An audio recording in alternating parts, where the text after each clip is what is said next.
The Curse of Lono by Hunter S. Thompson. Now it is not good for the Christian's health to hustle the Aryan brown, for the Christian riles, and the Aryan smiles, and it weareth the Christian down. And the end of the fight is a tombstone white with the name of the late deceased, and the epitaph drear, a fool lies here, who tried to hustle the East. Rudyard Kipling, The Nolaka. The romantic god Lono. I have been writing a good deal of late about the great god Lono and Captain Cook's personation of him. Now, while I am here in Lono's home, upon ground which his terrible feet have trodden in remote ages, unless these natives lie, and they would hardly do that, I suppose, I might as well tell who he was. The idol the natives worshipped for him was a slender, unornamented staff 12 feet long. Unpoetical history says he was a favorite god on the island of Hawaii, a great king who had been deified for meritorious services, just our fashion of rewarding heroes, with the difference that we would have made him a postmaster instead of a god, no doubt. In an angry moment he slew his wife, a goddess named Kaiekelani Alii. Remorse of conscience drove him mad, and tradition presents us the singular spectacle of a god traveling on the shoulder, for in his gnawing grief he wandered about from place to place, boxing and wrestling with all whom he met. Of course, this pastime soon lost its novelty, inasmuch as it must necessarily have been the case that when so powerful a deity sent a frail human opponent to grass, he never came back any more.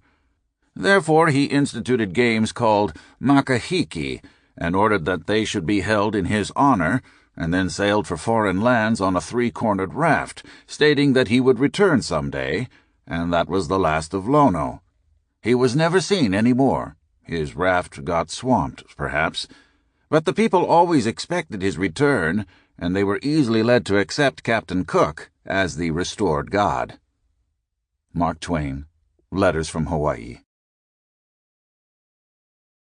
Running. May 23, 1980.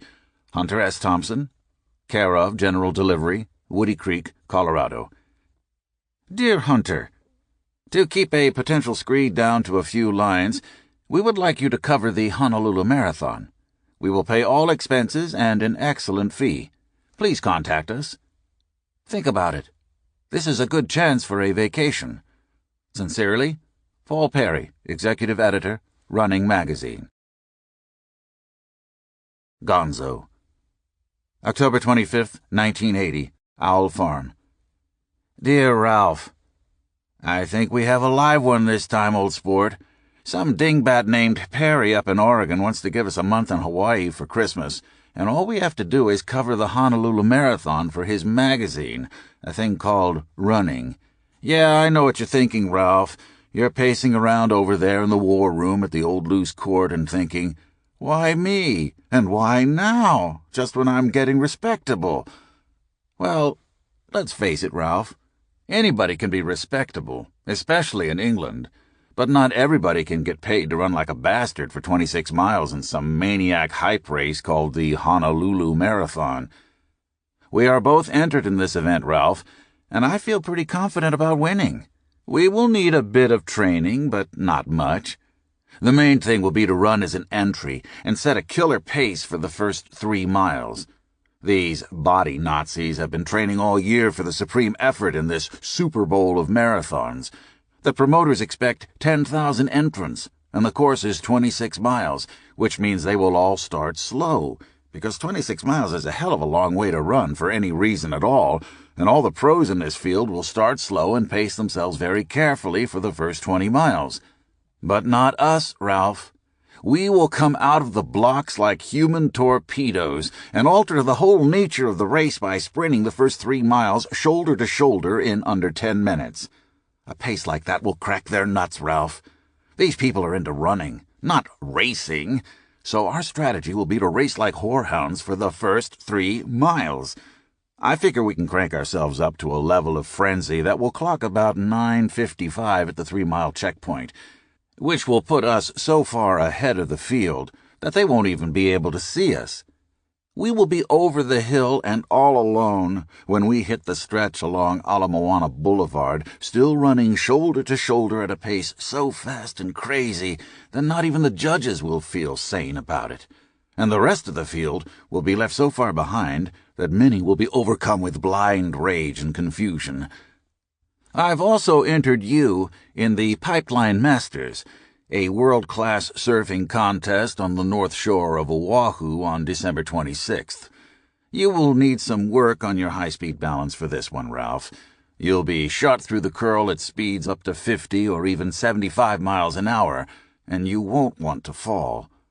I won't be with you in the pipeline gig, due to serious objections raised by my attorney with regard to the urine test and other legal ramifications.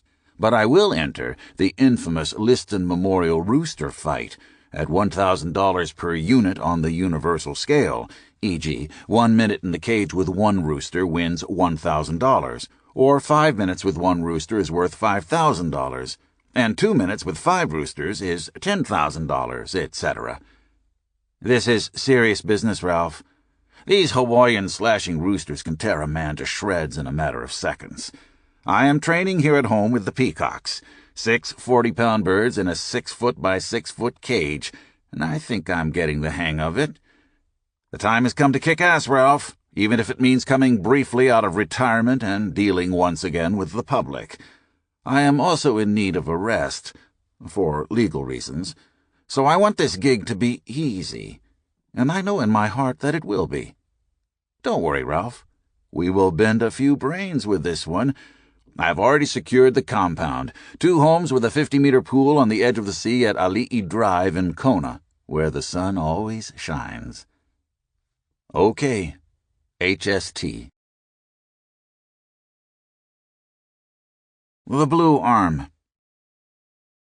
We were about 40 minutes out of San Francisco when the crew finally decided to take action on the problem in Lavatory 1B. The door had been locked since takeoff, and now the chief stewardess had summoned the co-pilot down from the flight deck. He appeared in the aisle right beside me, carrying a strange-looking black tool in his hand, like a flashlight with blades or some kind of electric chisel. He nodded calmly as he listened to the stewardess's urgent whispering. "I can talk to him," she said, pointing a long red fingernail at the occupied sign on the locked toilet door, "but I can't get him out." The co-pilot nodded thoughtfully, keeping his back to the passengers while he made some adjustments on the commando tool he was holding. "Any ID?" he asked her. She glanced at a list on her clipboard.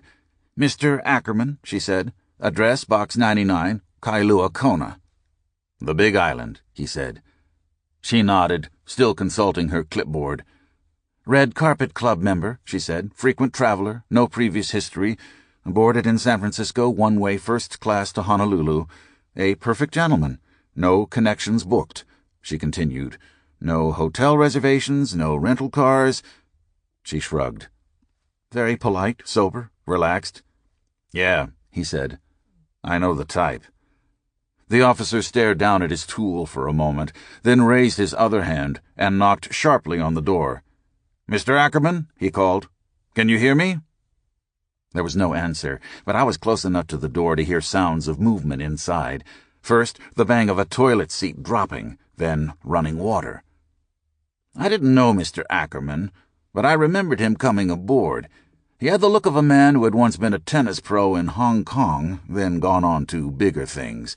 The gold Rolex, the white linen bush jacket, the tie-bot chain around his neck, the heavy leather briefcase with combination locks on every zipper. These were not signs of a man who would lock himself in the bathroom immediately after takeoff and stay inside for almost an hour, which is too long on any flight. That kind of behavior raises questions that eventually become hard to ignore, especially in the spacious first-class compartment on a 747 on a 5-hour flight to Hawaii.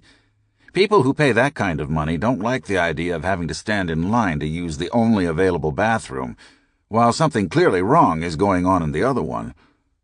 I was one of these people. My social contract with United Airlines entitled me, I felt, to at least the use of a tin stand-up bathroom with a lock on the door for as long as I needed to get myself cleaned up. I had spent 6 hours hanging around the red carpet room in the San Francisco airport, arguing with ticket agents, drinking heavily, and fending off waves of strange memories. About halfway between Denver and San Francisco, we decided to change planes and get on a 747 for the next leg.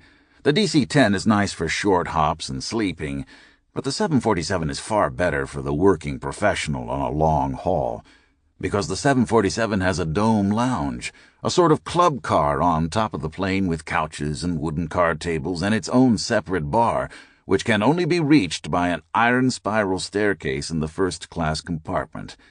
It meant taking the chance of losing the luggage and a tortured layover in the San Francisco airport, but I needed room to work, to spread out a bit, and maybe even sprawl. My plan on this night was to look at all the research material I had on Hawaii. There were memos and pamphlets to read, even books. I had Howe's The Last Voyage of Captain James Cook, The Journal of William Ellis, and Mark Twain's Letters from Hawaii. Big books and long pamphlets. The Island of Hawaii, Kona Coast Story, Pu'uhonua o Honaunau. All these and many more. "You can't just come out here and write about the marathon," my friend John Wilbur had told me. "There's a hell of a lot more to Hawaii than 10,000 Japs running past Pearl Harbor. Come on out," he said. "These islands are full of mystery. Never mind Don Ho and all the tourist gibberish. There's a hell of a lot more here than most people understand." Wonderful, I thought. Wilbur is wise. Anybody who can move from the Washington Redskins to a house on the beach in Honolulu must understand something about life that I don't. Indeed. Deal with the mystery. Do it now. Anything that can create itself by erupting out of the bowels of the Pacific Ocean is worth looking at. After 6 hours of failure and drunken confusion, I had finally secured 2 seats on the last 747 flight of the day to Honolulu. Now I needed a place to shave, brush my teeth, and maybe just stand there and look at myself in the mirror and wonder, as always, who might be looking back. There is no possible economic argument for a genuinely private place of any kind on a $10 million flying machine. The risk is too high. No, that makes no sense. Too many people like master sergeants forced into early retirement had tried to set themselves on fire in these tin cubicles. Too many psychotics and half-mad dope addicts had locked themselves inside, then gobbled pills, and tried to flush themselves down the long blue tube. The co-pilot rapped on the door with his knuckles. "Mr. Ackerman, are you all right?" He hesitated, then called again, much louder this time. "Mr. Ackerman, this is your captain speaking. Are you sick?" "What?" said a voice from inside. The stewardess leaned close to the door. "This is a medical emergency, Mr. Ackerman. We can get you out of there in 30 seconds if we have to." She smiled triumphantly at Captain Goodwrench as the voice inside came alive again. "I'm fine," it said. "I'll be out in a minute." The co-pilot stood back and watched the door. There were more sounds of movement inside, but nothing else, except the sound of running water. By now the entire first-class cabin was alerted to the crisis. "Get that freak out of there!" an old man shouted. "He might have a bomb." "Oh, my God!" a woman screamed. "He's in there with something." The co-pilot flinched, then turned to face the passengers. He pointed his tool at the old man, who was now becoming hysterical. "You!" he snapped. "Shut up! I'll handle this." Suddenly the door opened, and Mr. Ackerman stepped out. He moved quickly into the aisle and smiled at the stewardess. "Sorry to keep you waiting," he said. "It's all yours now." He was backing down the aisle, his bush jacket draped casually over his arm, but not covering it. From where I was sitting, I could see that the arm he was trying to hide from the stewardess was bright blue, all the way up to the shoulder. The sight of it made me coil nervously into my seat. I had liked Mr. Ackerman at first. He had the look of a man who might share my own tastes. But now he was looking like trouble, and I was ready to kick him in the balls like a mule for any reason at all. My original impression of the man had gone all to pieces by that time. This geek who had locked himself in the bathroom for so long that one of his arms had turned blue was not the same gracious, linen-draped Pacific yachtsman who had boarded the plane in San Francisco. Most of the other passengers seemed happy enough just to see the problem come out of the bathroom peacefully.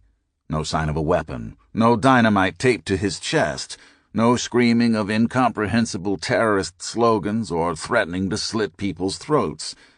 The old man was still sobbing quietly, not looking at Ackerman as he continued to back down the aisle toward his own seat, but nobody else seemed worried. The co-pilot, however, was staring at Ackerman with an expression of pure horror on his face. He had seen the blue arm, and so had the stewardess, who was saying nothing at all. Ackerman was still trying to keep his arm hidden under the bush jacket.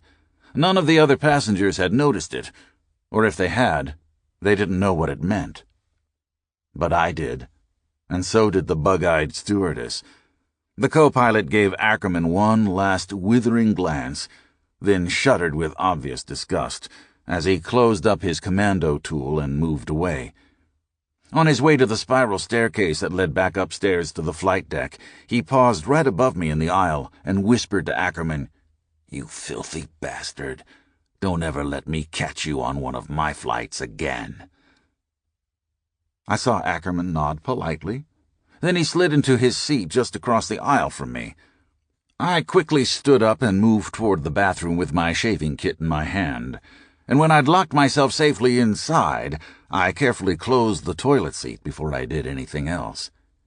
There is only one way to get your arm dyed blue on a 747 flying at 38,000 feet over the Pacific, but the truth is so rare and unlikely that not even the most frequent air travelers have ever had to confront it, and it is usually not a thing that the few who understand want to talk about.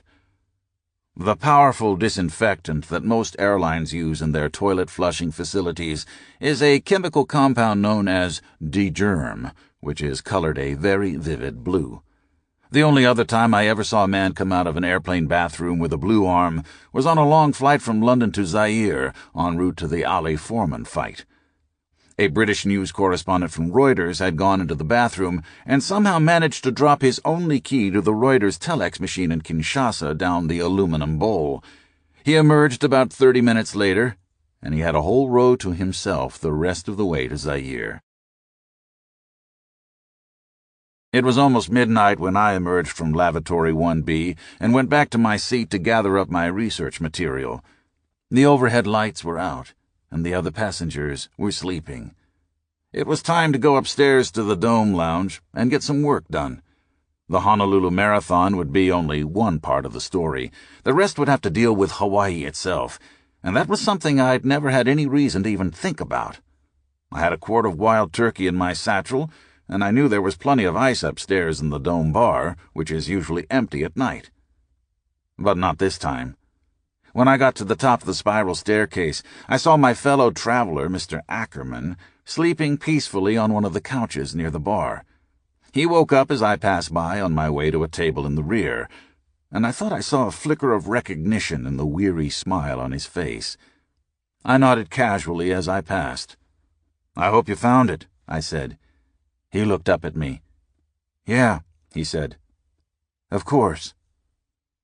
By this time I was 10 feet behind him and spreading my research materials out on the big card table. Whatever it was, I didn't want to know about it. He had his problems and I had mine. I had hoped to have the dome to myself for these hours, to be alone, but Mr. Ackerman was obviously settled in for the night. It was the only place on the plane where his presence wouldn't cause trouble. He would be with me for a while, so I figured we might as well get along. There was a strong odor of disinfectant in the air. The whole dome smelled like the basement of a bad hospital. I opened all the air vents above my seat, then spread my research out on the table. I tried to remember if the British correspondent had suffered any pain or injury from his experience, but all that came to mind was that he wore heavy long-sleeved shirts the whole time he was in Zaire. No loss of flesh, no poison oil in the nervous system, But 3 weeks in the heat of the Congo had caused an awful fungus to come alive on his arm, and when I saw him in London 2 months later, his hand was still noticeably blue. I walked up to the bar and got some ice for my drink. On the way back to my desk, I asked him, "How's your arm?" "Blue," he replied. "And it itches." I nodded. "That's powerful stuff. You should probably check with a doctor when you get to Honolulu." He eased up in his seat and looked back at me. "Aren't you a doctor?" he asked. "What?" He smiled and lit a cigarette. "It's on your luggage tags," he said. "It says you're a doctor." I laughed and looked down at my satchel. Sure enough, the Red Carpet Club baggage tag said, Dr. H.S. Thompson. "Jesus," I said. "You're right. I am a doctor." He shrugged. "Okay," I said finally, "let's get that weird shit off your arm." I stood up and motioned him to follow me into the tiny crew-only bathroom behind the flight deck. We spent the next 20 minutes scrubbing his arm with soap-soaked paper towels. Then I rubbed it down with a jar of cold cream from my shaving kit. A nasty red rash like poison ivy had broken out all over his arm, thousands of filthy little bubbles. I went back to my bag for a tube of Desinex to kill the itching. There was no way to get rid of the blue dye. "What?" he said. "It won't wash off?" "No," I told him. "Maybe 2 weeks in salt water can dull it out. Get out in the surf, hang around on the beach." He looked confused. "The beach?" "Yeah," I said. "Just go out there and do it. Tell them whatever you have to, call it a birthmark." He nodded. "Yeah. That's good, Doc. What blue arm, right?" "Right," I said.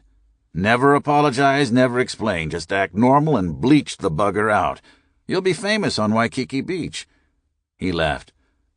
"Thanks, Doc. Maybe I can do you a favor sometime." "What brings you to Hawaii?" "Business," I said.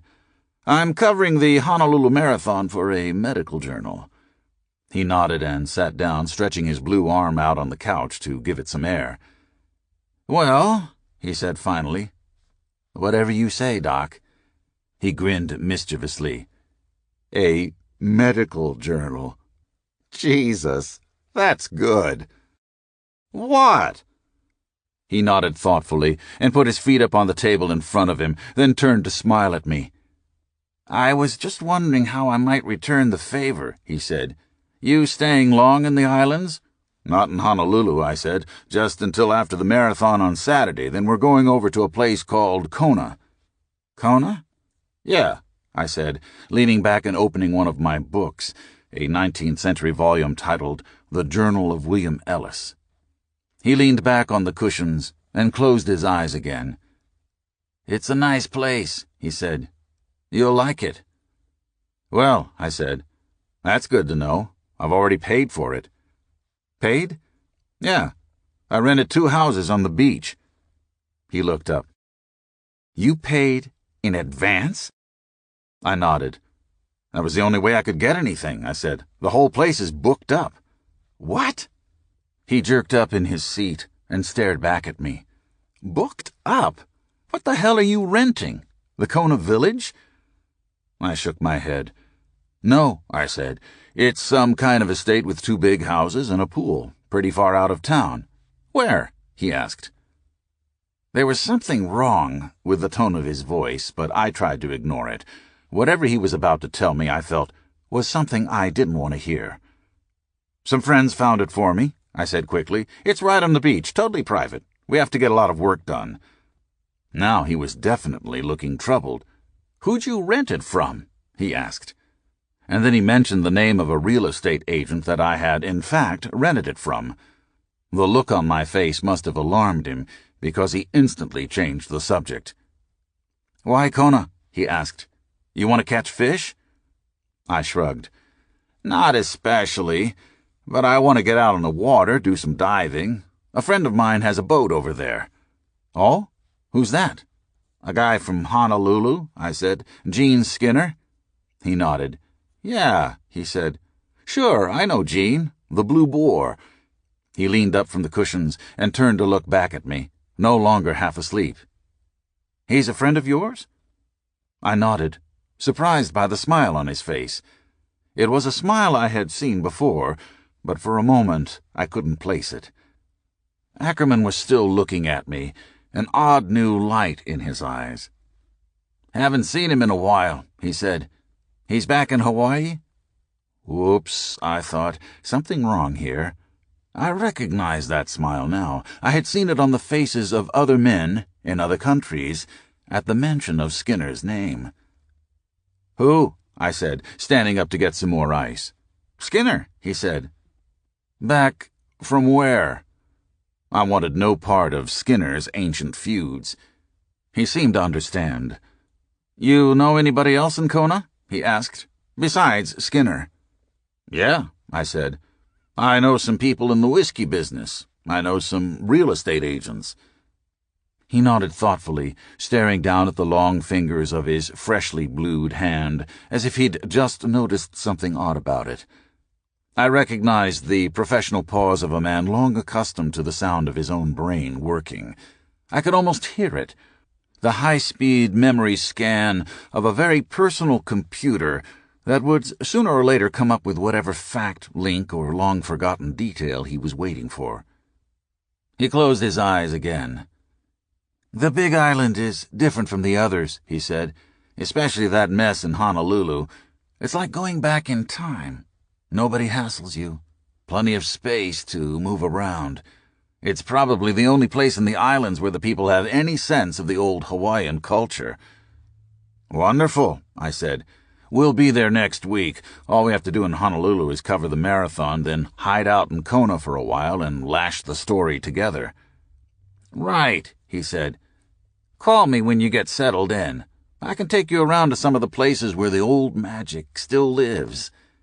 He smiled thoughtfully. "Yeah, we can go down to South Point, the City of Refuge, spend some time with the ghost of Captain Cook. Hell, we might even do some diving, if the weather's right." I put my book down, and we talked for a while.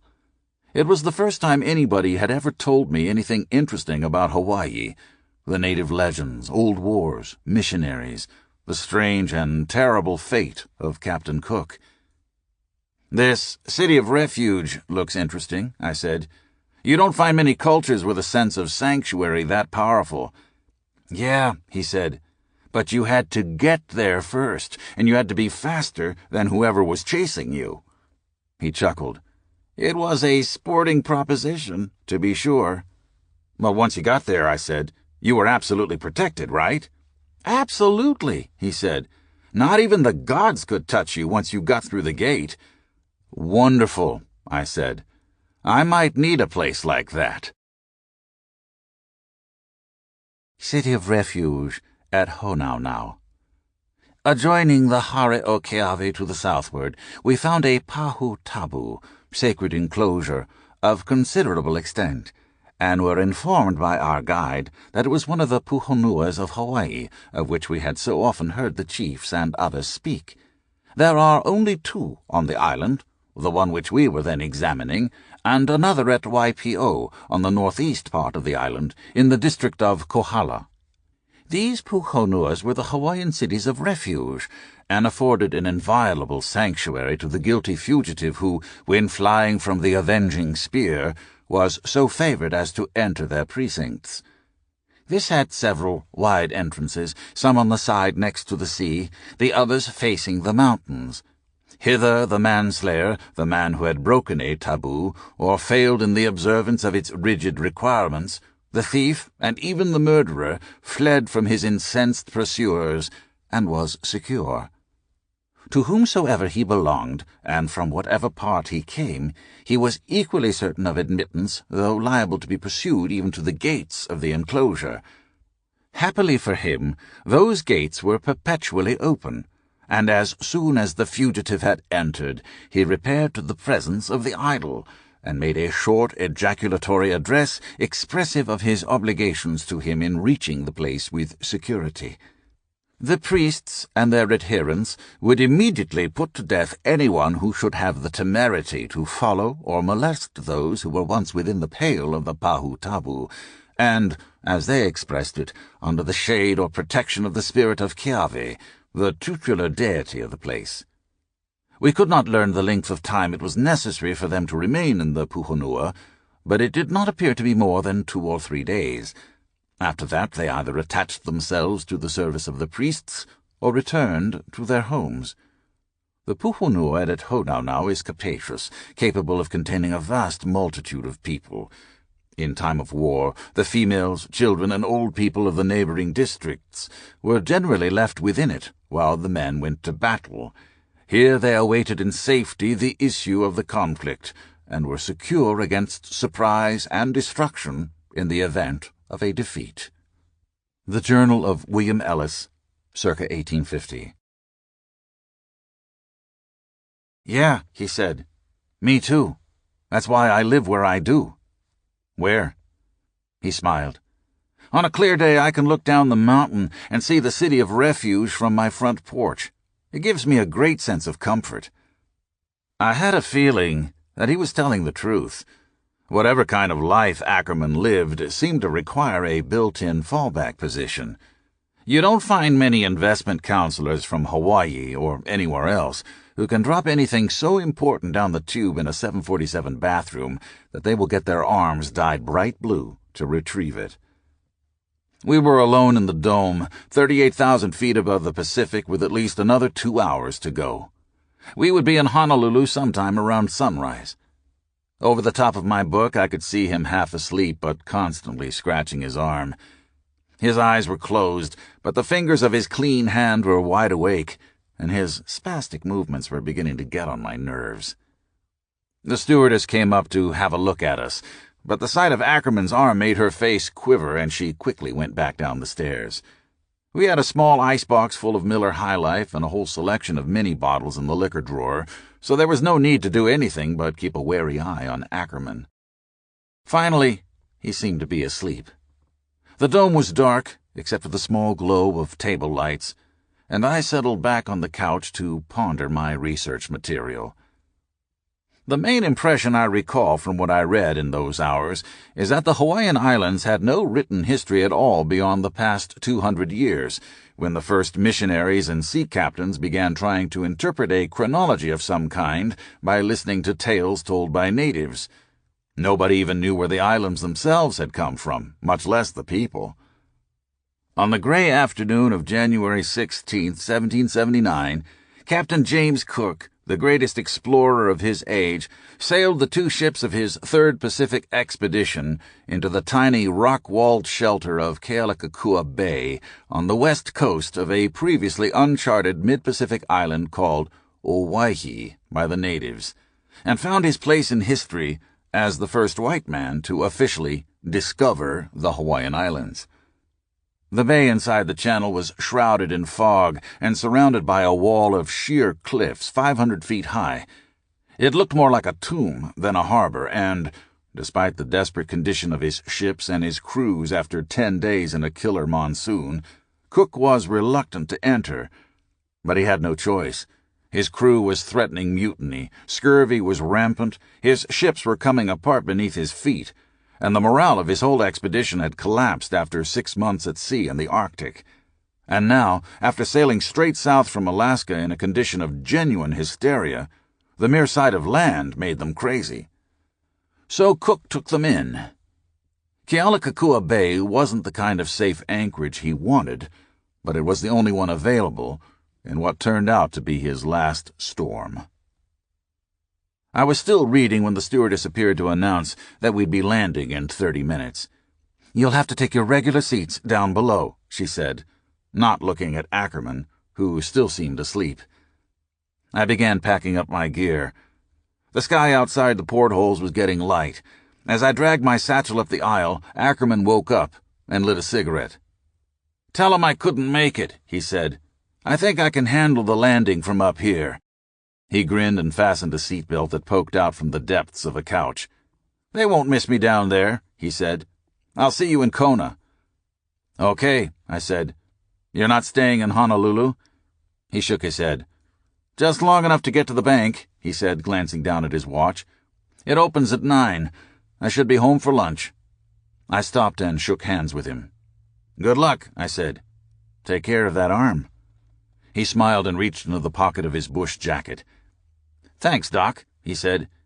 "Here's a little something for you. It might be a long day." He dropped a small glass bottle in my hand and pointed to the crew bathroom. "Better do it up here," he said. "You don't want to be landing with anything illegal." I agreed and went quickly into the tin closet. When I came out, I tossed the bottle back to him. "Wonderful," I said. "I feel better already." "That's good," he replied. "I have the feeling you're going to need all the help you can get over here." Early on the morning of 16th January, 1779, Cook said to his master, "Mr. Bligh, be so good as to take a boat, well armed, and take soundings." They could both make out what Cook called the appearance of a bay. "It seems promising, sir, and the Indians friendly enough," said Bligh. Cook spoke harshly. "Whatever the nature of the Indians, if it is a safe anchorage, I shall resolve to anchor in it. This has been a poor island for shelter, and our need to refit is very great." Bligh, accompanied by Edgar in a boat from the Discovery, set his men to row on a northeasterly heading for a deep cup cut into the cliffs, meeting on the way a great armada of canoes of many sizes, all bustling towards the ships at twice their own speed, and waving their paddles and streamers and singing out as they passed. As Bligh closed the shore, he became more than ever confident that this would be a safe anchorage for them. It appeared protected from all points, except the southwest, and from his recent observations, gales from this quarter were unlikely. The dominant feature of this bay was a cliff like a knife cut through black volcanic rock in a slight curve, falling from some 400 feet at the eastern extremity to a point a mile to the west, where it shelved into gently rising land from the western promontory of the bay. This cliff, this black, insurmountable barrier to the hinterland, appeared to fall directly to the sea. But as the day wore on and the tide ebbed, Bligh observed that there was a narrow beach at its base, black rocks and pebbles. As they were to learn later, the name of this bay, Kealakekua, Karakakoa, Cook called it, means Path of the Gods, deriving from this great slide in the hill to the sea. Richard Howe, The Last Voyage of Captain James Cook. Adventures in the Dumb Life. My friend Gene Skinner met us at the airport in Honolulu, parking his black GTO convertible up on the sidewalk by the baggage carousel and fending off public complaints with a distracted wave of his hand and the speedy behavior of a man with serious business on his mind. He was pacing back and forth in front of his car, sipping from a brown bottle of Primo beer and ignoring the Oriental woman wearing a meter maid's uniform who was trying to get his attention as he scanned the baggage lobby. I saw him from the top of the escalator, and I knew we would have to be quick with the luggage transfer. Skinner was so accustomed to working in war zones that he would not see anything wrong with driving up on the sidewalk in the middle of an angry crowd to pick up whatever he'd come for, which was me in this case. So I hurried toward him with a businesslike smile on my face. "Don't worry," he was saying. "We'll be out of here in a minute." Most people seemed to believe him, or at least wanted to. Everything about him suggested a person who was better left alone. The black GTO had a menacing appearance, and Skinner looked meaner than the car. He was wearing a white linen reef jacket, with at least 13 custom-built pockets to fit everything from a phosphorus grenade to a waterproof pen. His blue silk slacks were sharply creased, and he wore no socks, only cheap rubber sandals that slapped on the tile as he paced. He was a head taller than anyone else in the airport, and his eyes were hidden behind blue-black Saigon mirror sunglasses. The heavy, square-linked gold-bought chain around his neck could only have been bought in some midnight jewelry store on a back street in Bangkok, and the watch on his wrist was a gold Rolex with a stainless steel band. His whole presence was out of place in a crowd of mainland tourists shuffling off an Aloha flight from San Francisco. Skinner was not on vacation. He saw me as I approached and held out his hand. "Hello, Doc," he said with a curious smile. "I thought you quit this business." "I did," I said. but I got bored. Me too, he said. I was on my way out of town when they called me. Somebody from the marathon committee. They needed an official photographer for $1,000 a day. He glanced down at a brace of new-looking Nikons on the front seat of the GTO. I couldn't turn them down, he said. It's free money. Jesus, I said. You're a photographer now? He stared down at his feet for a moment, then pivoted slowly to face me, rolling his eyes and baring his teeth to the sun. This is the 80s, Doc. I'm whatever I need to be. Skinner was no stranger to money, or to lying, either, for that matter. When I knew him in Saigon, he was working for the CIA, flying helicopters for Air America, and making what some people who knew him said was more than $20,000 a week in the opium business. I never talked about money with him, and he had a visceral hatred of journalists, but we soon became friends, and I spent a lot of time during the last weeks of the war smoking opium with him on the floor of his room in the Continental Palace. Mr. He brought the pipe every afternoon around 3, even on the day his house in Cholon was hit by a rocket, and the guests lay down in silence to receive the magic smoke. That is still one of my clearest memories of Saigon, stretching out on the floor with my cheek on the cool white tile, and the dreamy soprano babble of Mr. He in my ears as he slithered around the room with his long black pipe and his little Bunsen burner, constantly refilling the bowl and chanting intensely in a language that none of us knew. "Who are you working for these days?" Skinner asked. "I'm covering the race for a medical journal," I said. "Wonderful," he said quickly. "We can use a good medical connection. What kind of drugs are you carrying?" "Nothing," I said. "Absolutely nothing." He shrugged, then looked up as the carousel began moving, and the bags started coming down the chute. "Whatever you say, Doc," he said. "Let's load your stuff in the car and get out of here before they grab me for felony menacing. I'm not in the mood to argue with these people." The crowd was getting restive, and the Oriental policewoman was writing a ticket. I lifted the beer bottle out of his hand and took a long swallow, then tossed my leather satchel in the back seat of his car and introduced him to my fiancée. "You must be crazy," she said, "to park on a sidewalk like this." "That's what I get paid for," he said. "If I was sane, we'd have to carry your bags all the way to the parking lot." She eyed him warily as we began loading luggage. "Stand aside," he barked at a child who had wandered in front of the car. "Do you want to be killed?" The crowd fell back at that point. Whatever we were doing was not worth getting killed for. The child disappeared as I trundled a big aluminum suitcase off the carousel, almost dropping it as I tossed it back to Skinner, who caught it before it could bounce and tucked it neatly into the back seat of the convertible. The meter maid was writing another citation, our third in 10 minutes, and I could see she was losing her grip. "I give you 60 seconds, she screamed. "Then I have you towed away." He patted her affectionately on the shoulder, then got in the car and started the engine, which came suddenly alive with a harsh, metallic roar.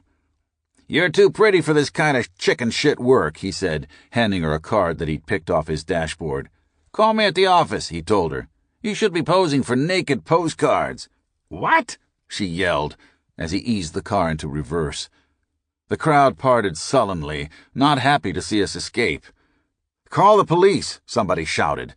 The meter maid was yelling into her walkie-talkie as we moved into traffic, leaving our engine noise behind. Skinner lifted another bottle of Primo out of a small plastic cooler on the floor of the front seat, then steered with his knees while he jerked off the top and lit a cigarette. "Where to, Doc?" he asked. "The Kahala Hilton?" "Right," I said. "How far is it?" "Far," he said. "We'll have to stop for more beer." I leaned back on the hot leather seat and closed my eyes. There was a strange song about hula-hula boys on the radio, a Warren Zevon tune. "Haina ia mai ana kapuana, haina ia mai ana kapuana. I saw her leave the luau with the one who parked the cars, and the fat one from the swimming pool.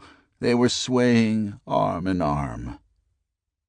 Skinner stomped on the gas, and we shot through a sudden opening to the inside, missing the tailgate of a slow-moving pineapple truck by 6 inches, and swooping through a pack of mongrel dogs on their way across the highway. We hit gravel, and the rear end started coming around, but Skinner straightened it out. The dogs held their ground for an instant, then scattered in panic as he leaned out of the car and smacked one of them on the side of the head with his beer bottle. He was a big yellow brute with scrawny flanks, and the long, dumb jaw of a 10th-generation cur, and he had charged the GTO with the back-alley dumbness of a bully that had been charging things all his life, and always seen them back off. He came straight at the left front wheel, yapping wildly, and his eyes got suddenly huge when he realized, too late, that Skinner was not going to swerve. He braced all 4 paws on the hot asphalt, but he was charging too fast to stop. The GTO was going about 50 in low gear. Skinner kept his foot on the accelerator and swung the bottle like a polo mallet. I heard a muffled smack, then the hideous yelping screech as the beast went tumbling across the highway and under the wheels of the pineapple truck, which crushed it. "They're a menace," he said, tossing the neck of the bottle away. "Utterly vicious. They'll jump right into your car at a stoplight. It's one of the problems with driving a convertible." My fiancée was weeping hysterically, and the warped tune was still coming out of the radio. I could hear their ukuleles playing, "Down by the Sea. She's gone with the hula hula boys. She don't care about me. Haina ia mai ana kapuana. Haina ia mai ana kapuana." Skinner slowed down as we approached the exit to downtown Honolulu. "Okay, Doc," he said. "It's time to break out the drugs. I feel nervous." Indeed, I thought. You murdering swine. "Ralph has it," I said quickly. "He's waiting for us at the hotel. He has a whole Alka-Seltzer bottle full of it." He moved his foot off the brake and back to the accelerator as we passed under a big green sign that said Waikiki Beach 1.5. A smile on his face was familiar. The giddy, screw-headed smirk of a dope fiend ready to pounce. I knew it well. "Ralph is paranoid," I said. "We'll have to be careful with him." "Don't worry about me," he said. "I get along fine with the English." We were in downtown Honolulu now, cruising along the waterfront. The streets were full of joggers fine-tuning their strides for the big race. They ignored passing traffic, which made Skinner nervous. "This running thing is out of control," he said. "Every rich liberal in the Western world is into it. They run 10 miles a day. It's a goddamn religion." "Do you run?" I asked. He laughed. "Hell yes, I run, but never with empty hands. We're criminals, Doc. We're not like these people, and I think we're too old to learn." "But we are professionals," I said, "and we're here to cover the race." "Fuck the race," he said. "We'll cover it from Wilbur's front yard, get drunk and gamble heavily on the football games." John Wilbur, a pulling guard on the Washington Redskins team that went to the Super Bowl in 1973, was another old friend from the white-knuckle days of yesteryear who had finally settled down enough to pass for a respectable businessman in Honolulu. His house on Kahala Drive in the high-rent section was situated right on the course for this race, about 2 miles from the finish line. "It would be a perfect headquarters for our coverage," Skinner explained. "We would catch the start downtown, then rush out to Wilbur's to watch the games and abuse the runners as they came by the house, then rush back downtown in time to cover the finish." "Good planning," I said. "This looks like my kind of story." "Not really," he said. "You've never seen anything as dull as one of these silly marathons, but it's a good excuse to get crazy." "That's what I mean," I said. "I'm entered in this goddamn race." He shook his head. "Forget it," he said. "Wilbur tried to pull a Rosie Ruiz a few years ago when he was still in top shape. He jumped into the race about a half-mile ahead of everybody at the 24-mile mark and took off like a bastard for the finish line, running at what he figured was his normal 880 speed." He laughed. "It was horrible," he continued. 19 people passed him in 2 miles. He went blind from vomiting and had to crawl the last 100 yards. He laughed again. "These people are fast, man. They ran right over him." Well, I said, so much for that. I didn't want to enter this goddamn thing anyway. It was Wilbur's idea. That figures, he said. You want to be careful out here. Even your best friends will lie to you. They can't help themselves. We found Ralph slumped at the bar in the Ho-Ho Lounge, cursing the rain and the surf and the heat and everything else in Honolulu. He had waded out from the beach for a bit of the fine snorkeling that Wilbur had told us about, but before he could even get his head in the water, a wave lifted him up and slammed him savagely into a coral head, ripping a hole in his back and crushing a disc in his spine. Skinner tried to cheer him up with a few local horror stories, but Ralph would have none of it. His mood was ugly, and it became even uglier when Skinner demanded cocaine. "What are you talking about?" Ralph screamed. "The dumb dust, man," Skinner said. "The lash, the crank, the white death. I don't know what you limeys call it."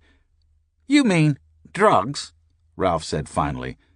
"Of course I mean drugs," Skinner screamed. "You think I came here to talk about art?" That finished that. Ralph limped away in a funk, and even the bartender got weird. Fire in the nuts. We settled down at the bar and watched the rain lash the palm trees around on the beach. The Ho-Ho Lounge was open on 3 sides, and every few minutes a gust of warm rain blew in from the sea. We were the only customers. The Samoan bartender mixed our margaritas in silence, a rigid smile on his face. To our left, on a rock in a small freshwater pool, 2 penguins stood solemnly side by side and watched us drinking, their deep, unblinking brown eyes as curious as the bartender's. Skinner tossed them a chunk of sashimi, which the taller one caught in midair and gobbled instantly, whacking the smaller bird out of his way with a flip of his short black wing. "Those birds are weird," Skinner said. "I've had some real peculiar conversations with them." He had sulked for a while after Ralph spiked his vision of wallowing in pure London murk for the rest of the day, but he accepted it as just another one of those illogical flare-ups that come with the territory. After 3 or 4 rounds, the glint was back in his voice, and he was looking at the penguins with the lazy eyes of a man who would not be bored too much longer. "They're a husband and wife team," he said. "The old man is the big one. He'd peddle her ass for a handful of fish." He glanced over at me. "You think Ralph likes penguins?" I stared at the bird. "Never mind," he said. "He'd probably kill the poor beast anyway. The British will fuck anything. They're all perverts." The bartender had his back to us, but I knew he was listening. The rigid smile on his face was looking more and more like a grimace. How many times had he stood calmly back there on the duckboards and listened to respectable-looking people talk about raping the hotel penguins? "How long is this goddamn rain going to last?" I asked. Skinner looked out at the beach. "God knows," he said. "This is what they call Kona weather. The winds get turned around and the weather comes up from the south. Sometimes it lasts for 9 or 10 days. I didn't really care. It was enough at this point to be away from the snowdrifts on my porch in Colorado. We called for another brace of margaritas and relaxed to talk for a while. I kept one eye on the bartender, while Skinner told me about Hawaii. People get edgy when the Kona weather hits. After 9 or 10 straight days of high surf and no sun, you can get your spleen kicked completely out of your body on any street in Honolulu just for honking at a Samoan. There is a large and increasingly obvious Samoan population in Hawaii. They are big, dangerous people with uncontrollable tempers, and their hearts are filled with hate by the sound of an automobile horn, regardless of who's getting honked at. Caucasians are called haole people by the native Hawaiians, and racial violence is a standard item in the daily newspapers and on the evening TV news. The stories are grisly, and a few are probably true. A current favorite in Waikiki is the one about a whole family from San Francisco, a lawyer, his wife, and 3 children, who got raped by a gang of Koreans while strolling on the beach at sunset, so close to the Hilton that people sipping pineapple daiquiris on the hotel veranda heard their screams until long after dark. but they shrugged off the noise as nothing more than the shrieking of seagulls in a feeding frenzy. "Don't go near the beach after dark," Skinner warned, "unless you feel seriously bored." The Korean community in Honolulu is not ready yet for the melting pot. They are feared by the Haoles, despised by the Japs and Chinese, scorned by Hawaiians, and occasionally hunted for sport by gangs of drunken Samoans who consider them vermin like wharf rats and stray dogs. "And stay away from Korean bars," Skinner added. "They're degenerate scum, cruel, bloodthirsty little bastards. They're meaner than rats, and a hell of a lot bigger than most dogs, and they can kick the shit out of anything that walks on two legs, except maybe a Samoan." I shot a quick look at our bartender, shifting my weight on the stool and planting both feet on the floor. But he was working the adding machine, apparently deaf to Skinner's raving. What the hell, I thought. He can only catch one of us. I picked my Zippo off the bar and casually buttoned my wallet pocket. "My grandfather was Korean," I said. "Where can we meet these people?" "What?" he said. "Meet them?" "Don't worry," I said. "They'll know me." "Fuck 'em," he said. "They're not people. It'll be another 100 years before we can even think about letting Koreans mate with anything human." I felt vaguely sick, but said nothing. The bartender was still engrossed in his money work. "Forget it," Skinner said. "Let me tell you a Negro story. It'll get your mind off Koreans."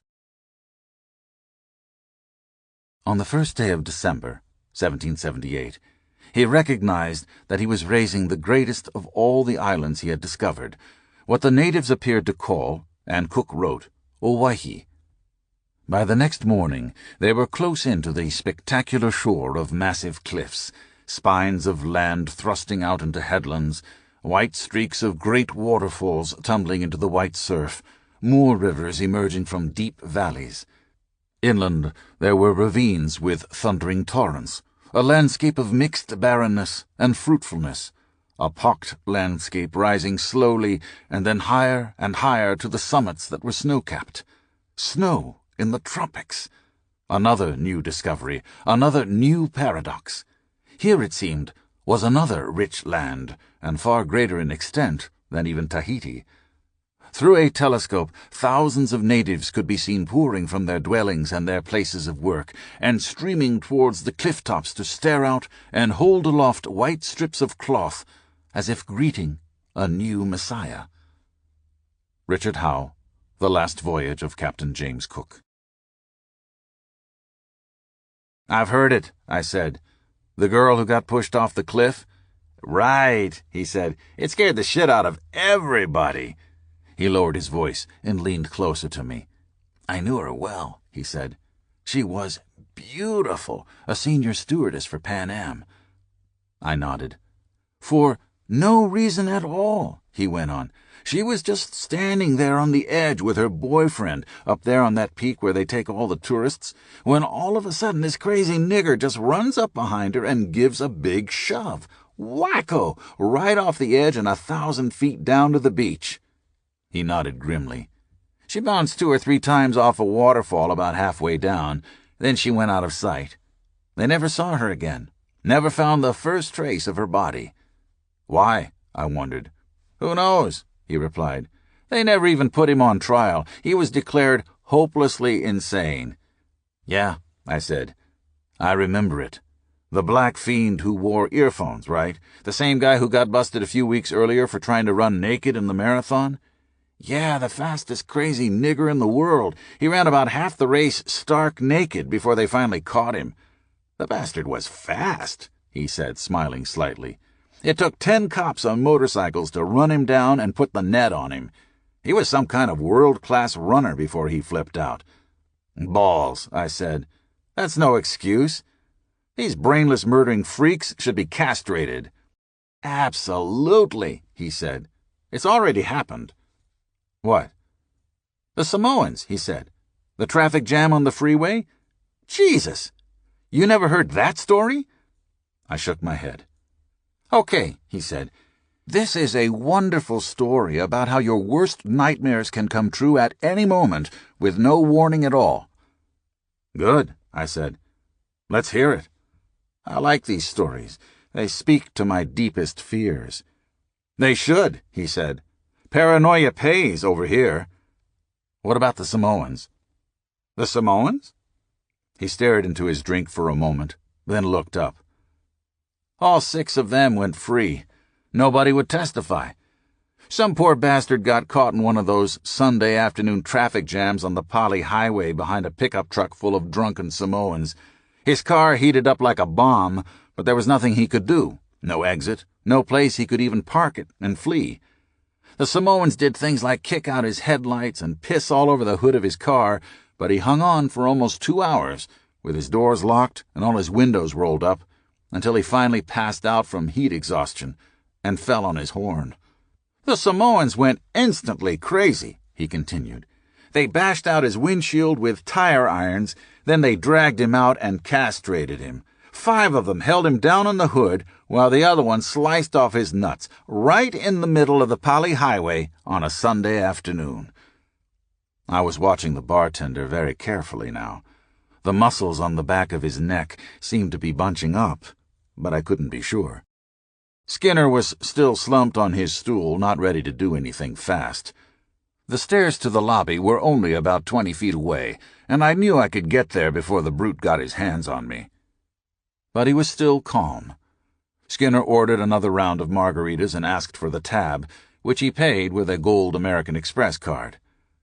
Suddenly the phone behind the bar erupted with a burst of sharp rings. It was my fiancée, ringing down from the room. Sports writers were calling, she said. Word was out that Ralph and I were entered in the marathon. Don't talk to the bastards, I warned her. Anything you say will get us in trouble. I already talked to one of them, she said. He knocked on the door and said he was Bob Aram. That's good, I said. Bob's okay. It wasn't Aram, she said. It was that geek we met in Vegas, the guy from the New York Post. Lock the door, I said.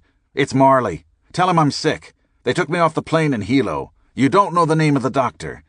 What about the race? She asked. What should I say? It's out of the question, I said. We're both sick. Tell them to leave us alone. We are victims of a publicity stunt. You fool, she snapped. What did you tell these people? Nothing, I said. It was Wilbur. His mouth runs like jelly. He called, she said. He'll be here at 9 with a limo to pick us up for the party. What party? I said, waving my hand to get Skinner's attention. Is there a marathon party tonight? I asked him. He pulled a piece of white paper from one of the pockets in his bush jacket. Here's a schedule, he said. Yeah, it's a private thing at Doc Scaff's house. Cocktails and dinner for the runners. We're invited. I turned back to the phone. What's the room number? I'll be up in a minute. There is a party. Hang on to the limo. You better talk to Ralph, she said. He's very unhappy. So what? I said. He's an artist. You bastard, she said. You'd better be nice to Ralph. He came all the way from England, and he brought his wife and his daughter just because you said so. Don't worry, I said. He'll get what he came for. What? She screamed. You drunken sot. Get rid of that maniac friend of yours and go see Ralph. He's hurt. Not for long, I said. He'll be into our luggage before this thing is over. She hung up, and I turned to the bartender. How old are you? I asked him. He tensed up, but said nothing. I smiled at him. You probably don't remember me, I said, but I used to be the governor. I offered him a Dunhill, which he declined. Governor of what? He asked, dropping his hands to his sides and turning to face us. Skinner quickly stood up. Let's have a drink for old times, he said to the bartender. This gentleman was the governor of American Samoa for 10 years, maybe 20. I don't remember him, said the bartender. I get a lot of people in here. Skinner laughed and slapped a $20 bill on the bar. It's all bullshit anyway, he said. We lie for a living, but we're good people. He leaned over the bar and shook hands with the bartender, who was happy to see us leave. On the way to the lobby, Skinner handed me a mimeographed copy of the marathon schedule and said he'd meet us at the party. He waved cheerfully and signaled the bellboy to bring up his car. 5 minutes later, as I was still waiting for the elevator, I heard the nasty cold steel roar of the GTO outside in the driveway. Then the noise disappeared in the rain. The elevator came, and I punched the button for the top floor. He was not one of us. Ralph was being massaged by an elderly Japanese woman when his wife let me into the suite. His 8-year-old daughter was staring balefully at the TV set. "Now you mustn't upset him," Anna warned me. "He thinks his back is broken." Ralph was in the bedroom, stretched out on a rubber sheet, and groaning piteously as the old crone pounded his back. There was a bottle of Glenfiddich on the sideboard, and I made myself a drink. "Who was that vicious thug you introduced me to in the lounge?" he asked. "That was Skinner," I said. "He's our contact for the race." "What?" he shouted. "Are you mad? He's a dope addict. Did you hear what he said to me?" "About what?" I asked. "You heard him," he yelled. "The White Death." "You should have offered him some," I said. "You were rude." "That was your work," he hissed at me. "You put him up to it." He fell back on the rubber sheet, rolling his eyes and baring his teeth at me, racked by a spasm of pain. "Damn you," he groaned. "Your friends are all sick, and now you've picked up a bloody dope addict." "Calm down, Ralph," I said. "They're all dope addicts out here. We're lucky to meet a good one. Skinner's an old friend. He's the official photographer." "Oh, my God," he groaned. "I knew it would be like this." I looked over my shoulder to see if his wife was watching. Then I slapped him hard on the temple to bring him back to his senses. He collapsed on the bed. And just at that moment, Anna came into the room with a pot of tea and some cups on a wicker tray that she'd ordered up from room service. The tea calmed him down, and soon he was talking normally. The 12,000-mile trip from London had been a fiendish ordeal. His wife tried to get off the plane in Anchorage, and his daughter wept the whole way. The plane was struck twice by lightning on the descent into Honolulu, and a huge black woman from Fiji who was sitting next to them had an epileptic seizure. When they finally got on the ground, his luggage was lost, and a cab charged him £25 for a ride to the hotel, where their passports were seized by a desk clerk because he had no American money. The manager put the rest of his pounds in the hotel safe for security, but allowed him to sign for snorkeling equipment at the surf shack on the beach by the Ho-Ho Lounge. He was desperate for refuge at this point, he said, wanting only to be alone, to relax by himself in the sea. So he put on his flippers and paddled out toward the reef, only to be picked up by a wave and bashed on a jagged rock, punching a hole in his spine and leaving him to wash up on the beach like a drowned animal. "Strangers dragged me into a hut of some kind," he said. "Then they shot me full of adrenaline. By the time I could walk to the lobby, I was pouring sweat and screaming. They had to give me a sedative and bring me up in the service elevator." Only a desperate call to Wilbur had prevented the manager from having him committed to the jail ward of a public hospital somewhere on the other side of the island. It was an ugly story. This was his first trip to the tropics, a thing he'd been wanting to do all his life, and now he was going to die from it, or at least be permanently crippled. His family was demoralized, he said. Probably none of them would ever get back to England, not even to be properly buried. They would die like dogs, for no good reason at all, on a rock far out in the middle of an utterly foreign sea. The rain lashed against the windows as we talked. There was no sign of a break in the storm which had been raging for many days. The weather was worse than Wales, he said, and the pain in his back was causing him to drink heavily. Anna cried every time he asked for more whiskey. "It's horrible," he said. "I drank a liter of Glenfiddich last night." Ralph is always gloomy on foreign assignments. I examined his wound briefly and called down to the hotel gift shop for a ripe aloe plant. "Send it up right away," I told the woman, "and we'll need something to chop it up with. Do you have any big knives or a meat hatchet?"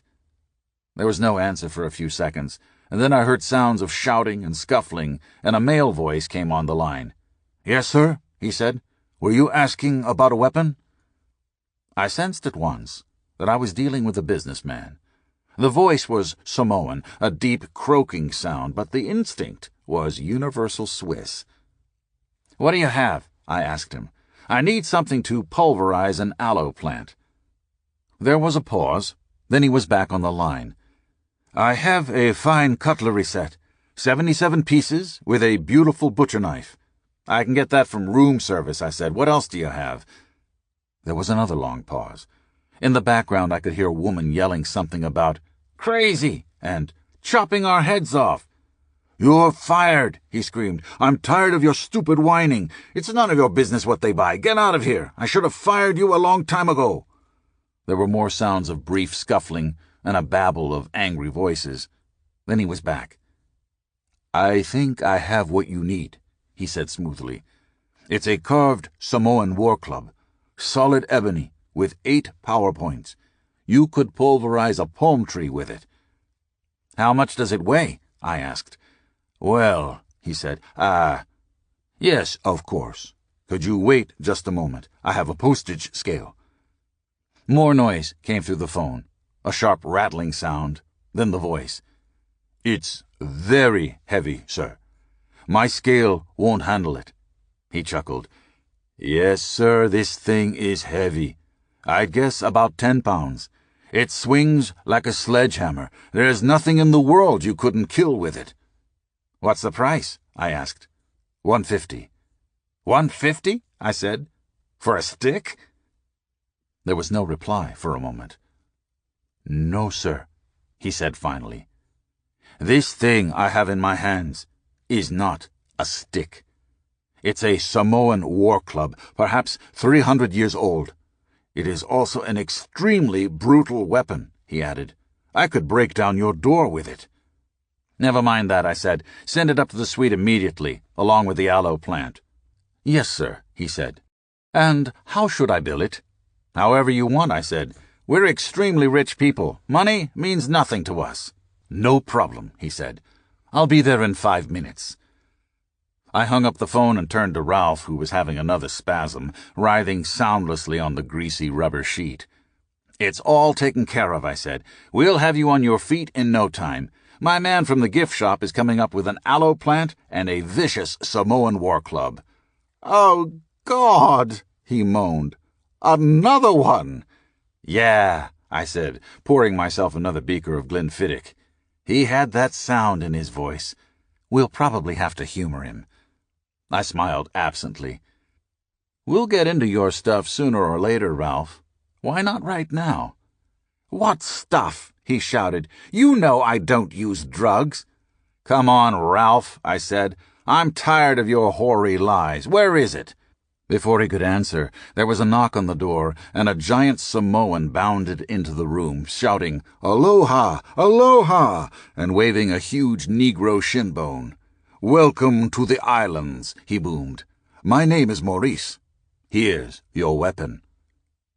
It was an awesome thing to behold, easily capable of smashing a marble toilet bowl. "And here's a present." Maurice smiled, pulling a fat, ripe marijuana pod out of his pocket. "There's plenty more where this came from." "Anna!" Ralph screamed.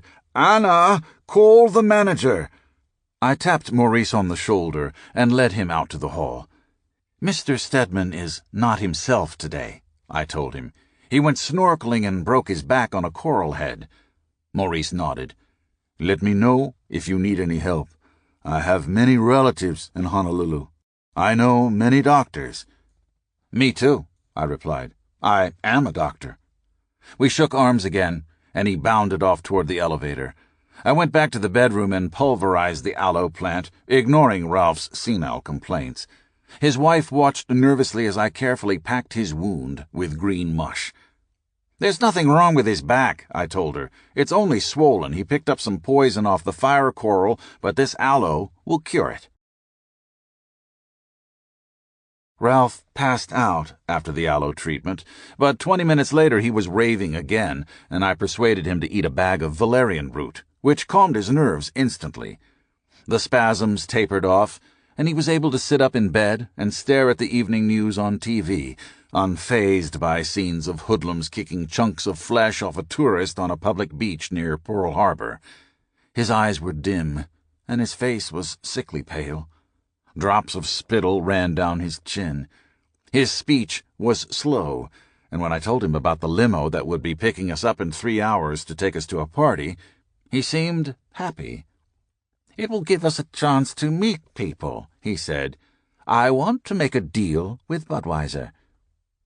I let it pass. That's the Valerian root talking, I thought. Maybe I gave him too much. He was drooling again, and his eyes were beginning to cross. He tried to roll a cigarette, but spilled tobacco all over the bed, and I had to take the rolling machine away from him. He seemed not to notice. "Is it still raining?" he muttered.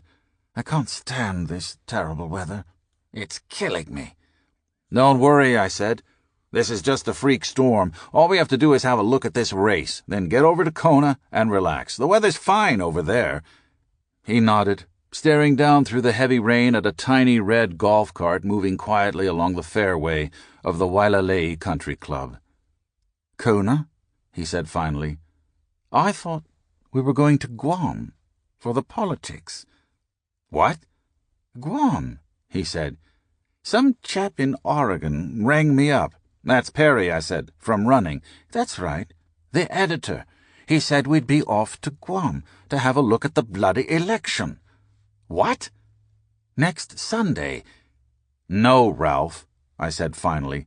"The Honolulu Marathon is next Sunday. That's why we're here." "Marathon?" I stared at him. His teeth were jutting out of his mouth, and his eyes were red slits in his face. The valerian root would be wearing off soon, but maybe not soon enough. In the meantime, he might die without some kind of stimulant. I offered him the Glenfiddich bottle, which he eagerly grasped with both hands, whimpering softly as he raised it to his lips. He swallowed once, then uttered a low animal noise, and vomited all over the bed. I caught him as he was rolling off onto the floor and dragged him into the bathroom. He crawled the last few feet on his own, then collapsed on his knees in the shower stall. I turned on the water, both knobs up to maximum, and closed the door so his wife and daughter wouldn't hear his degenerate screams. The party that night was awkward. We arrived too late for dinner, and there were no smoking signs everywhere. Ralph tried to mingle, but he looked so sick that none of the guests would talk to him. Many were world-class runners, fanatics about personal health, and the sight of Ralph made them cringe. The aloe had half-cured his back, but he still walked like a stroke victim, and his physical presence was not cheerful. He limped from room to room with his sketchbook, still deeply confused on valerian root, until a man wearing a silver Nike jumpsuit finally led him outside and said he should check himself into the leper colony on Molokai. I found him leaning against the trunk of a monkey-paw tree at the far end of the redwood deck, arguing bitterly with a stranger about the price of marijuana. "It's a bloody awful habit," he was saying. "The smell of it makes me sick. I hope they put you in prison." "You shit-eating wino," said the stranger. "It's people like you that give marijuana a bad name."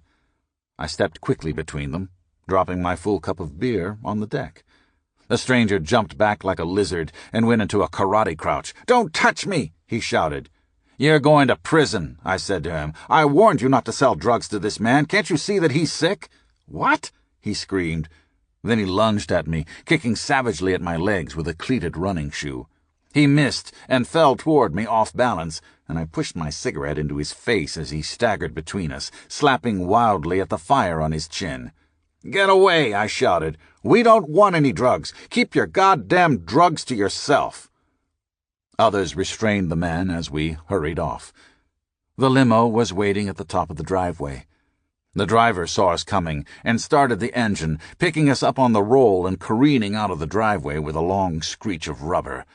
Ralph had 2 spasms on the way to the hotel. The driver became hysterical and tried to flag down an ambulance at a stoplight on Waikiki Boulevard, but I threatened to put a cigarette out on his neck unless we went straight to the hotel. When we got there, I sent the driver back to the party to pick up the others. The Samoan night clerk helped me carry Ralph up to his room. Then I ate 2 bags of valerian root and passed out. We spent the next few days in deep research. Neither one of us had the vaguest idea what went on at a marathon, or why people ran in them, and I felt we should ask a few questions and perhaps mingle a bit with the runners.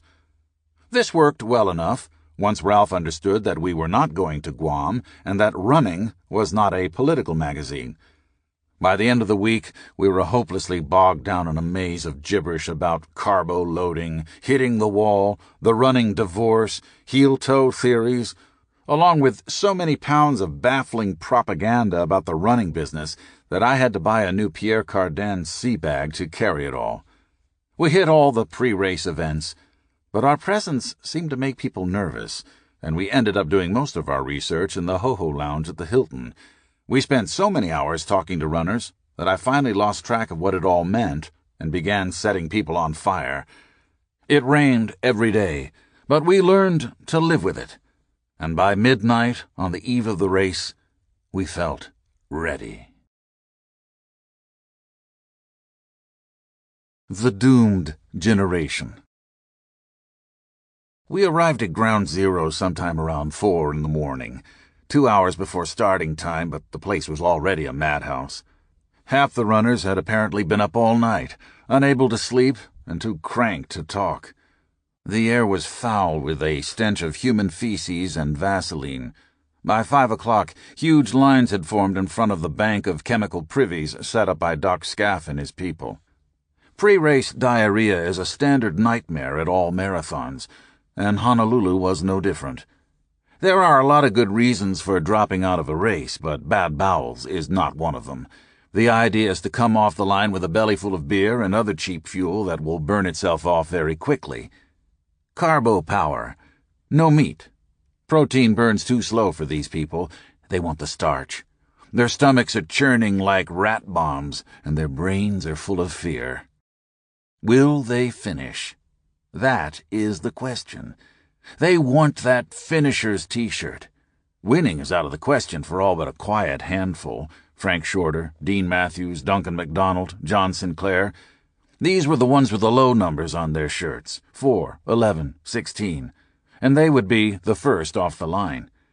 The others, the runners, people wearing 4-digit numbers, were lined up in ranks behind the racers, and it would take them a while to get started.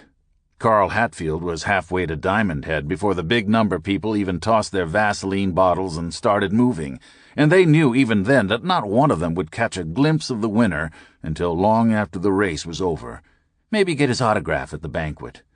We are talking about 2 very distinct groups here, 2 entirely different marathons. The racers would all be finished and half drunk by 9:30 in the morning, or just about the time the runners would be humping and staggering past Wilbur's house at the foot of Heartbreak Hill. At 5:55, we jumped on the tailgate of Don Cardong's KKUA radio press van, the best seats in the house, and moved out in front of the pack at exactly 11.5 miles per hour, or somewhere around the middle of second gear. The plan was to drop us off at Wilbur's house and then pick us up again on the way back. Some freak with 4 numbers on his chest came off the line like a hyena on speed and almost caught up with our van and the 24 motorcycle cops assigned to run interference. But he faded quickly. We jumped off the radio van at Wilbur's and immediately set up a full wet bar and command center next to the curb, and for the next few minutes we just stood there in the rain and heaped every conceivable kind of verbal abuse on the runners coming up. "You're doomed, man. You'll never make it. Hey, fat boy, how about a beer? Run, you silly bastard. Lift those legs. Eat shit and die," was Skinner's favorite. One burly runner in the front ranks snarled back at him, "I'll see you on the way back." "No, you won't. You'll never make it back. You won't even finish. You'll collapse." It was a rare kind of freedom to belch any kind of cruel and brutal insult that came to mind, because the idea of anybody stopping to argue was out of the question. Here was this gang of degenerates hunkered down by the side of the racecourse with TV sets, beach umbrellas, cases of beer and whiskey, loud music and wild women, smoking cigarettes. It was raining, a light, warm rain, but steady enough to keep the streets wet, so we could stand on the curb and hear every footfall on the pavement as the runners came by. The front runners were about 30 seconds behind us when we jumped off the still-moving radio van, and the sound of their shoes on the wet asphalt was not much louder than the rain. There was no sound of hard rubber soles pounding and slapping on the street. That noise came later, when the racers had passed and the first wave of runners appeared. The racers run smoothly, with a fine-tuned stride like a Wankel rotary engine. No wasted energy, no fighting the street or bouncing along like a jogger. These people flow, and they flow very fast. The runners are different. Very few of them flow, and not many run fast, and the slower they are, the more noise they make. By the time the 4-digit numbers came by, the sound of the race was disturbingly loud and disorganized. The smooth, rolling hiss of the racers had degenerated into a hell broth of slapping and pounding feet. We followed the race by radio for the next hour or so. It was raining too hard to stand out by the curb, so we settled down in the living room to watch football on TV and eat the big breakfast that Carol Wilbur had fixed for the drunkards before leaving at 4 a.m. to run in the marathon. She finished impressively, around 3:50. It was just before 8 when we got a call from Cardong in the radio van to be out on the curb for a rolling pickup on the way to the finish line. Duncan MacDonald, a local boy and previous 2-time winner, had taken command of the race somewhere around the 15-mile mark and was so far ahead that the only way he could lose this race would be by falling down, which was not likely, despite his maverick reputation and good-natured disdain for traditional training habits. Even drunk, he was a world-class racer, and a hard man for anybody to catch once he got out in front. There was nobody near him when he passed the 24-mile mark in front of Wilbur's house, and we rode the final 2 miles to the finish line on the tailgate of the radio van, about 10 yards ahead of him. And when he came down the long hill from Diamond Head, surrounded by motorcycle cops, and moving like Secretariat in the stretch at Churchill Downs, he looked about 10 feet tall. "Jesus Christ," Skinner muttered. "Look at that bastard run." Even Ralph was impressed. "This is beautiful," he said quietly. "This man is an athlete." Which was true. It was like watching Magic Johnson run the fast break, or Walter Payton turning the corner. A racer in full stride is an elegant thing to see. And for the first time all week, the running business made sense to me. It was hard to imagine anything catching Duncan MacDonald at that point, and he was not even breathing hard. We hung around the finish line for a while to watch the racers coming in, then we went back to Wilbur's to have a look at the runners. They straggled by, more dead than alive, for the rest of the morning and into the afternoon. The last of the finishers came in a few minutes after 6, just in time to catch the sunset and a round of applause from the few rickshaw drivers still loitering in the park by the finish line. Marathon running, like golf, is a game for players, not winners. That is why Wilson sells golf clubs and Nike sells running shoes. The 80s will not be a healthy decade for games designed only for winners, except at the very pinnacle of professional sport, like the Super Bowl or the heavyweight championship of the world. The rest of us will have to adjust to this notion or go mad from losing. Some people will argue, but not many. The concept of victory through defeat has already taken root, and a lot of people say it makes sense. The Honolulu Marathon was a showcase example of the new ethic. The main prize in this race was a great T-shirt for every one of the 4,000 finishers. That was the test, and the only ones who failed were those who dropped out. There was no special shirt for the winner, who finished so far ahead of the others that only a handful of them ever saw him until the race was long over, and not one of them was close enough to MacDonald in those last 2 miles before the finish to see how a real winner runs. The other 5 or 6 or even 7 or 8,000 entrants were running for their own reasons. And this is the angle we need, the raison d'etre, as it were. Why do those buggers run? Why do they punish themselves so brutally for no prize at all?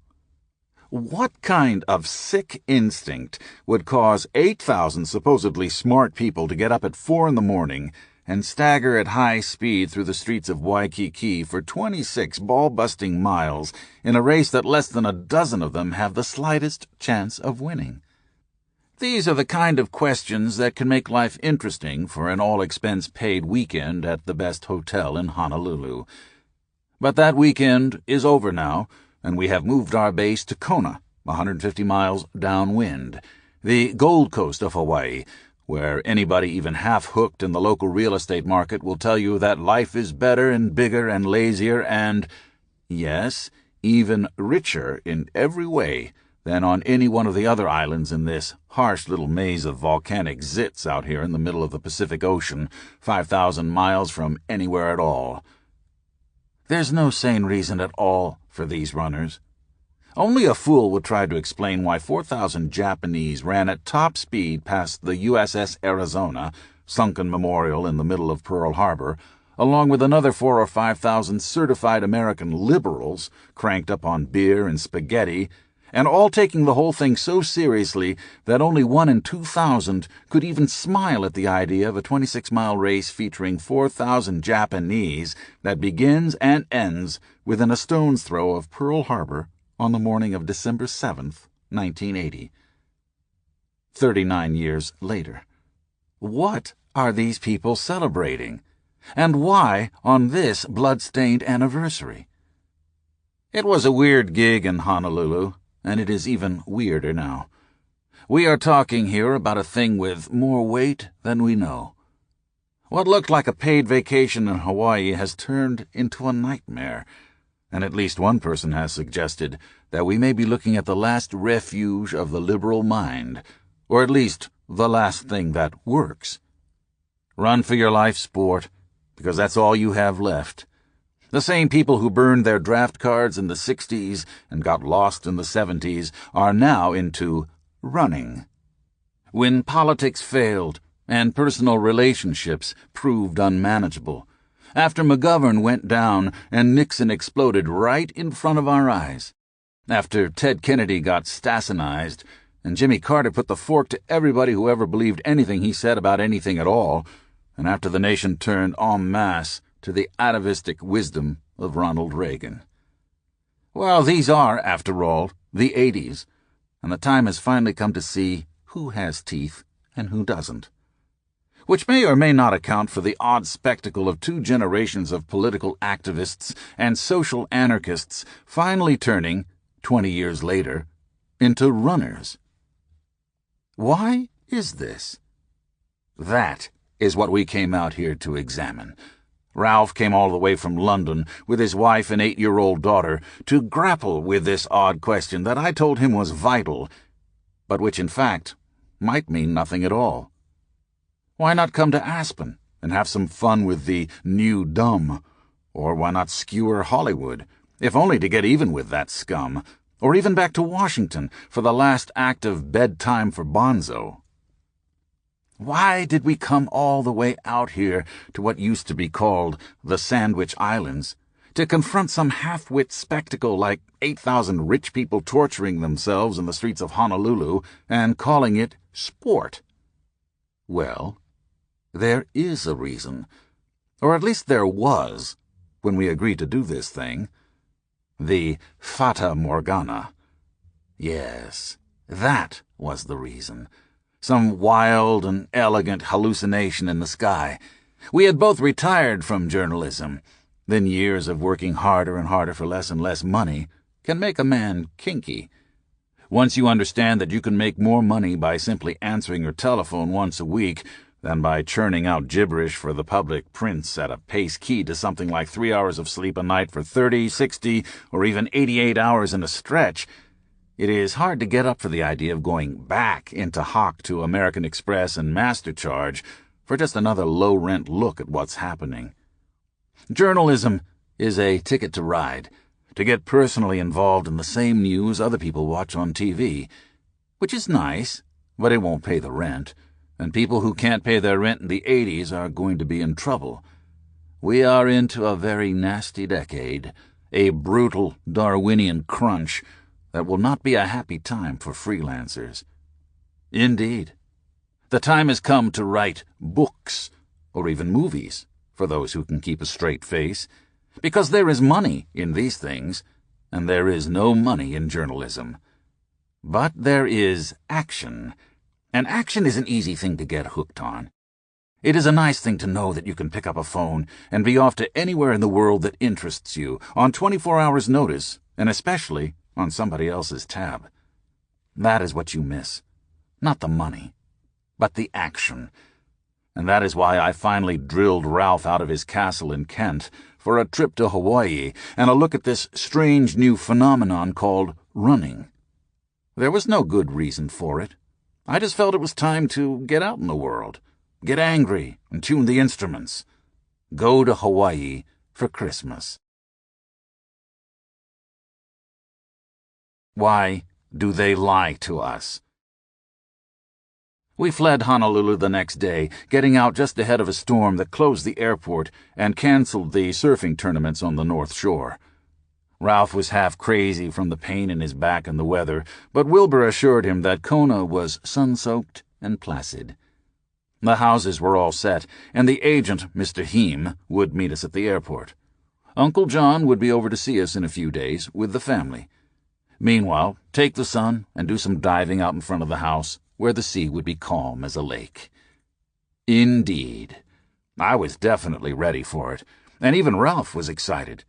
The constant rain in Honolulu had broken his spirit, and the wound on his spine was not healing. "You look sick," I said to him, as he staggered into the airport with a huge IBM Selectric that he'd stolen from the hotel.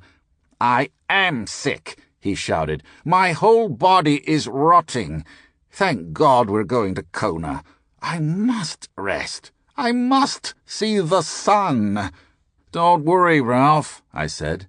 "Wilbur's taking care of everything." Which I believed at the time. He had no reason to lie, or at least none I could see at the time. But he did. Almost everything he said was a lie.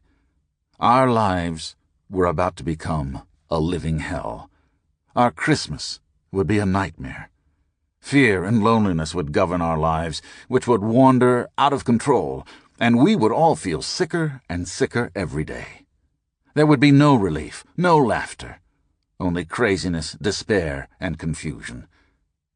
Mr. Heem, the realtor, was waiting when we arrived at Kailua Kona Airport, a palmy little oasis on the edge of the sea, about 10 miles out of town. The sun was getting low and there were puddles of water on the runway, but Mr. Heem assured us the weather was fine. "We'll sometimes get a little shower in the late afternoon," he said, "but I think you'll find it refreshing." There was not enough room in his car for all our luggage, so I rode into town with a local fisherman called Captain Steve, who said he lived right up the beach from us. We loaded the luggage into his El Camino pickup, and I sent the others on with Mr. Heem. Ralph was agitated about leaving me alone with a stranger. "I can see it in his eyes," he said. "He's a dope addict. It's no accident that he was sitting here like a troll when we got off the plane." "Ridiculous," I said. "He's picking up his girlfriend. People are friendly over here, Ralph. It's not like Honolulu."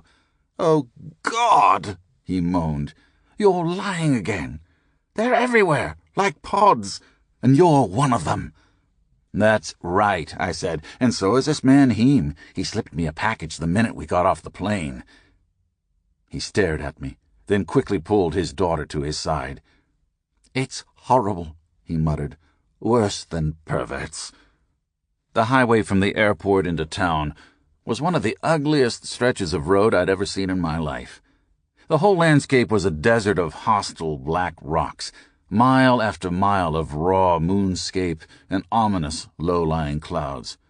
Captain Steve said we were crossing an old lava flow, one of the last eruptions from the 14,000-foot hump of Mauna Kea to our left, somewhere up in the fog. Far down to the right, a thin line of coconut palms marked the new western edge of America, a lonely-looking wall of jagged black lava cliffs looking out on the white-capped Pacific. We were 2,500 miles west of the Seal Rock Inn, halfway to China, and the first thing I saw on the outskirts was a Texaco station, then a McDonald's hamburger stand. Captain Steve seemed uneasy with my description of the estate he was taking me to. When I described the brace of elegant Japanese-style beach houses looking out on a black marble pool and a thick green lawn rolling down to a placid bay, he shook his head sadly and changed the subject. "We'll go out on my boat for some serious marlin fishing," he said. "I've never caught a fish in my life," I said. "My temperament is wrong for it." "You'll catch fish in Kona," he assured me, as we rounded a corner into downtown Kailua, a crowded commercial district on the rim of the bay with half-naked people running back and forth through traffic like sand crabs. We slowed to a crawl, trying to avoid pedestrians, but as we passed the Kona Inn, a pot-bellied man with white hair carrying a beer bottle in each hand came running out of the driveway yelling, "You dirty bitch! I'll break your neck!" and crashed against the car at full speed, smacking my arm against the door. He fell back on the street, and I tried to open the car door to get out and stomp on him, but my arm was completely numb. I couldn't lift it, or even move my fingers. I was still in shock when we stopped at a red light, and I noticed what appeared to be a cluster of garish-looking prostitutes standing in the shadows of a banyan tree on the sidewalk. Suddenly, there was a woman leaning in my window, yelling gibberish at Captain Steve. She was trying to reach in and get hold of him, but my arm was dead, and I couldn't roll up the window. When she reached across me again, I grabbed her hand and jammed my lit cigarette into her palm. The light changed, and Captain Steve sped away, leaving the whore screeching on her knees in the middle of the intersection. It was as if the ships had by chance arrived at some culmination in the lives of this community, a climax that would affect their destiny. Polynesian excitement was one thing, and they were familiar with that. In this bay, the whole population gave the impression of being on the brink of mass madness. The canoes directed Cook's boat to Kealakekua village on the eastern arm of the bay. As soon as they were ashore, Cook, King, and Bailey were conscious of the silence by contrast with the bedlam surrounding the ships.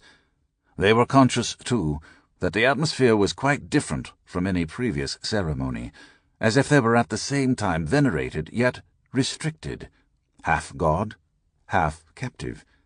Kanina took Cook firmly by the hand when they landed on the volcanic rock shore and led him away as if he were his prisoner. A native walked ahead of them incanting a dirge, which was repeated again and again. The word Lono was predominant, and when the natives who had come out to greet them heard it, they prostrated themselves. The party proceeded along the length of a wall of lava rocks, through the village, towards the morai, here called a heiau. It was huge and impressive, a rectangular black block set among the waving coconut trees, and about 20 by 40 yards in size, surrounded by a fence in a state of disrepair on which were set 20 human skulls. Crudely carved, grotesque wooden images grinning down at them from poles added to the threatening aspect of this holy place, which also featured an elaborate but dangerous-looking scaffold with 12 more images set in a semicircle, and a high altar upon which lay some sacrificial offerings, among them a lot of fruit and a huge, half-decayed hog. 4 natives had now appeared, ceremonially dressed and bearing wands tipped with dog's hair and chanting the word Lono, or Orono, as Howe actually makes it out to be. Orono has been changed to Lono throughout. Richard Howe, The Last Voyage of Captain James Cook. "Good work," he said to me. "That guy used to work for me. He was a first-class mechanic." "What?" I said. "That whore?" "That was no whore," he said. "That was Hilo Bob, a shameless transvestite. He hangs out on that corner every night with all those other freaks. They're all transvestites." I wondered if Mr. Heem had brought Ralph and his family along this same scenic route. I had a vision of him struggling desperately with a gang of transvestites in the middle of a traffic jam, not knowing what it meant. Wild whores with crude painted faces, bellowing in deep voices and shaking bags of dope in his face, demanding American money. We were stuck in this place for at least a month, and the rent was $1,000 a week, half in advance, which we'd already paid Mr. Heem. "It's a bad situation," Captain Steve was saying as we picked up speed on the way out of town. "Those freaks have taken over a main intersection, and the cops can't do anything about it." He swerved suddenly to avoid a pear-shaped jogger on the shoulder of the highway. "Hilo Bob goes crazy every time he sees my car," he said. "I fired him after he had a sex change operation, so he got a lawyer and sued me for mental anguish. He wants $500,000. "Jesus," I said, still rubbing my wounded arm. "A gang of vicious bull fruits harassing the traffic on Main Street." "Yeah," he went on, "I made a real effort with Bob, but he got too weird for the clients. I'd get to the boat in the morning with a terrible hangover and find him asleep on the ice chest with his hair dyed orange and lipstick smeared all over his face. He got real bitchy and strange after he had his operation, and he started drinking a lot. I never knew what to expect. One morning he showed up with the ass cut out of his Levi's, but I didn't notice it until we were out of the harbor and I let him take the helm. I had a family of Japs on board, and they all went crazy at once. The grandfather was a famous fisherman about 90 years old, and they brought him all the way to Kona to catch his last marlin. I was up in the tower, still half sick and asleep, when I heard a lot of screaming down in the cabin. It sounded like Bob was being killed. I came down the ladder with a loaded .45 in my hand and got hit in the face with a spear handle by an old woman about 4 feet tall. It knocked me out cold. By the time I woke up, the boat was running in circles, and Bob was over the side, fouled in the outrigger lines. He had 2 hooks in his back, and the water was full of blood, but they wouldn't let me stop to pull him back aboard. The old man wanted me to shoot him in the water. I had to give them $500 in cash before they let me pick Bob up. Then they stabbed him 3 or 4 times on the way back to port." He laughed bitterly. "It was the worst experience I've ever had at sea. They reported me to the Coast Guard, and I almost lost my captain's license. The story was on the front page of the newspaper. They charged me with sexual assault, and I had to defend myself at a public hearing." He laughed again. "Jesus Christ, how do you explain a thing like that? The first mate walking around the deck with a seat cut out of his pants." I said nothing. The story made me uncomfortable. What kind of place had we come to, I wondered? And what if Ralph wanted to go fishing? Captain Steve seemed okay, but the stories he told were eerie. They ran counter to most notions of modern-day sport fishing. Many clients ate only cocaine for lunch, he said. Others went crazy on beer and wanted to fight on days when the fish weren't biting. No strikes before noon put bad pressure on the captain. For $500 a day, the clients wanted big fish, and a day with no strikes at all could flare up in mutiny on the long ride back to the harbor at sunset. "You never know," he said. "I've had people try to put a gaffing hook into me with no warning at all. That's why I carry the .45. There's no point calling the cops when you're 20 miles out to sea. They can't help you out there." He glanced in the direction of the surf, booming up on the rocks about 100 yards to our right. The ocean was out there, I knew, but the sun had gone down and all I could see was blackness. The nearest landfall in that direction was Tahiti, 2,600 miles due south. It was raining now, and he turned on the windshield wipers. We were cruising slowly along in bumper-to-bumper traffic. The highway was lined on both sides with what appeared to be unfinished apartment buildings, new condominiums and raw construction sites littered with bulldozers and cranes. The roadside was crowded with long-haired thugs carrying surfboards, paying no attention to traffic. Captain Steve was getting edgy, but he said we were almost there. "It's one of these hidden driveways," he muttered, slowing down to examine the numbers on a row of tin mailboxes. "Impossible," I said. They told me it was far out at the end of a narrow country road." He laughed, then suddenly hit the brakes and swung right through a narrow slit in the shrubbery beside the road. "This is it," he said, jamming the brakes again to keep from running up on the back of Mr. Heem's car. It was parked with all the doors open in a cluster of cheap wooden shacks about 15 feet off the highway. There was nobody in sight, and the rain was getting dense. We quickly loaded the baggage out of the El Camino and into the nearest shack, a barren little box with only 2 cots and a Salvation Army couch for furniture.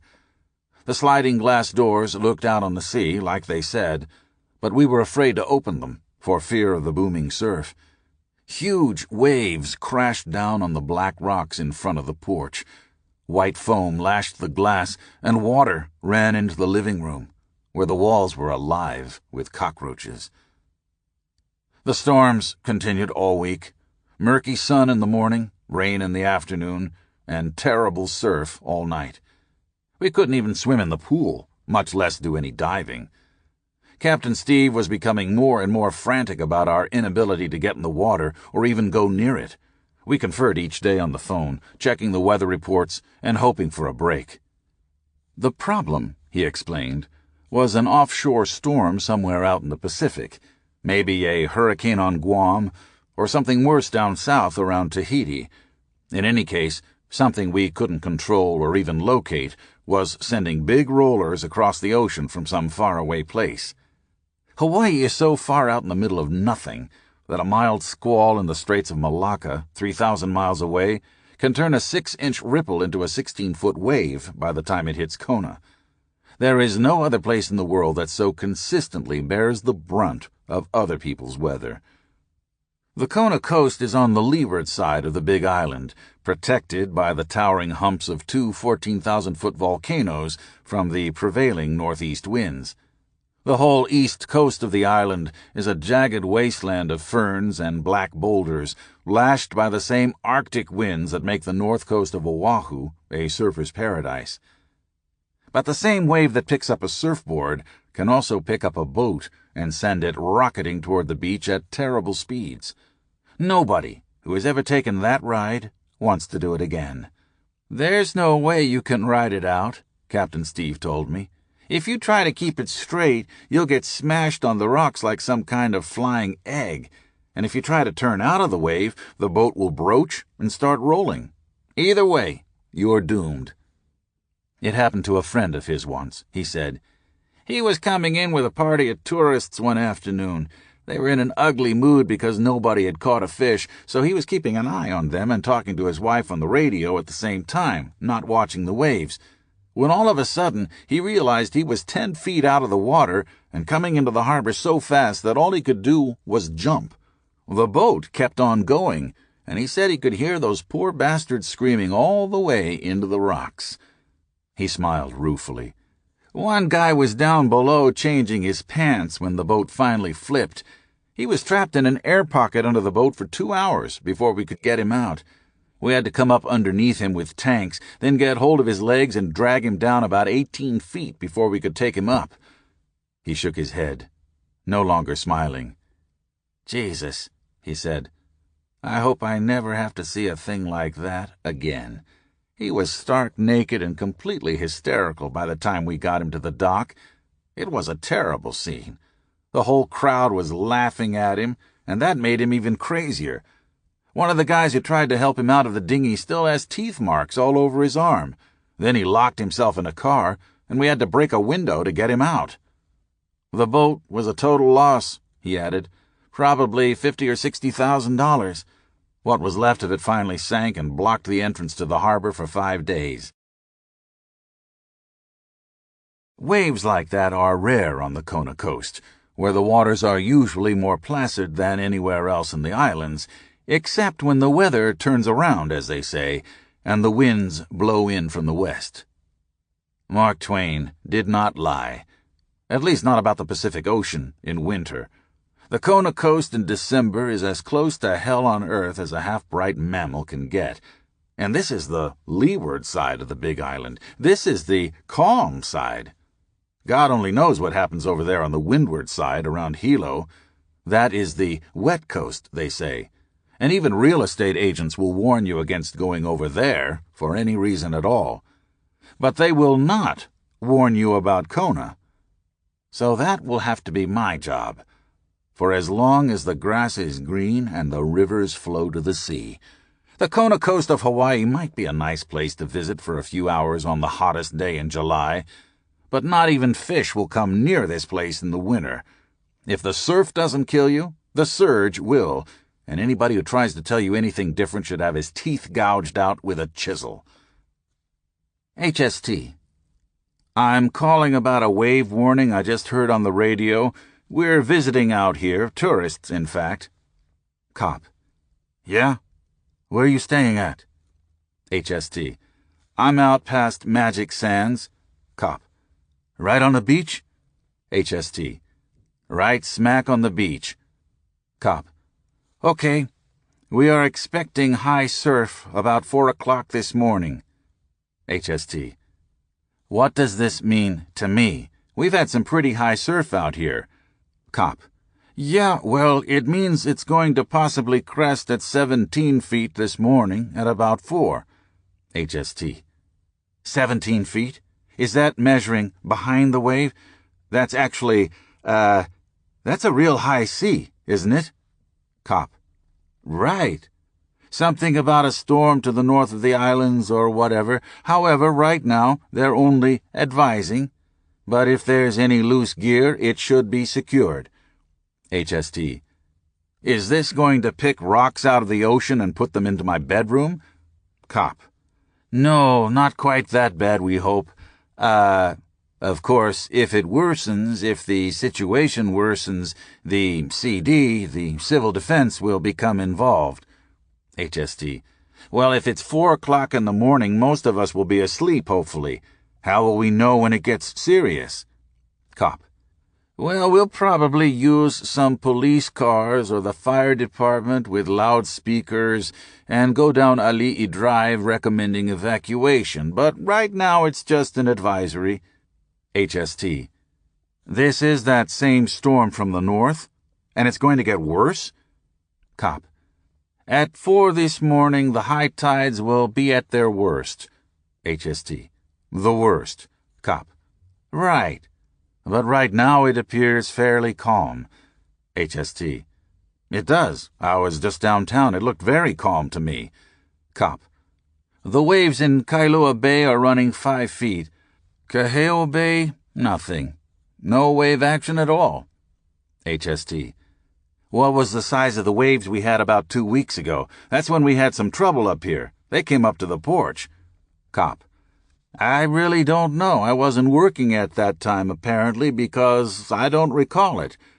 HST. There was no alert. It wasn't that high. Maybe 8 or 10 feet. I was just trying to compare. Well, we'll see, won't we? Cop. Yeah, as I said, right now they're just advising if you have any gear on your back porch or whatever, make sure it's secure. HST laughs. Secure. Cop. And they will take steps to alert the populace near the beach. HST. Steps? What kind of steps? Phone calls? Sirens? How will we know? Like I said, we'll probably be asleep. Cop. Well, as I said, they'll either use the loudspeakers on the police cars and fire department vehicles, or they'll be using... Pause. They'll be using the civil defense siren, which will wake you up, guaranteed. HST. Okay, but we won't be taken out of our beds by a tsunami. Cop. No tsunami. Don't worry about that. HST. Okay, thank you. Cop. You're welcome. Bye. We hear all our lives about the gentle, stormless Pacific and about the smooth and delightful route to the Sandwich Islands and about the steady blowing trades that never vary, never change, never chop around. In all the days of our boyhood we read how that infatuated old-ass Balboa looked out from the top of a high rock upon a broad sea as calm and peaceful as a sylvan lake and went into an ecstasy of delight, like any other greaser over any other trifle, and shouted in his foreign tongue, and waved his country's banner, and named his great discovery Pacific, thus uttering a lie which will go on deceiving generation after generation of students while the old ocean lasts. If I had been there, with my experience, I would have said to this man Balboa, "Now, if you think you have made a sufficient display of yourself cavorting around on this conspicuous rock, you had better fold up your old rag and get back into the woods again, because you have jumped into a conclusion and christened this sleeping boy baby with a girl's name without stopping to inquire into the sex of it. From all that I can discover, if this foreign person had named this ocean the 4 months Pacific, he should have come nearer the mark.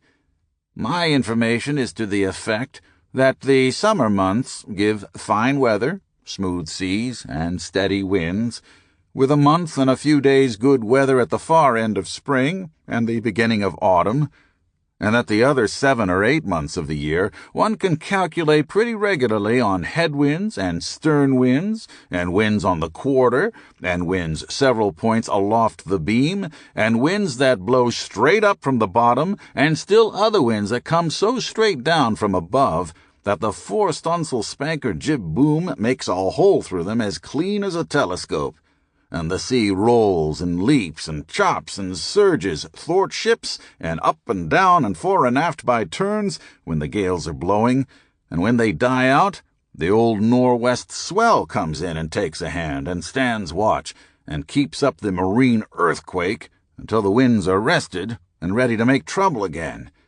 In a word, the Pacific is rough for 7 or 8 months in the year, not stormy, understand me, not what one could just call stormy, but contrary, baffling, and very rough. Therefore, if that Balboa constrictor had constructed a name for it that had wild or untamed to it, there would have been a majority of 2 months in the year in favor and in support of it. Mark Twain, Letters from Hawaii. Tits like orange fireballs. All work ceased on my side of the compound as the holiday season approached. I hunkered down for the pro football playoffs, betting heavily with Wilbur on the telephone and squandering away my winnings on fireworks. The Christmas season in Hawaii is also the time of the annual Feast of Lono, the god of excess and abundance. The missionaries may have taught the natives to love Jesus, but deep in their pagan hearts they don't really like him. Jesus is too stiff for these people. He had no sense of humor. The ranking gods and goddesses of the old Hawaiian culture are mainly distinguished by their power, not their purity, and they are honored for their vices as well as their awesome array of virtues. They are not intrinsically different from the people themselves, just bigger and bolder and better in every way. The 2 favorites are Lono and Pele, the randy volcano goddess. When Pele had a party, everybody came. She was a lusty, long-haired beauty who danced naked on molten lava with a gourd of gin in each hand, and anybody who didn't like it was instantly killed. Pele had her problems, usually with wrong-headed lovers, and occasionally with whole armies, but in the end she always prevailed.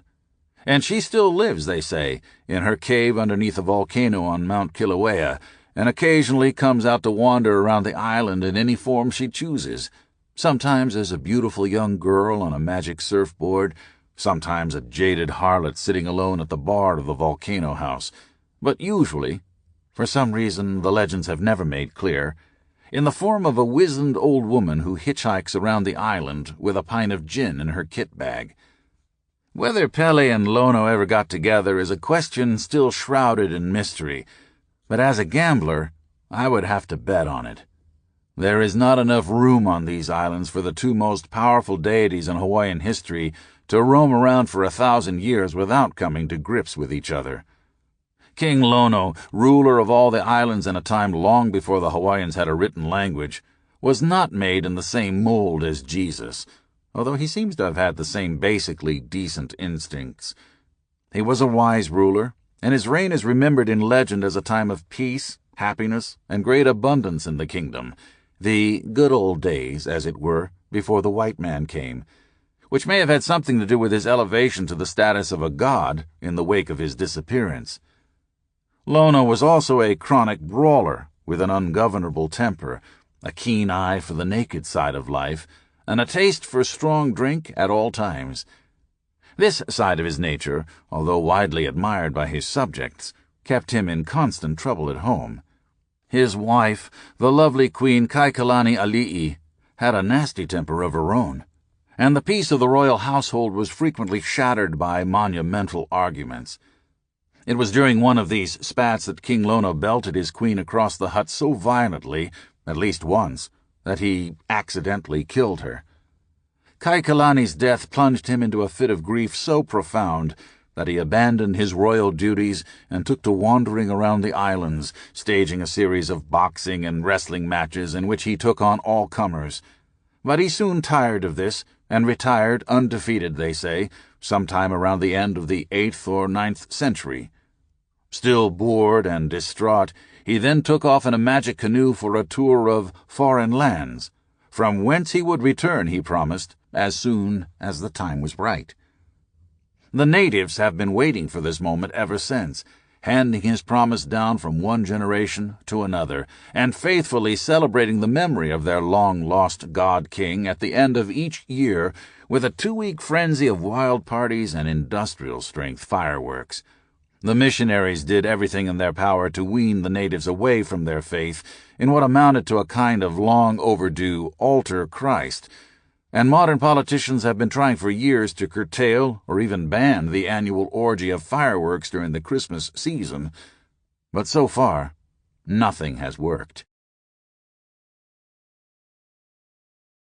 There are no rules.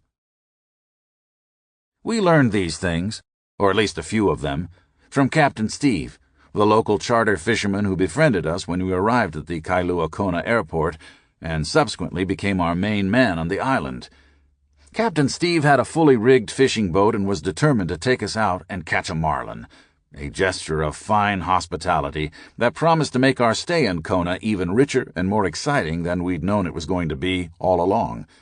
Wilbur also had a fishing trip lined up for us, and Stan Zura, an old friend from Colorado, had a boat that he'd offered to let us use any time we wanted. It had seemed up to that point that we were definitely in good shape, and as the winter solstice approached, I felt optimistic enough to invite my son, Juan, over to Hawaii for a week or so of the finest water sport. The Kona coast is one of the world's best game fishing grounds, regarded by serious anglers as the equal of anything to be found in the Bahamas or the Great Barrier Reef in Australia. Both Ralph and I were pleased at our unexpected run of high luck. In addition to having our own pool and a private beach right in front of the compound for swimming and skin diving, now we also had our own boats to get out on the ocean and stalk the mighty marlin. Money was no problem, Captain Steve explained. Charter boats in Kona normally go for $500 a day, but for us that fee would be waived. All we had to do was bring our own food and drink. Indeed. Just the sight of these words on paper sends a shudder up my spine even now, long after we finally escaped and moved on to other ordeals. We will get to the details later, but the main bearings of the story and all we need to know for now are these. 1. Early in December, we moved into a kind of seaside estate containing a pool and 3 wooden houses, one for the caretaker, one for Ralph and his family, and another for me, Layla, and Juan. 2. Captain Steve, who lived not far up the beach from us, became more and more obsessed with getting us out on the sea to catch fish. 3. In December of that year, the Kona coast was lashed by a series of terrible storms that made our lives a living hell. And 4. Our social behavior turned so ugly and rude that we were shunned by the natives and eventually turned to excessive use of fireworks, whiskey, and bad craziness in the compound. The Kona fishing fleet stayed safely in port during this period, leaving Captain Steve and the other seafaring types with a lot of time on their hands, which most of them spent on bar stools, bitching endlessly about the weather, the dearth of paying tourists on the island, and the first bad signs of what some of them saw as the imminent collapse of the local real estate market. Hawaii had been the only state in the Union that didn't vote for Reagan, so there were a lot of people hanging idly around the bars who kept saying, "I told you so," to anybody who would listen. This was the situation we found ourselves mired in, and the only escape, for me at least, was watching football on television, which I did with a zeal that got more and more on Ralph's nerves. His lifelong hatred of sport made it impossible for him to share my preoccupation with gambling on the games, and we slowly drifted apart, he to his kinky brooding, and me to the TV set, usually far up the mountain at Stanzura's house. On the few occasions when we all went into town together, Ralph's eccentric behavior so offended the natives that some called him the Queer, and others called him Wolfman. By the time we had been there 2 weeks, he was known everywhere we went as the Queer and Famous Wolfman, and he was not much fun to be with. One by one, we all got off the boat. Ralph went first, as always, and as always he blamed it on me. Which was true in a way. The whole thing was my fault. It was my plan that had gone wrong, not Ralph's, and now his whole family was in the throes of a profound psychotic experience. Some people can handle 10 days in the eye of a hurricane, and some can't. Ralph was becoming more and more concerned about this aspect of our situation as it daily became more desperate. His primitive Welsh ancestry would allow him to cling almost indefinitely to his own sanity, he felt, but he was not confident about the ability of his wife or young daughter to survive a shock of this magnitude. "How many days of abject terror can an 8-year-old girl endure?" he asked me one day, as we shared a pint of hot gin in his kitchen. "I can already see the signs.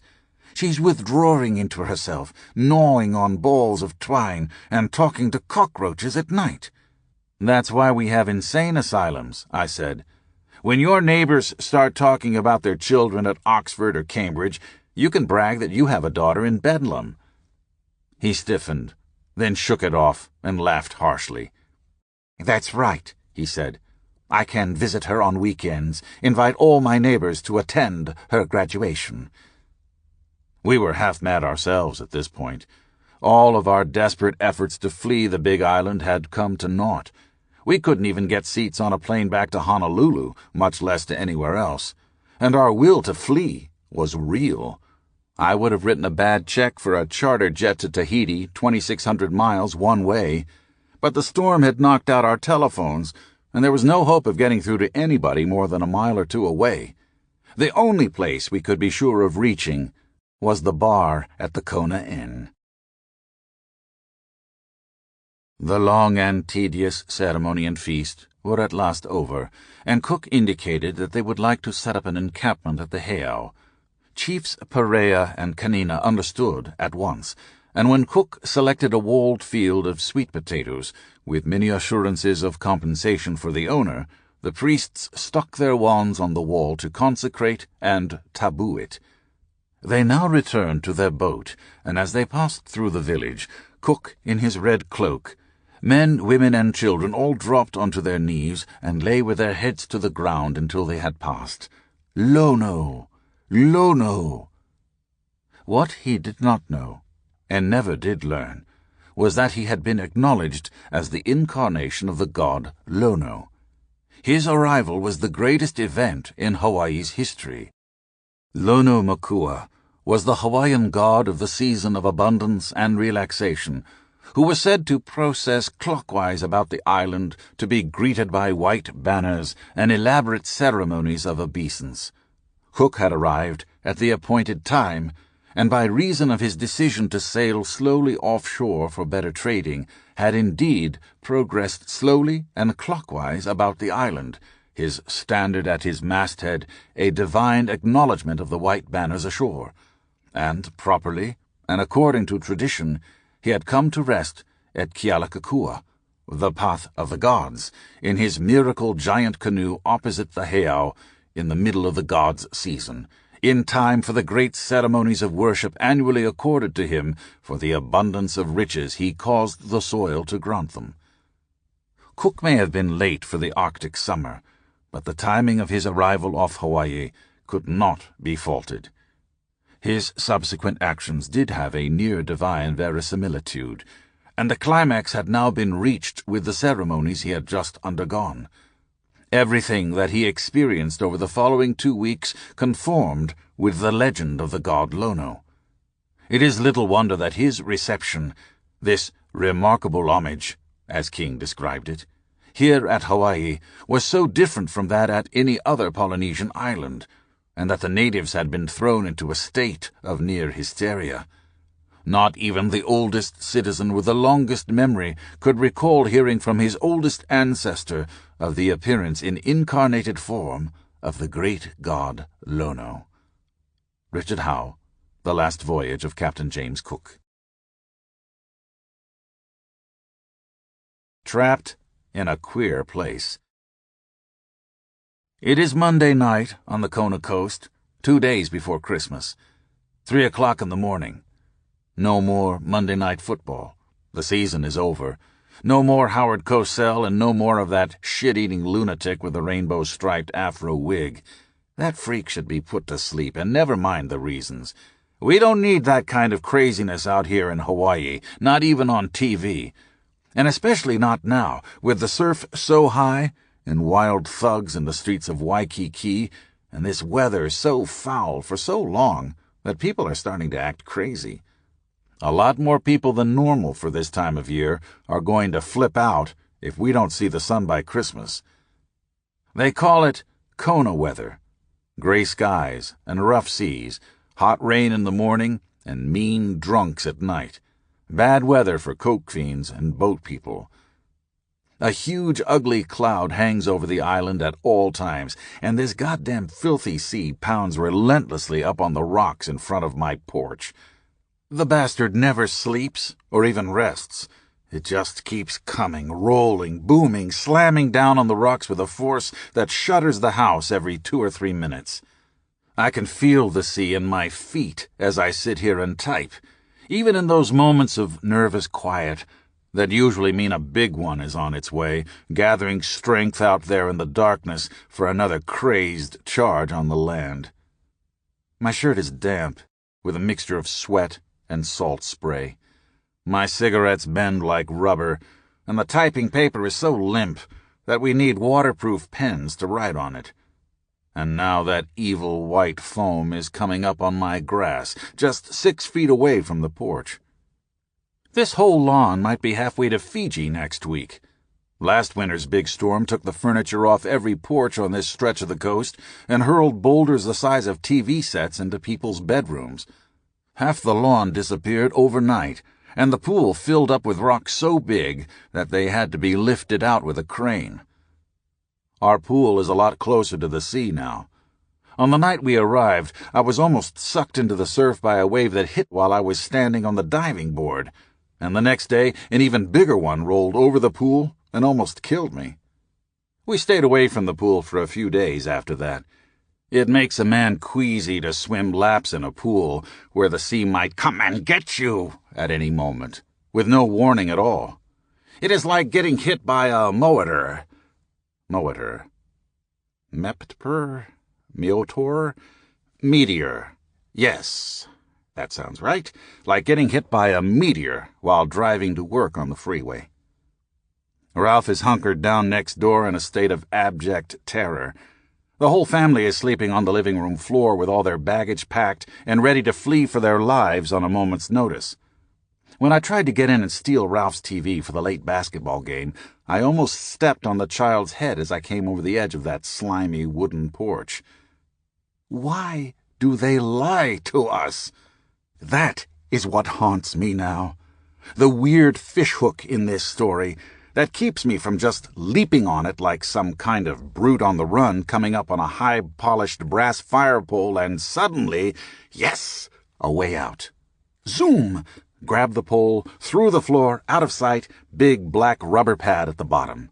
And after that, run like a bastard and never look back, because whatever's after you is probably in better shape than you are, and it probably won't slow down. Those buggers run 26 consecutive 5-minute miles. But not even that is fast enough to stay ahead of that thing that keeps gaining. Why don't they ride motorcycles? Why, indeed? We will have to deal with that later, for good or ill. All we know for now, and all we need to know, is that this goddamn rotten surf is still thundering up on the lawn at 5 in the morning, and this dirty Hawaiian nightmare has been going on for 13 straight days. Bomb fever. After 2 weeks on the Kona coast, I found myself looking for stray dogs to run over every time I drove into town, and the drunker I got, the more dogs I wanted to kill. The only other thing that makes sense is bombs, and we reached that point in Kona on Christmas Eve. Here is a wild scrawl that I found on a page in my notebook, dated December 25th. This filthy goddamn sea is still raging and pounding on the rocks in front of my porch.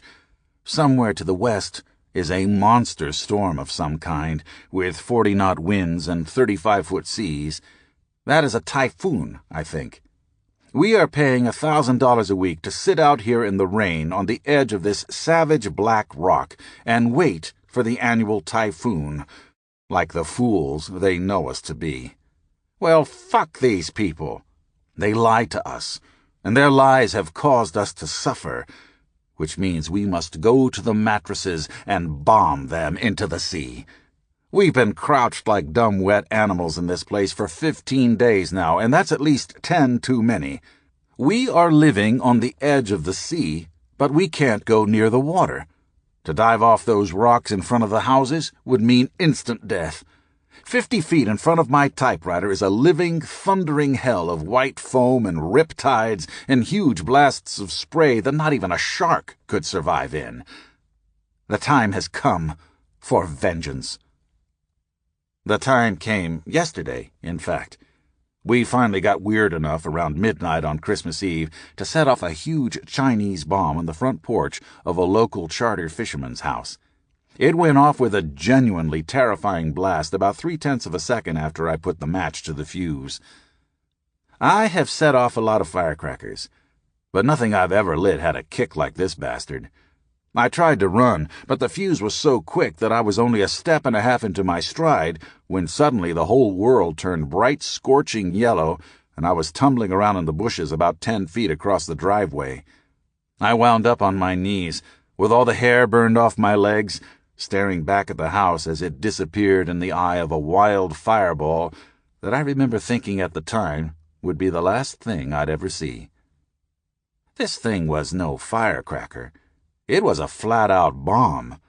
2,490 bright red Chinese firecrackers packed into a 10-pound lump and nicely wrapped with a time-release fuse that makes the explosion seem to go on forever.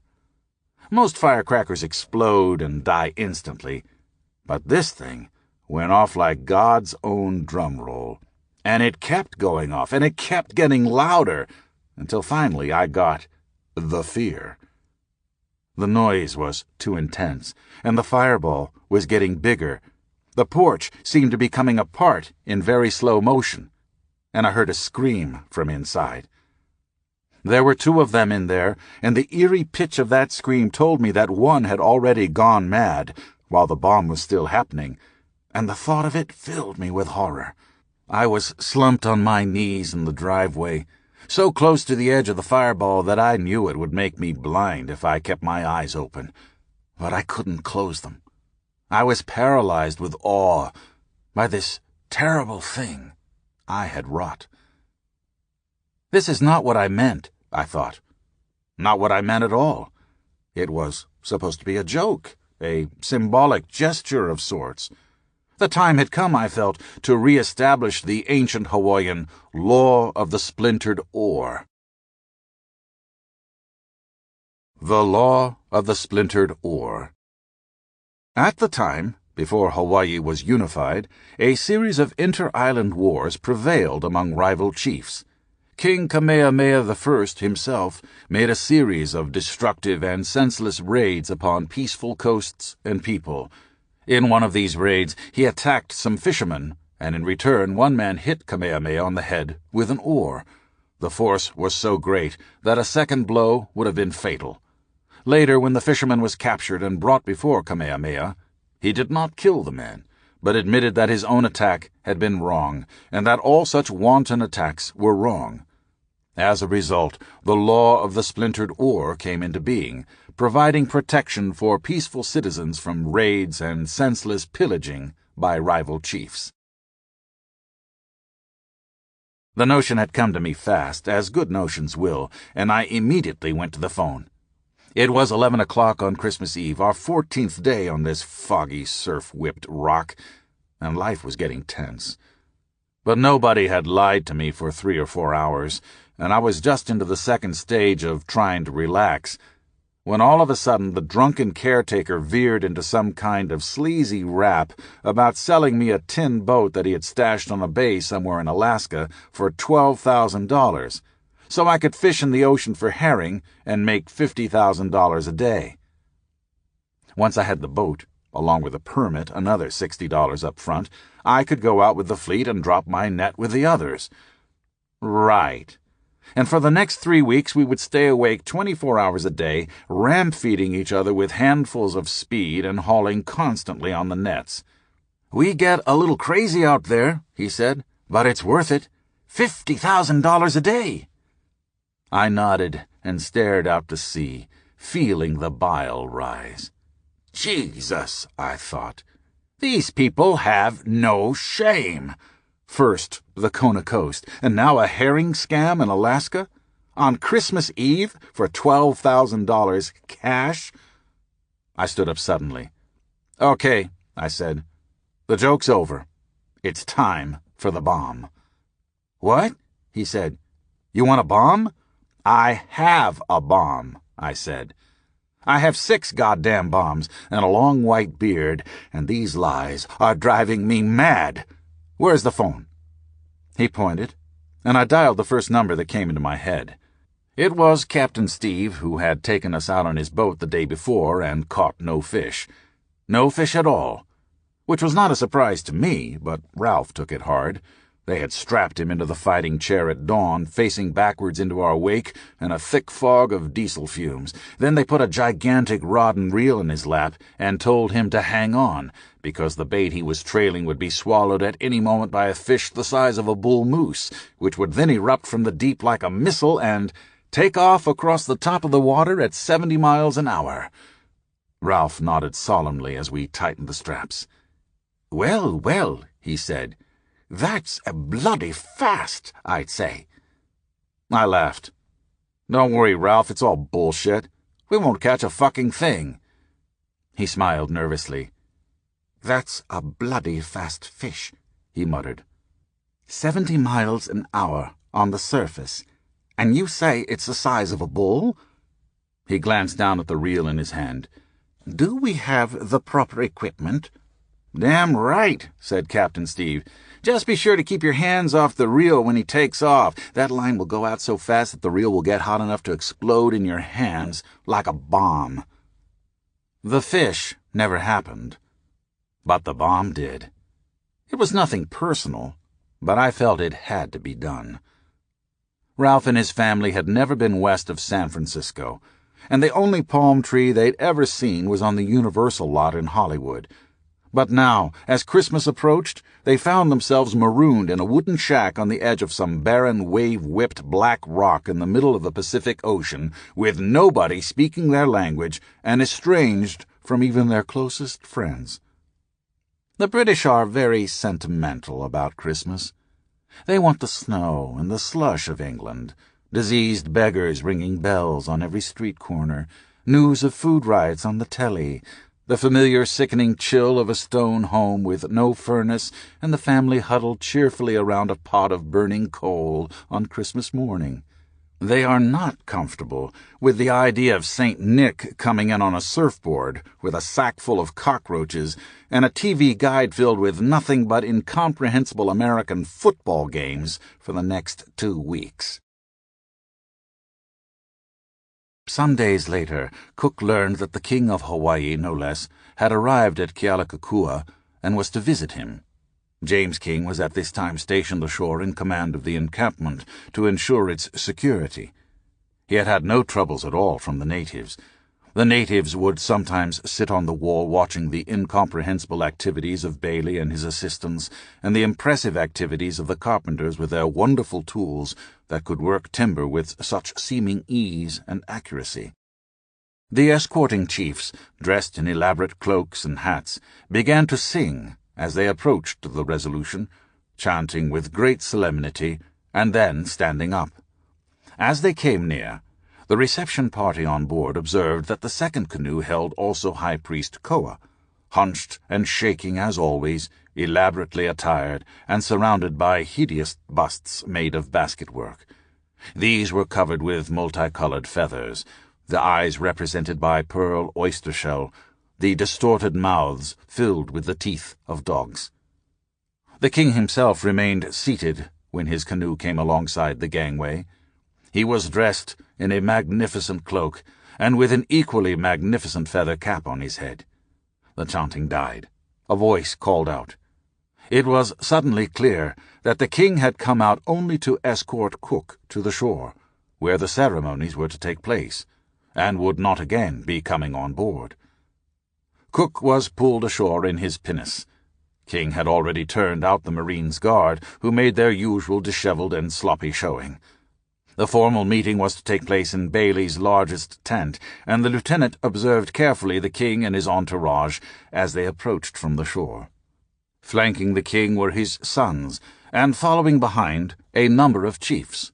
The king's nephew, Chief Kamehameha, a ferocious-looking individual with his long hair plastered all over with paste and powder, a particularly vigorous and important-looking Chief Kalimu, another muscular individual, Chief Kua, and several more. A parade as formidable as it was bizarre. King watched Cook, waiting patiently for the ceremonies to begin, a weary expression on his face, towering above all these islanders in spite of his middle-aged stoop. Then the king stepped forward, standing erect and without assistance, but shaking all over as badly as High Priest Koa. It was not until this moment, when in turn the king tore off his cloak and put it around Cook's shoulders, and then lifted his hat and placed it on Cook's head, that he exposed his face for the first time. Like the high priest's, it was peeling and covered in sores.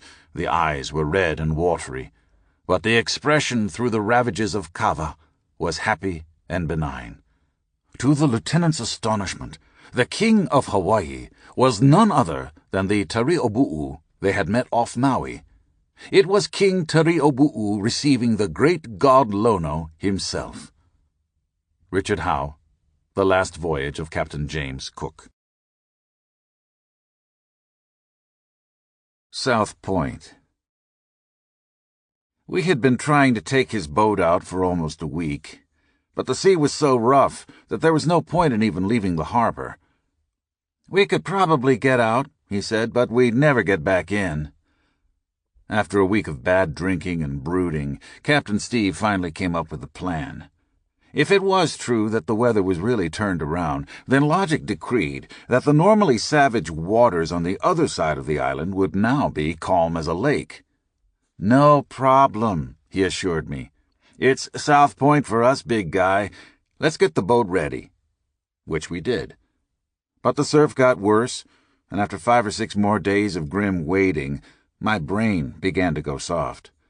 We drove to the tops of volcanoes, we drank heavily, set off many bombs.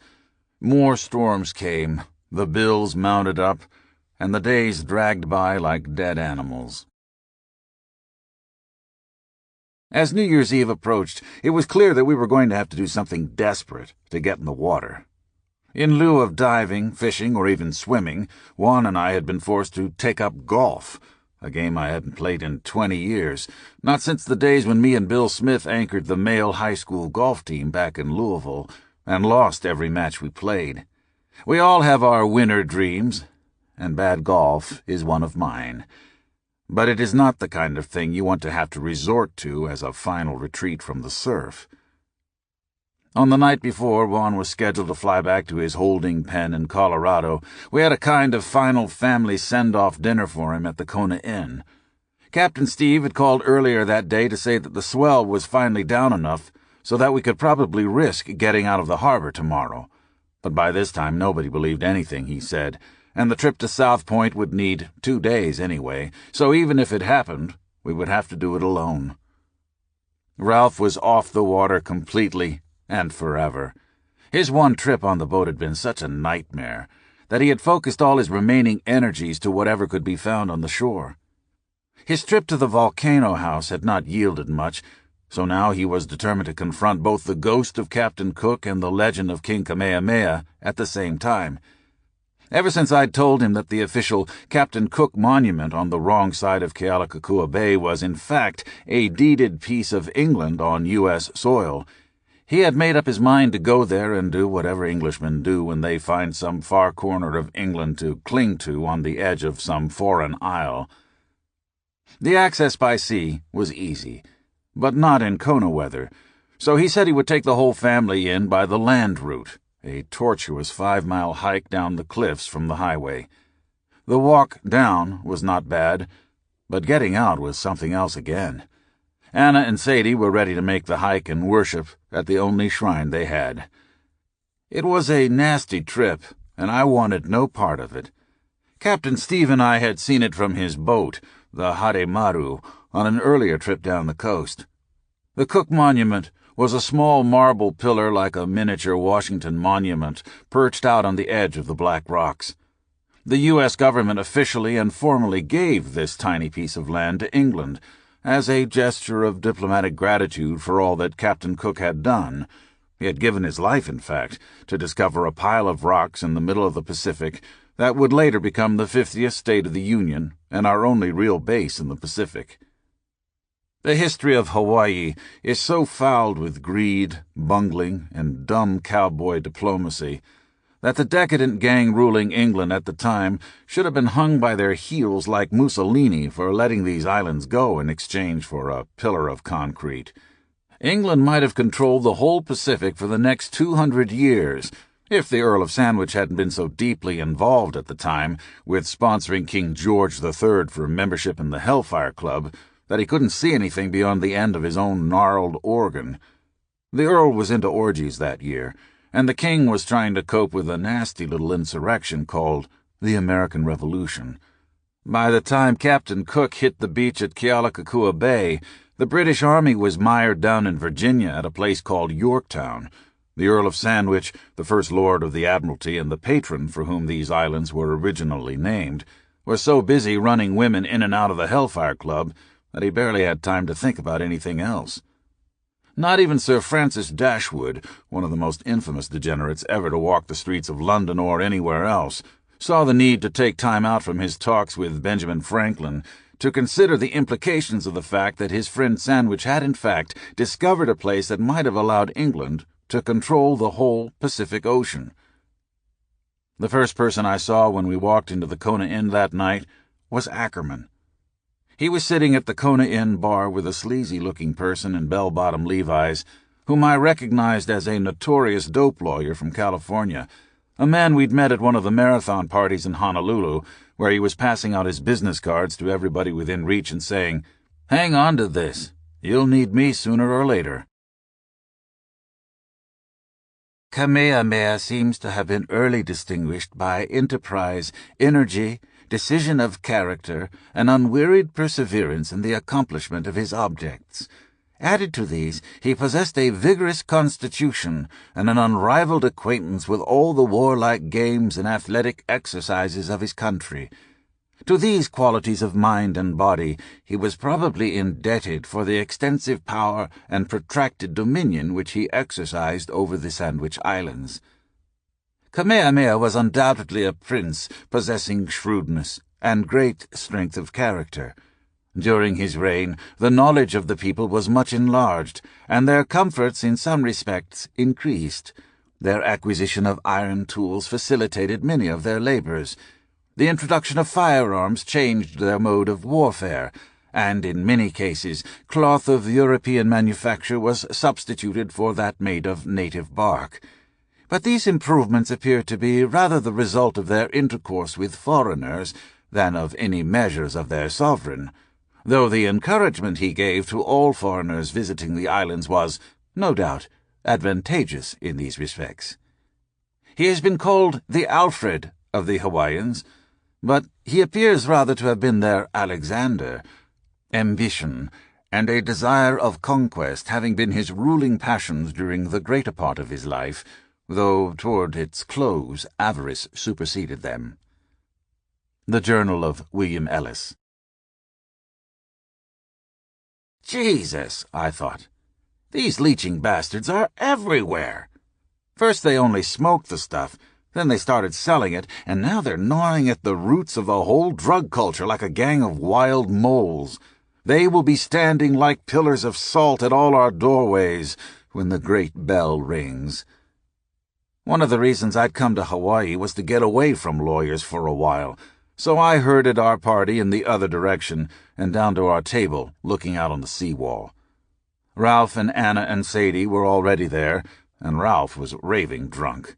As we approached the table, he looked up at Captain Steve and snarled, "You again! What lies are you selling tonight? More fish stories?" Steve smiled nervously. "No, Ralph, no lies tonight. I've learned my lesson. You're a bad man to lie to." "Not like me," I said. "I'm easy. We're off to South Point tomorrow." I sat down at the table and lit a joint, which nobody seemed to notice. Ralph was staring at me with a look of shock and disgust on his face. "I can't believe it," he muttered. "You're really going out on that silly boat again?" I nodded. "That's right, Ralph. We finally figured it out. If this side of the island is rough, then the other side must be calm." Captain Steve smiled and shrugged his shoulders, as if the logic spoke for itself. "And South Point," I continued, "is the closest place we can get to the other side. That's where the weather breaks." "You should come with us, Ralph," said Captain Steve. "It'll be calm as a lake down there, and it's a real mysterious place." "It's the land of Po," I said. "A desolate, bottomless pit in the ocean, within sight of the cliffs on shore." I nodded wisely. "You've been looking for King Cam's burial place? Maybe South Point is it." Ralph gave me the stink eye, but said nothing. He had already fallen in love with King Kamehameha, mainly on the basis of what little he knew about the law of the splintered oar, and he was convinced that our story lay somewhere in the ancient burial caves around the City of Refuge and Kealakekua Bay. In any case, it was not at sea. "There are no fish," he muttered once again. "Not even on the menu. All they have tonight is some kind of frozen mush from Taiwan." "Don't worry, Ralph," I said. "We'll have all the fresh fish we can eat when I get back from South Point.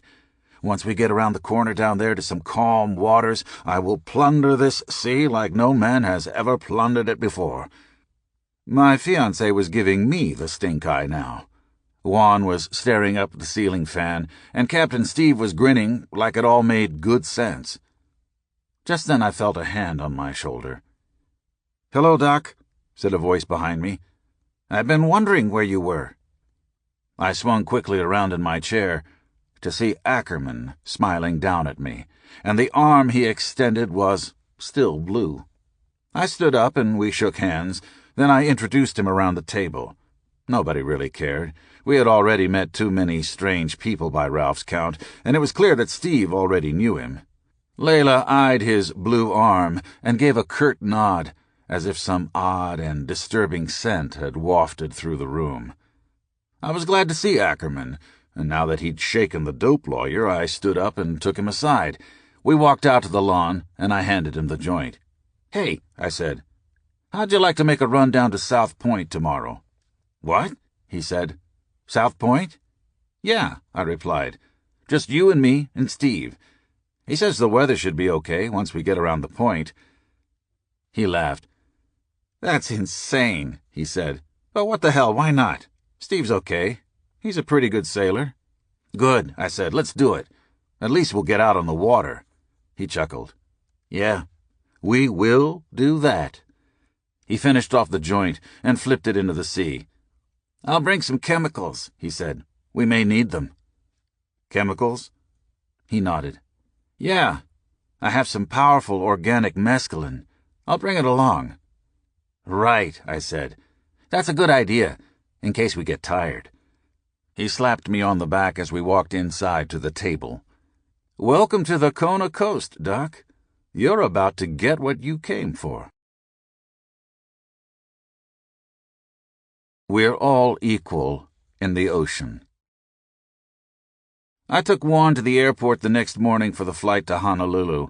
He'd had a good time, he said, especially with the bombs and the high-speed driving lessons. But he was not unhappy to be leaving. There's too much tension, he said. Everybody seems just about to go crazy. I couldn't stand living this way very long. You'll learn, I said. You get used to it after a while. Or else you go nuts, he said with a grin. We were walking down the breezeway toward the Aloha Airlines loading gate, surrounded by dozens of Japs. Yeah, I said, that's right. Totally nuts. We walked the rest of the way in silence. The look on his face was pensive, vaguely amused. When we got to the gate, the plane was about to leave, so he had to run for it. I watched him loping across the tarmac toward the plane and smiled. How long has he known, I thought, that Uncle Ralph is crazy? On the way back to town, I stopped by the Harimaru and found Captain Steve already on the boat, wrestling tanks of compressed air off the dock and into a storage locker near the stern. He looked up as I scrambled down the ledge of black rocks to where the boat was tied up. Ackerman was just here, he said. I guess he's serious about making the trip. Yeah, I said. I gave him the grocery list. I know, he said. He's gone to Taniguchi's to get the stuff. All we need now is booze. And ice, I said, turning to climb back up the rocks. How's the weather look? No problem, he said, glancing out toward the sea. The storm finally broke. When I arrived at the Union Jack liquor store in the middle of downtown Kailua, Ackerman was waiting for me in a Datsun pickup full of grocery bags. I got everything, he said. You owe me $355. Good God, I muttered. Then we went into the Union Jack and loaded up my Visa card with 4 cases of Heineken beer, 2 quarts each of Chivas Regal and Wild Turkey, 2 bottles of gin, and a gallon of orange juice, along with 6 bottles of their best wines and another 6 bottles of champagne for the cocktail party that night. The plan was for Ralph, my fiancé, and the family to meet us at South Point around sunset for an elegant evening meal on the fantail of the Harimaru. It would take us 6 hours to get there at trolling speed, but it was only an hour by road, so they could spend the afternoon at the City of Refuge and still get to South Point before we did. Captain Steve had arranged our meeting point, a small beach in a cove at the southernmost tip of the island. He'd even arranged a radio-telephone contact through a friend of his who had a ranch near South Point. Don't worry, he told Ralph. You can drive your car right down to the beach, and when you see the boat, just blow your horn and flash the headlights. We'll come in and pick you up. For dinner. And cocktails. Then they would drive back to the compound, while we spent the night on the boat and did our diving in the morning. After that, we would troll back up the coast and arrive at the Honoahau around dusk for another cocktail party and a big fish dinner at home. That was the plan. No problem at all. We would cruise down to South Point and have dinner on the fantail. We left the Honokau not long after 10:30, poking carefully through a crust of smoking driftwood in the harbor. A boat had caught fire the night before and burned to the waterline. It was the Blue Pacific, Lee Marvin's old boat. There had been some kind of long dispute about ownership, Ackerman explained, and now the dispute was over. Jesus Christ, said Captain Steve as he eased his own boat through the dirty, smoking debris. They won't collect any insurance on that one. I can smell the kerosene from out here." The 2 charter boats on either side of the blue Pacific were being soaked down with hoses by pot-bellied Hawaiians aiming nozzles from the dock. They waved cheerfully as we idled out of the harbor. Captain Steve waved back and yelled something about the surf being up. The smoke in the harbor put a haze between us and the hot morning sun. As we passed the main channel buoy, I looked back and saw the peaks of both Mauna Lea and Mauna Koa in the sky for the first time since I'd been there. The whole island is normally covered with a hamburger-shaped cloud for most of every day, but this morning of our departure for South Point was a rare exception. I took it as a good omen, but I was wrong. By nightfall, we would find ourselves locked in a death battle with the elements, wallowing helplessly in the worst surf I'd ever seen, and half crazy with fear and strong chemicals. We brought it on ourselves. No doubt about that. Ackerman knew it was crazy from the start, and so I suspect did Captain Steve. I was the one who'd fallen for this lunatic scheme. Right, we'll just make a 6-hour run down the coast and duck around a corner to some rumor of a protected cove and dive in a forest of black coral. No problem. Invite the whole family down for dinner. We'll just go in and pick them up on the beach. We had both the Wall Street Journal and Soldier of Fortune on the boat. I'd put them on my card at the Union Jack, but the run down to South Point was not calm enough for reading. We staggered around the boat like winos for most of the trip, keeping the boat headed due south against a crossing sea. The swell was coming strong out of the southwest. At one point, we stopped to pick up a rotted life preserver with the words Squire Java painted in the cork. Captain Steve spent most of his time at the wheel high up on the flying bridge, while Ackerman and I stayed down in the cockpit smoking marijuana and waiting for the reels to go off. I had long since got over the notion that just because we were fishing, we were going to catch fish. The whole idea of trailing big-bore lines from the outriggers and rumbling along at trolling speed was absurd. The only way we were going to get any fish, I insisted, was by going over the side with scuba tanks and spear guns to hunt them where they lived. Every once in a while, either Ackerman or I would take a turn at the wheel, but never for very long. Captain Steve was convinced that we might hook a marlin or at least a big ahi at any moment, and he wanted to be at the controls when it happened. He spent most of the afternoon on the bridge, staring down at the barren, deep gray water through polarized fishing glasses. Ackerman seemed to share my aggressive pessimism about the possibility of catching fish, but he kept a professional eye on the lines anyway. "I am the first mate," he explained, "and I have a certain professional pride." I had almost forgotten that he was a part of that tight little tribe of licensed charter captains that forms the only real elite on the Kona coast. "We are all equal in the ocean," he explained. "That's surfer talk, but it makes a weird kind of sense." I agreed. It was understood, in some way that has only to do with the sea, that either of us would be capable of getting the boat safely back into the harbor if Captain Steve, for some reason, could not. Ackerman was obviously at home on the boat. He knew where everything went and why, and not much was going to surprise him. I'd invited him to come along without giving it much thought, but only after hearing Steve say several times that they were pretty close friends. There were no fish. We trolled all the way down, but the only signs of life we saw between Kailua and South Point was a school of porpoises and some birds.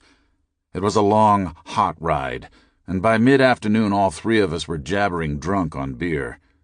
It was just before sundown when we finally rounded the corner at South Point. The sea had been rough on the run down the Kona side of the island, but it was nothing compared to what we encountered when we came around the point. The sea was so high and wild that we could only gape at it. No words were necessary. We had found our own hurricane, and there was no place to hide from it. At sundown, I switched to gin, and Ackerman broke out a small vial of white powder that he snipped up his nose off the tip of a number 10 fish hook, then offered the vial to me. "Be careful," he said. "It's not what you think." I stared at the vial, examining the contents closely and bracing my feet on the deck as the boat suddenly tilted and went up on the hump of a swell. "It's China White," he said, gripping the back of the fighting chair as we came down hard in the slough. Jesus, I thought. I'm out here with junkies.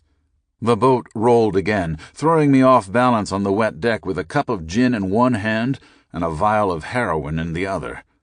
I dropped them both as I slid past Ackerman and grabbed the ladder to keep from going over the side. Ackerman lunged for the vial with the speed of a young cobra and caught it on one bounce, but it was already wet, and he stared at it balefully, then tossed it away in the sea. "What the hell?" he said. "I never liked the stuff anyway." I pulled myself over to the chair and sat down. "Me either," I said. "It's hard on the stomach." He eyed me darkly for a moment, and I planted both feet, not knowing what to expect. It is bad business to drop other people's heroin, especially far out at sea with a storm coming up, and I didn't know Ackerman that well. He was a big, rangy bastard with the long, loose muscles of a swimmer, and his move on the bouncing vial had been impressively fast. I knew he could get me with the gaffing hook before I reached the ladder.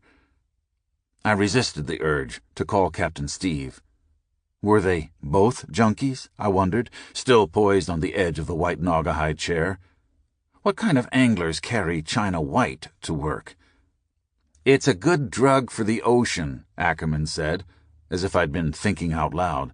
"A lot of times it's the only way to keep from killing the clients." I nodded, pondering the long night ahead. If the first mate routinely snorted smack at the cocktail hour, what was the captain into? It occurred to me that I didn't really know either one of these people. They were strangers, and now I was trapped on a boat with them, 20 miles off the far western edge of America, with the sun going down and deep, black water all around us. The land was out of sight now, lost in a desolate night fog. The sun went down, and the Herimaru rumbled on through the waves toward South Point, the terrible land of Po. The red and green running lights on our bow were barely visible from the stern, barely 30 feet away. The night closed around us like smoke, cold and thick with the smell of our diesel exhaust fumes. It was almost 7 o'clock when the last red glow of the sun disappeared, leaving us to run blind and alone by the compass. We sat for a while on the stern, listening to the sea and the engines, and the occasional dim crackling of voices on the shortwave radio up above the high bridge, where Captain Steve was perched, like some kind of ancient mariner. The land of Po. The sea was not getting any calmer as we approached our destination, a small beach at the foot of sheer black cliffs. Captain Steve took us in about halfway, then slowed to a crawl and came scrambling down the ladder. "I don't know about this," he said nervously. "The swell seems to be picking up." Ackerman was staring at the beach, where huge breakers foamed. The first alarm came from Captain Steve, up above, when he suddenly shut down the engines and came back down the ladder. "Get ready," he said. "We're in for a long night." He stared nervously into the sea for a moment, then darted into the cabin and began hauling out life jackets. "Forget it," said Ackerman. "Nothing can save us now. We may as well eat the mescaline." He cursed Captain Steve again. "This is your fault, you stupid little bastard. We'll all be dead before morning." Captain Steve shrugged as he swallowed the pill. I ate mine and set about assembling the hibachi I'd bought that morning to cook our fresh fish dinner. Ackerman leaned back in his chair and opened a bottle of gin. We spent the rest of the night raving at each other and wandering distractedly around the boat like rats cast adrift in a shoebox, scrambling around the edges and trying to keep away from each other. The casual teamwork of the sundown hours became a feverish division of labor, with each of us jealously tending our own sector. I had the fire, Ackerman had the weather, and Captain Steve was in charge of the fishing operation. The hibachi was tilting dangerously back and forth in the cockpit behind the fighting chair, belching columns of flame and greasy smoke every time I hit it with another whack of kerosene. The importance of keeping the fire going had become paramount to everything else, despite the obvious and clearly suicidal danger. We had 300 gallons of diesel fuel in the tanks down below, and any queer pitch of sea could have spilled flaming charcoal all over the cockpit and turned the whole boat into a fireball, putting all three of us in the water, where we would be instantly picked up in the surf and dashed to death on the rocks. No matter, I thought. We must keep the fire going. It had become a symbol of life, and I was not about to let it die down. The others agreed. We had long since abandoned any idea of cooking anything for dinner, and in fact we had thrown most of the food overboard by that time, thinking to use it for bait. But we all understood that as long as the fire burned, we would survive. My appetite had died around sundown, and now I was covered with layers of cold mescaline sweat. Every once in a while a shudder would race up my spine, causing my whole body to tremble. In these moments, my conversation would suddenly collapse without warning, and my voice would quaver hysterically for a few seconds while I tried to calm down. "Jesus," I said to Captain Steve sometime around midnight. "It's lucky you got rid of that cocaine. The last thing we need right now is some kind of crank." He nodded wisely, still watching the flashlight in the water, then suddenly spun around in the chair and uttered a series of wild cries. His eyes were unnaturally bright, and his lips seemed to flap as he spoke. "Oh, yes," he blurted. "Oh, hell yes. That's the last thing we need." I backed away from him, not taking my eyes off his hands. Ackerman was nowhere in sight, but I could hear the staccato bleating of his voice from what seemed like 100 miles away. He was up on the bow, pacing around with a gaffing hook in his hands, watching for shifts in the wind, and screaming at the lights on the faraway cliff. "You brainless Jap bastards!" he yelled. "Douse those goddamn lights!" Captain Steve was now leaning over the back of the boat, sinking another hot dog down on the end of our line with the flashlight. "What the hell is wrong with those Japs?" he muttered. "Are they trying to signal us in?" "Yeah," I said. "It's an old Key West trick. Set up a false lighthouse and lure boats onto the rocks." Suddenly he leaped back and shouted, "Oh my God! A sea snake!" "What?" "A sea snake!" he said, pointing down at the water. "Lethal poison!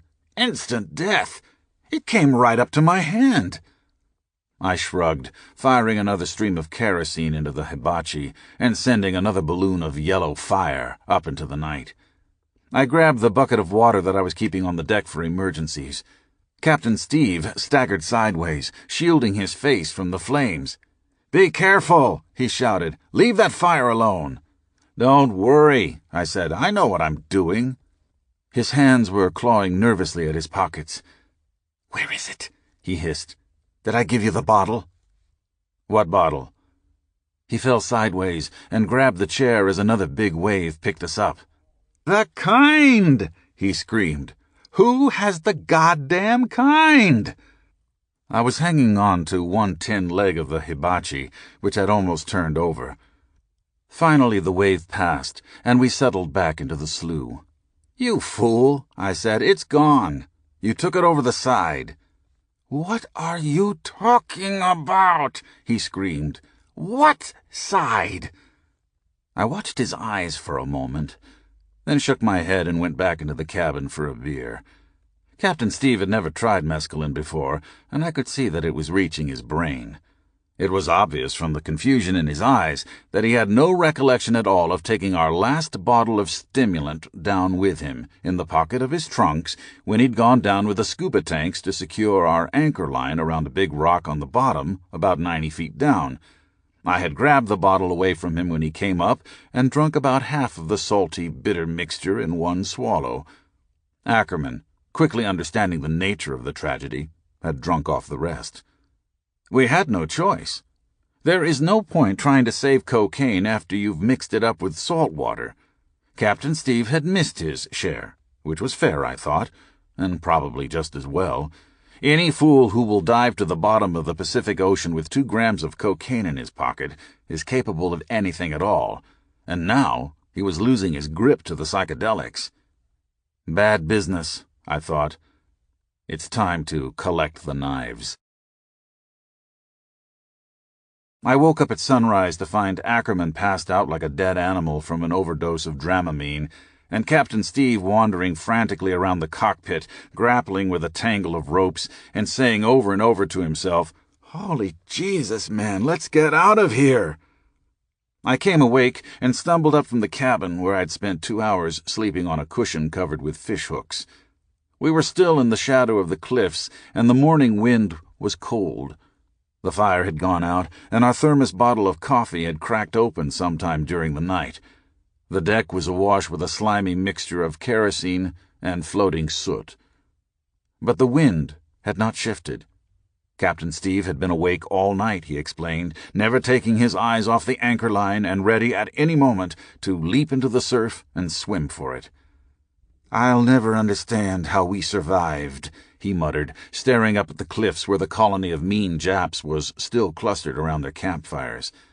"Now I know what they mean about South Point. It is a dangerous place."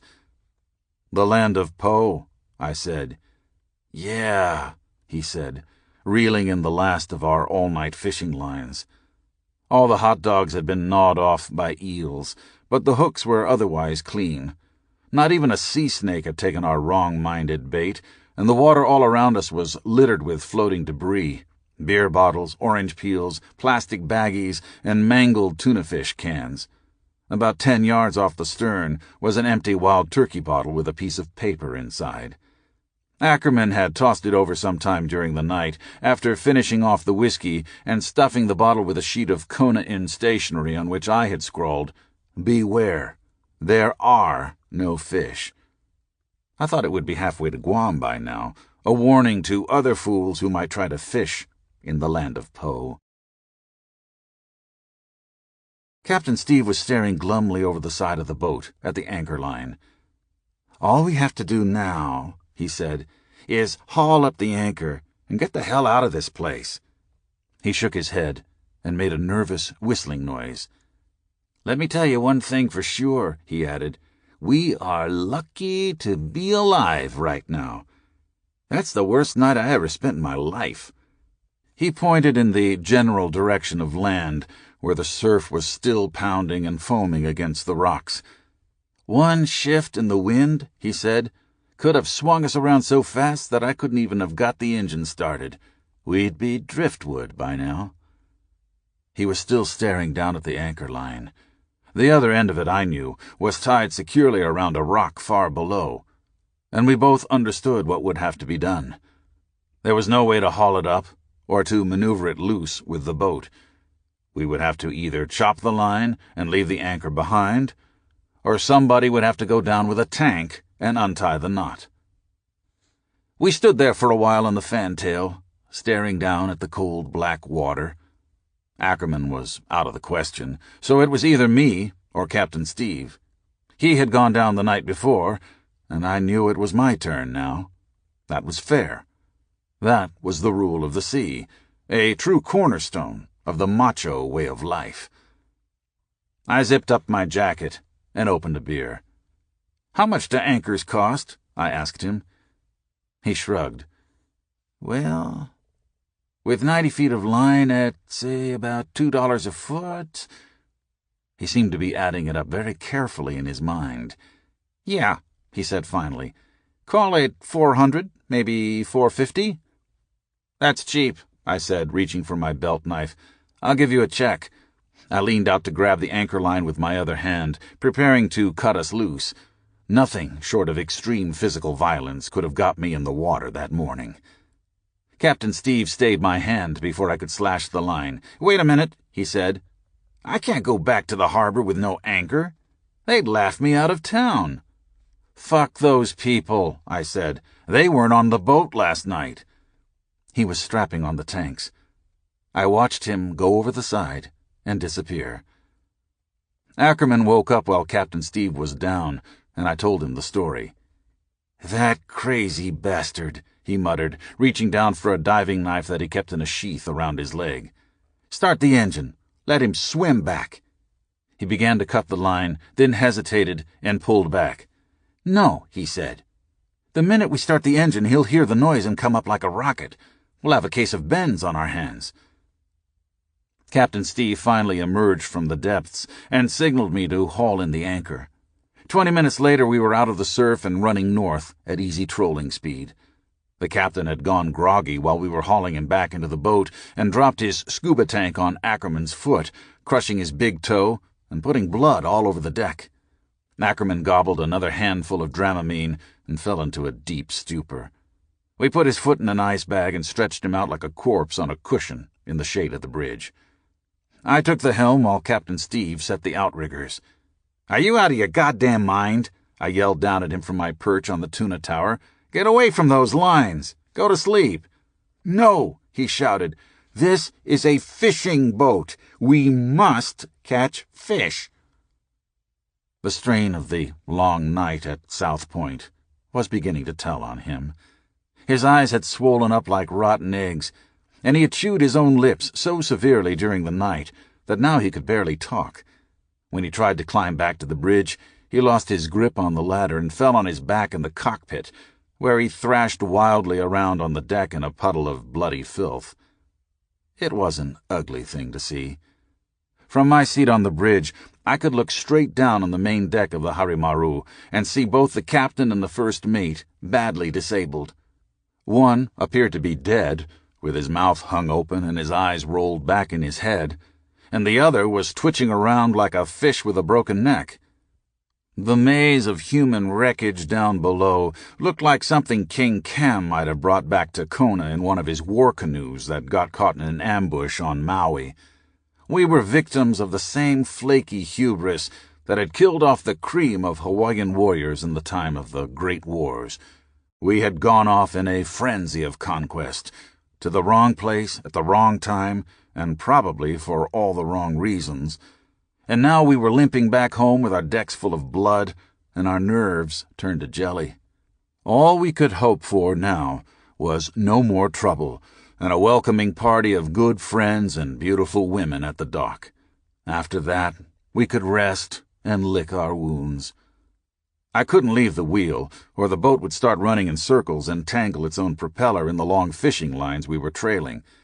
In order to keep the lures on the surface, I had to maintain a constant engine speed of 1,750 RPM and keep moving straight ahead.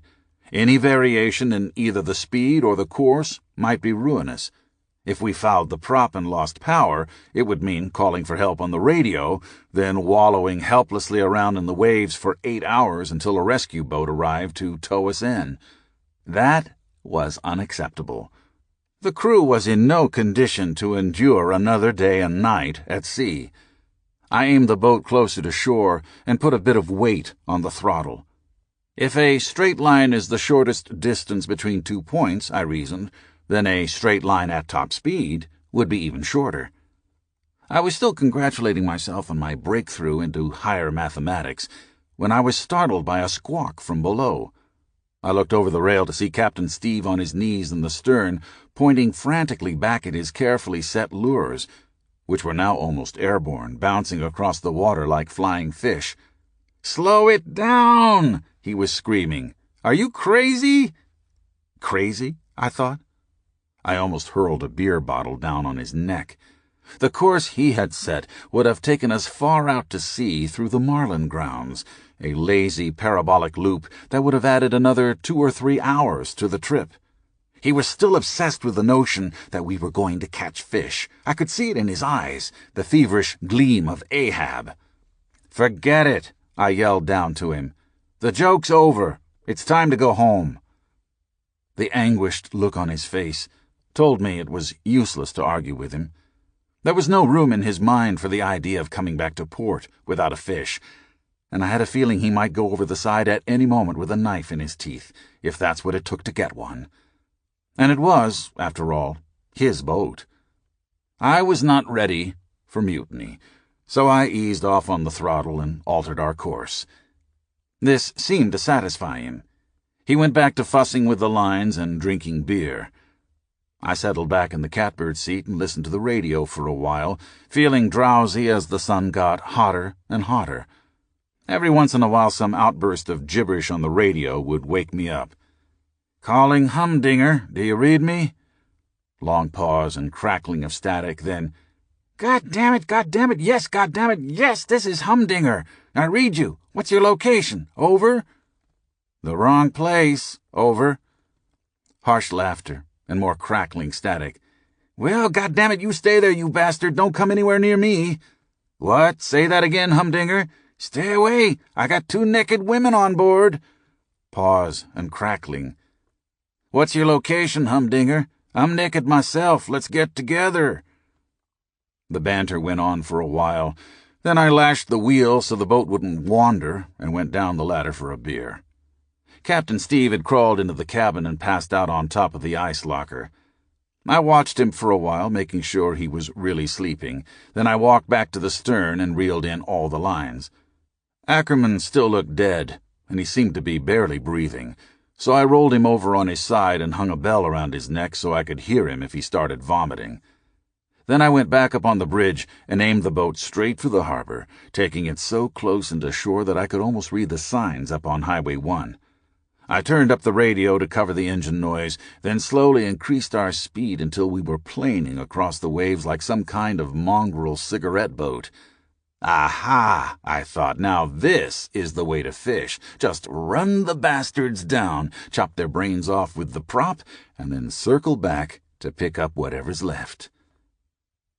3 hours later, I stopped by the buoy outside the harbor and reeled out the fishing lines. Then I twisted Ackerman's leg until he came thrashing awake like an alligator caught in a trap. Time to work, I said. We're home. He sat up and looked around, then slowly stood up and reached for the bottle of rum in the toolbox. Where's the captain? He asked.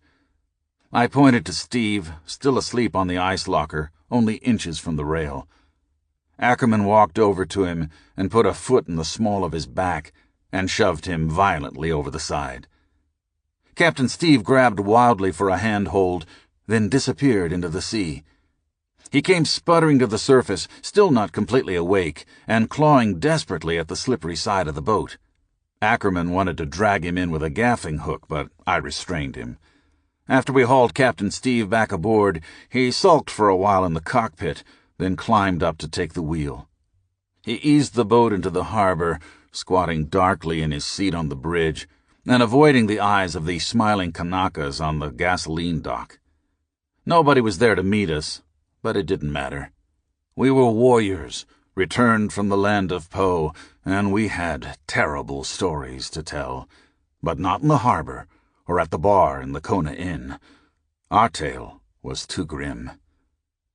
Captain Steve was still hunkered down on the bridge when Ackerman and I finished offloading our gear and prepared to leave. Where are you guys going? He called out. To Hugo's? I shrugged, too weak and whipped to care where I was going, just as long as it was away from the sea. I felt like driving up the mountain to Waimea and applying for a job as a cowboy on the Parker Ranch. Get back to the land for a while, drink gin all night, and run around naked with the Minahunis. But when I mentioned this to Ackerman, he shook his head. No, he said. There's only one place for us now. The City of Refuge. It was 4th February, a fine, warm, early morning. The natives of Kealakekua Bay were up early, for the word had got about that the great ships were leaving. The shores on both sides, divided by that great black slab of cliff, were thick with dark bodies, some waving white cloths. For Cook's men, there was a strong measure of regret at parting after the contentment occasioned by this visit. For the Hawaiians, it had been a strange 2.5 weeks, busy, emotional, traumatic even, like no other period in their lives or their history. An unpredicted, divine descent upon the steady round of the seasons, an event of great satisfaction paid for at a great price. By the early morning of 6th February, they were at the northern extremity of a deep bay just south of the northern tip of Hawaii, Upolu Point. They had all but completed their clockwise circumnavigation of the island in accordance with the legendary annual practice of Lono. Then it came on to blow very hard for 36 hours. On 8th February, 3 years to the day, almost to the hour, since Cook had volunteered at the Admiralty to command this voyage, the Resolution's foremast split. They could not proceed in this condition, especially as the old leak under the buttock had opened up again like an unhealable wound. In the storm-swept dawn light, Cook had to make the critical decision on where to put in for repairs. Should he continue to Maui and trust that he would find shelter on the west or southerly coast, which he had not yet traced, or perhaps to another island? Kauai and Ni'au had already proved unpromising. In all their sailing among these islands, Kealakekua Bay was the only safe anchorage they had discovered. To give himself time, Cook sent Bligh across the storm-tossed waters to acquaint Clark of their situation. Now both ships' companies were conscious of their dilemma. They had already been too long at Kealakekua Bay. They had cleared the whole area of its immediately available food. All those hogs could not have been given to them without depriving the people of supplies. Repairs would take at least a week, probably 2 weeks. Cook set himself upon the safer of the two courses open to him, and at 10 a.m. on the morning of 8th February, the two sloops bore away south for their old anchorage. All hands much chagrined, wrote King, and damning the foremast. Richard Howe, The Last Voyage of Captain James Cook. The Balcony Life. It was time to leave. Ackerman's notion of fleeing to the City of Refuge had seemed like a good idea at the time, but the scene we found back at the compound on a return from South Point was too ugly to cure by anything as simple as a drive down the coast to some temple of ancient superstition where we may or may not have found refuge. Right, I thought. Never mind that silly native bullshit. Where's a telephone? What we need now is a quick call to Aloha Airlines. Ackerman agreed. We were both stunned by the chaos we saw when we turned the little VW convertible into the driveway. The same storm that had almost whipped us to death in the ocean off South Point the night before had moved north and was now pounding the Kona coast with 15-foot waves and a blinding monsoon rain. On the way in from the Honokohau, we had seen cars and mopeds abandoned all along Ali'i Drive, which was littered with driftwood and jagged black rocks. Huge waves were breaking over the highway at Disappearing Beach, which had long since disappeared once again, and it took us almost 2 hours to get from the boat to the compound, which was taking a serious surf. Both houses were empty. The pool was swamped, the surf was foaming up on the porch, and deck chairs were scattered around the lawn in a maze of what looked like red seaweed. On closer examination, it turned out to be the slimy, wet remnants of 200,000 or 300,000 Chinese firecrackers, a flood of red rice paper from the dozens of Chinese thunder bombs we'd been amusing ourselves with. I thought it had been washed out to sea, which was true for a while, but it had not washed out far enough, and now the sea was tossing it back. Ralph and the family were gone. The door to their house stood open, and the place where he'd parked his car was ankle-deep in salt water. The fronts of both houses were gummed up with a layer of red slime, and there was no sign of life anywhere. Everything was gone. Both houses had been abandoned to the ravaging surf, and my first thought was that everything in them, including the occupants, had been sucked out to sea by riptides and bashed to death on the rocks. Ackerman disagreed, saying they had all probably taken to higher ground long before the surf began hitting the porches. That was standard procedure on Ali'i Drive in winter storms. First sirens, then roadblocks and panic, and finally forced evacuation of all beachfront homes by civil defense rescue teams. "It happens every year," he said. "We lose a few houses, a few cars, but not many people." I was still rummaging through the bedrooms, looking for signs of life with one eye and watching the sea with the other. A big one, I knew, could come at any time, with no warning at all, rolling over us like a bomb. I had a vision of Ralph clinging, even now, to some jagged black rock far out in the roaring white surf, screaming for help and feeling the terrible jaws of a wolf eel gripping his leg. What would we do if we suddenly heard his screams and saw him thrashing around in the sea 100 yards away? Nothing. We could only watch as the waves tossed him up on the rocks time after time. By morning, he would be ripped to shreds. I was tempted for a moment to get a big spotlight and look for him out there in the sea, but I didn't want to do it. What if I spotted him? The sight would haunt me for the rest of my life. I would have to watch him die, fixed in the beam of my own spotlight, until he finally disappeared, wild eyes gleaming in the foam of a crashing wave, then sinking out of sight. I heard Ackerman's voice just as a monster wave hit the pool and blasted 10,000 gallons of water straight up in the air. I scrambled over the porch railing and ran for the driveway. High ground, I thought. Uphill. Get out of here. Ackerman was calling from the balcony of the caretaker's cottage. I rushed up the stairs, soaking wet, and found him sitting at a table with 5 or 6 people who were calmly drinking whiskey and smoking marijuana. All my luggage, including the typewriter, was piled in a corner of the porch. Nobody had drowned. Nobody was missing. I accepted a joint from my fiancée and breathed deeply. Ralph had flipped out sometime around noon, they explained, when the sea hurled a 50-pound stalk of green bananas up on his porch, followed by a wave of red slime. Hundreds of dead fish washed up on the lawn. The house was suddenly filled with thousands of flying cockroaches, and the sea rolled under the floor. The caretaker said Ralph had taken his family to the King Kamehameha Hotel on the pier in downtown Kailua, after failing to find seats on a night flight back to England. "Where's the dog?" I asked. I knew Sadie had become strongly attached to the beast, and there was no sign of its corpse in the general wreckage of the compound. "They took it with them," he said. "He asked me to give you this note." He handed me a crumpled piece of hotel stationery, damp and dark with Ralph's scrawl. "I can't stand it anymore," it said. "The storm almost killed us. Don't call. Leave us alone. The hotel doctor will take care of Rupert and send him home after quarantine. Please make all arrangements. Do it for Sadie. Her hair is turning white. It was a terrible experience. I'll get even. Love, Ralph." "Jesus," I said. "Ralph's gone. He went soft on us." "He knew you'd say that," said the caretaker, accepting the joint from Ackerman and inhaling deeply.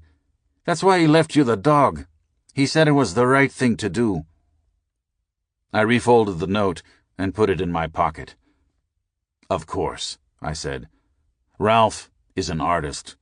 He has a very keen sense of right and wrong." We sat on the porch for a while, smoking fresh marijuana and listening to the amazing rhythm aces. Then we drove up to Ackerman's for the night. The compound was flooded and water had soaked all the floors. There was no point in trying to sleep there. Ralph was gone, and I was too tired to call him on the phone. Soon the whole family would be on a plane back to England, clinging desperately to each other, and too exhausted to sleep for more than 2 or 3 or 4 minutes at a time, like survivors of some terrible shipwreck, only half understanding what had happened to them, disturbing the other passengers with sporadic moans and cries, finally sedated by the stewardess. Everyone noticed the profound change in the atmosphere in the bay, and the contrast with their first arrival. The waters were empty of canoes. The black, lowering line of cliff revealed not a single spectator along its crest. Some of Cook's men were uneasy. Others, as King observed, felt their vanity hurt that they were so disregarded. Just as they were concluding that the entire population had been evacuated or struck down by some plague, a single canoe put off and headed for the Discovery. Up the sloop's gangway there climbed a ferocious-looking chief wearing a fine red-feathered cloak. He was the king's nephew, Kamehameha, whose appearance had so alarmed them 3 weeks earlier when he had introduced himself with Teri'obu's 2 sons. The sailmakers, carpenters, and the marines, with King again in command, found no objection to their reinstalling themselves in the old field with their tents by the heiau. Bailey even got his clock and telescopes ashore with his tents. The priests seemed as friendly as before, and were ready to taboo the area again, and the carpenters were able to go about their special craft of cleaning out the mast's heel, dealing with the sprung fishes, shaping new ones from some hard toa wood they had providentially kept from Moorea. On the following morning King Teri'obu arrived in the bay as he had before, in great style and at a fine pace. At once the waters of the bay were untabooed, and suddenly it was almost as if nothing had changed since those days when there were always numberless canoes plying between shore and ships, and the noise and bustle of trading lasted from dawn to dusk. But things were not the same. Just below the surface, violence now lurked among these Hawaiians. A great black seam of hostility had been thrust up close to the surface, as if Mauna Loa's volcano had erupted again, and a lava stream of hatred were about to flow. King Teri'obu, shaking and held steady by his 2 sons, came out to the Resolution. Why had they returned? What were they doing? How long this time? He appeared much dissatisfied, noted Jem Burney. Richard Howe, The Last Voyage of Captain James Cook. Life is slow on the Kona coast these days. The fish still feed, and the sun still shines, and the wind still blows up from Tahiti. But there is a new kind of stillness in the air which has nothing to do with the weather. Bad angst is rampant. People are jumping ship. The whole coast is for sale, and even the wild and beautiful Chang sisters are talking about a move to the mainland. The Kona boom has gone bust for a while, and the skimmers are pulling out. Nothing I say will change their minds. People like me here, but they are reluctant to trust my judgment. So I spend my nights on the balcony of 505, the Queen Kalama suite in the King Kamehameha Hotel, which has a view of everything: the whole Kona waterfront, 2 snow-capped volcanoes, and especially the municipal pier on Kailua Bay, where the action never stops. I like it up here. I am cultivating a taste for the balcony life. The bill is still in Ralph's name, but no matter. The management will cover it. They have made themselves legally responsible for all problems involving Ralph's dog, which is still under international quarantine. It went mad in the kennel from fleas, while under the personal supervision of the hotel veterinarian, and now they are legally responsible, not only for Rupert, but also for any brain damage, swelling, blindness, missed deadlines, loss of income, and any other grief, pain, or mental anguish resulting from my being stung in the eye by a wasp at the poolside bar. The creature flew into my face and got trapped behind my sunglasses. Then it stung me 3 times in the eye socket. My head swelled up dangerously, and all they gave me to cure it with was a filthy sock full of ice, which hurt far worse than the sting. And when I asked for help, they referred me to Dr. Ho, a large animal vet. In any case, they have me on their hands now. I control the high ground, as it were, and I refuse to check out until we reach a settlement. I have hired a Korean lawyer from Honolulu to negotiate my claim, which is huge, and in the meantime I have learned to enjoy this hotel, which is not a bad place to live. There are many fine shops downstairs, and 3 bars. There is also a big blue pool down below to my right, the Hulahi Palace on the waterfront to my left across the bay, and thick green lawns running out along the seawall to the house of Lono and the funeral site of Kamehameha the Great. He died down there, in a thatch-roof hut under the royal palm trees on the 8th day of May, 1819, at the age of 61. His body was burned in a fire pit, and his bones were buried in a secret cave by his main kahunas, who never disclosed the site. King Cam has many monuments in Hawaii, but no tombstone. The same kahunas who buried his bones also ate his heart, for the power that was in it, just as Kamehameha himself once fed on the heart of Captain Cook. Kicking ass in Kona. At the end of the Kailua Municipal Pier is a huge set of scales, maintained by the Japs from the local ice house, who routinely buy every fish brought into the harbor and send it off to Tokyo to be chopped up into sushimi, then refrozen and sent back to Los Angeles. Sushimi is big business all over the Pacific, and Japanese fish brokers control most of it. A license to run sushimi out of Hawaii is better than having a slot machine concession in the Las Vegas airport. There is always more demand for sushimi than the market fishermen can supply. The only thing that varies is the price, which ranges from $5 and sometimes $10 a pound at Christmas down to 20 cents a pound at the peak of the sport fishing season, which runs from May to September on the Kona coast and yields between 5,000 and 10,000 pounds of sushimi for the market every day. Ahi, the big yellowfin tuna, is not a real crowd pleaser on the pier, but it sells for a lot more money. Ahi is sushimi. In L.A. and New York, as well as Tokyo, and in the weeks before Christmas when demand is running high, the dockside price for a big ahi in Kona can run up to $5 and sometimes $10 a pound. Usually it is down around $1, which makes it a nice fish to come in with. But ahi is not the glamorous fish in Kona. This place is famous for marlin, big marlin, and that's what the crowd on the pier wants to see. Any boat flying the traditional dark blue marlin flag on its fantail will change the mood of the crowd very suddenly. The Kona coast is the fishing capital of Hawaii. Kailua Bay is the social and commercial axis of the Kona coast, and the huge gallows-like rig of fish weight scales on the pier in front of the King Cam Hotel is where the fishing pros of Kona live or die every afternoon of the week, in full view of the public, such as it is. Sport fishing is big business in Kona, and 4 o'clock on any afternoon at the end of the city pier is show time for the local charter captains. That is where they bring their fish in to be weighed and to have their pictures taken if they're bringing in anything big. The big scales at the end of the pier are where the victors show their stuff, and the vanquished don't even show up. The boats with no blood on their decks don't even come into the pier. They take the short way home, to the harbor, 8 miles north, and those last few miles in from the buoy can be a long and surly ride for a skipper with a boatload of clients who paid $500 a day to catch nothing at all. The Honoko How at sundown is not a happy place to be.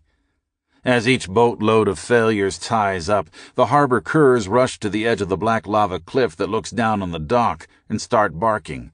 They want the leftover lunch meat, not fish, and it is an ugly scene to confront at the end of a long day of failure at sea. On any given day, most boats will go back to the Honoko How, but the few return to the pier, where the scene is entirely different, especially on a hot day, when half the town has already been alerted by triumphant radio calls from far out at sea to prepare the scales for serious action when the fleet comes in. The crowd will begin gathering on the end of the pier around 3. Jimmy Sloan, the commercial photographer who has the pier concession, will be there with his camera to make the moment live in history on 8x10 glossies at $10 each. And there will also be the man from Gray's Taxidermy, just in case you want your trophy mounted. And if you don't, the little blue Datsun pickup from the Jap ice house is there to haul it off for cash. Marlin goes cheap, 25 cents a pound, because only the Japs will eat it, and the main market is in Tokyo, over 3,000 miles away. The boys who run the scales almost always know what is coming in, but they don't know when, which makes them act nervous as 4 o'clock rolls around. Any skipper who has already reported a big fish on board will be in by dark, which doesn't leave much time. The crowd knows this, too. Rumors spread, and tourists begin loading cameras. The boats will come in from the west, directly out of the sunset. On a calm day in summer, you can stand on the end of the pier and see a boat coming from 10 miles out at sea. At first, it is just a white spot on the horizon. Then a small glint of sunlight reflected off the highest point of the steel tuna tower, and soon the white spot of a rooster tail of white spray churned up in the wake of a fast-approaching hull. Soon the boat is close enough for people with good binoculars to see the color of the flag the boat is flying on the outrigger pole. The blue stands out better against a background of reddening Pacific sky than the white flag of the ahi, and it will get the crowd moving toward the scales a lot faster when the first cry of blue goes up. Every successful charter boat captain understands the difference between the fishing business and show business. Fishing is what happens out there on the deep blue water, and the other is getting strangers to pay for it. So when you come swooping into Kailua Bay at sunset with a big fish to hang up on the scales, you want to do it slowly. Ease into the bay in a long, graceful arc against a background of sailboats and volcanoes, then back your boat down on the pier with every ounce of style and slow, rumbling, boat-handling drama that you and your crew can muster. The skipper is up on the flying bridge, facing the crowd and controlling the boat with both hands behind his back on the wheel and throttle. His deckhand and the clients will be standing down below on the stern, also facing the crowd, and trying not to do anything wrong or awkward in these last crucial moments as the boat backs slowly up to the scales and the chain hoist swings out to pick up their fish. Most of the anglers who have paid for the privilege of fishing for the big ones with the big boys in the world record waters off Kona don't give a hoot in hell what happens to whatever fish they've caught once they've had their pictures taken standing next to the beast as it hangs by its tail from the steel gallows on the end of the pier. The bringing in of the fish is the only action in town at that hour of the day, or any other hour for that matter, because big-time fishing is what the Kona coast is all about. Never mind these rumors about marijuana crops and bizarre real estate scams. Kicking ass in Kona means rumbling into the harbor and up to the scales at sunset with a big fish, not 3 or 4 small ones, and the crowd on the pier understands this. They will laugh out loud at anything that can be lifted out of a boat by anything less than a crane. There is a definite bloodlust in the air around the scales at sundown. By 5, the crowd is drunk and ugly. People on their first vacation out of Pittsburgh are standing around on the pier and talking like jaded experts about fish the size of the compact cars they just rented out at the airport. "How big is that thing, Henry?" "It's real big, dear. The sign on the scale says 122, but that's probably just the head. The body looks about the size of a cow. I'd guess about 1,000. The action around the scales on the pier in Kailua Bay at sundown is serious drama, and the tension picks up as each new boat comes in. By 5 o'clock on a good day, they are yelling for 1,000-pounders, and woe to the local charter captain who shows up with anything small. But there is no escape from the judgment of the crowd, because even a 100-pound ahi can be sold off to the icehouse Japs for $2.78 a pound in June, enough to pay off the whole day's fuel and cruising costs. And the price of not bringing it into the scales for the crowd to see and the Japs to buy is too high for any serious skipper to pay. They charge a lot of money for services rendered, and one of these services is getting their clients photographed on the pier with any fish they caught. Even a fine little 90-pound marlin that might have almost torn the arms off the person who caught it and that everybody on the boat has been telling him, right up to that moment of truth on the scales, must be at least 500. All fish look huge when they jump 20 feet straight up in the air on the end of your line and 200 yards after the boat, and 100 pounds feels like 1,000,000 after you've fought it for 2 or 3 hours, and for $500 a day, most clients have already fallen in love with the thing anyway, by the time they reel it in. They want that 8x10 color photograph that comes with bringing it into the pier and having it hoisted up on the gallows in full view of the whole crowd, for good or ill. The only thing worse than coming in with a rat is coming in with nothing at all. James King was equally troubled. He had been the first of the shore party to learn of the theft of the cutter. He had been hailed by Bernie as he was rowed close by the Discovery en route to the Resolution. Clark had just returned to his ship, and King arrived on board at the critical moment when Cook had decided on the more positive and dangerous action. When King began to recount the details of the previous evening's occurrences, Cook had interrupted him with some eagerness, as King reported. "It is my intention, Mr. King," Cook had announced grimly, "to bring on board and detain the king and some of the chiefs as hostages against the return of the cutter." Cook completed to his satisfaction the loading of his musket. "Your business is to quiet the minds of the Indians on your side of the bay, inform them that they will not be hurt, and, Mr. King, keep your party together and on their guard." King stepped into his boat just before his captain embarked in the pinnace. He watched the pinnace, escorted by Williamson in the launch and Lanyon in the small cutter, proceed north from the Resolution towards the landing place at Ka'awaloa. King landed on the beach by the heiau and was met by Bailey, who was anxiously awaiting news. The hostile murmur was scarcely audible here, being carried away on the easterly wind.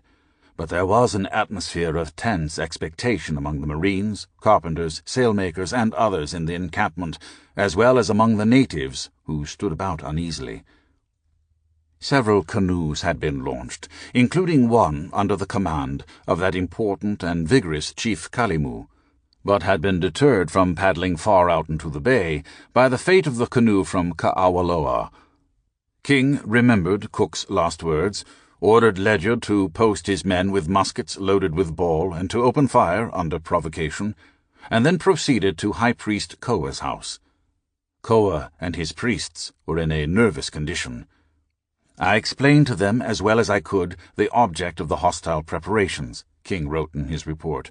I found that they had already heard of the cutters being stolen, and I assured them that though Captain Cook was resolved to recover it and to punish the authors of the theft, yet that they and the people of the village on our side need not be under the smallest apprehension of suffering any evil from us. Richard Howe, The Last Voyage of Captain James Cook. "Fuck you. I'm rich."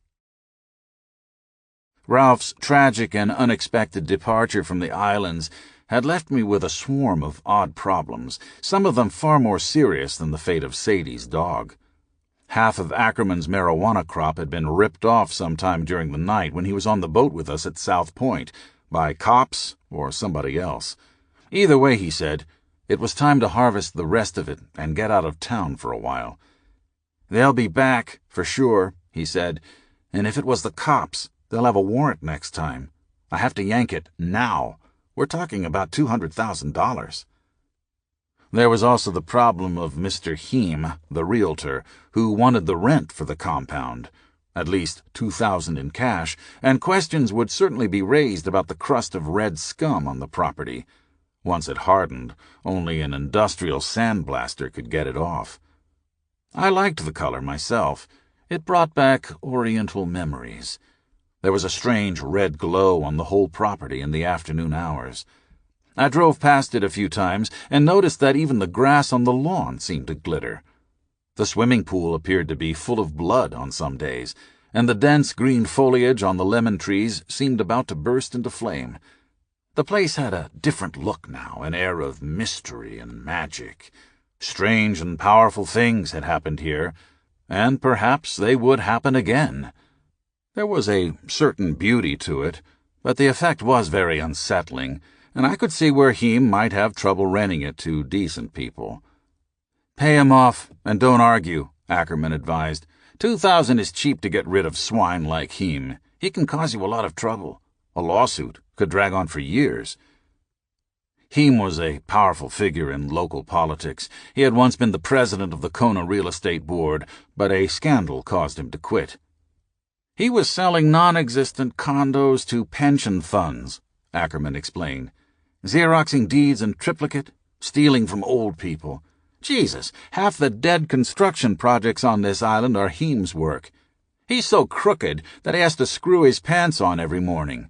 But he's rich, and he keeps gangs of lawyers on retainer to put people like you in Hilo prison." I agreed that it would be a far, far better thing to pay Mr. Heem off at once, but I didn't have the money. I had given him $2,000 up front, and the rest of the debt was Ralph's. "Good luck," said Ackerman. "We're both in trouble now. Our only hope is the crop. All I have to do is put it in garbage bags and get it to the airport." "Why not?" I said. It made no sense at all, but my mood was getting loose, and my fiancée had gone off to China for a few weeks, leaving me alone in a weird situation. I relaxed on Ackerman's deck with a thermos of margaritas while he supervised the last few hours of the harvest and came up with a foolproof plan. He was talking about a lot more than $200,000. It was more like $1 million.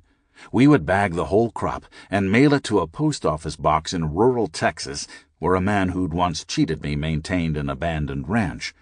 A load like that, I figured, would attract either a massive amount of attention or none at all, and I could live with it either way. If we got there in 2 weeks and found people hanging from telephone poles, we would know not to go to the post office. But if the coast was clear, we'd be rich. I knew people in Houston who would pay $100,000 just for the rights to pick it up. There are people who wait all their lives for one chance to do something like that. "Howdy, I'm DeLorean, new foreman at the 666. Any mail for me?" The next few seconds are the ones people pay for. A high, wild rush in the nerve ends, and your whole life hanging. Whatever happens next will be serious. There is nothing in Vegas, or even drugs, that comes close to that kind of high, they say. There are only 2 ways to leave a post office in East Texas once you've signed for 100 Primo beer crates filled with Hawaiian marijuana. Some people get ambushed by G-men, hauled off in chains or gunned down in a public shootout, and others buy stamps or read the wanted posters while the hired hands load up the truck under the watchful eyes of the postmaster. Ackerman said the risk seemed acceptable to him, so we drove down the mountain to the King Cam Hotel and checked in. Ralph had made all the proper arrangements for the care of his dog, but he hadn't mentioned keepers, and the desk clerk was nervous when I said we'd be moving into Mr. Stedman's suite for the duration of the crisis. I had already spoken to the hotel doctor, who said he had been drinking when he signed a statement of medical responsibility for the animal, and now regretted it. "This is not your normal poi dog," he told me. "It's a monster chow of some kind. When I weighed it today, it was 5 pounds heavier than it was yesterday. The body is growing like a mushroom, but the whole central nervous system is gone." "Don't worry," I said. "I raised the beast from a puppy. It was my Christmas present to Mr. Stedman's daughter."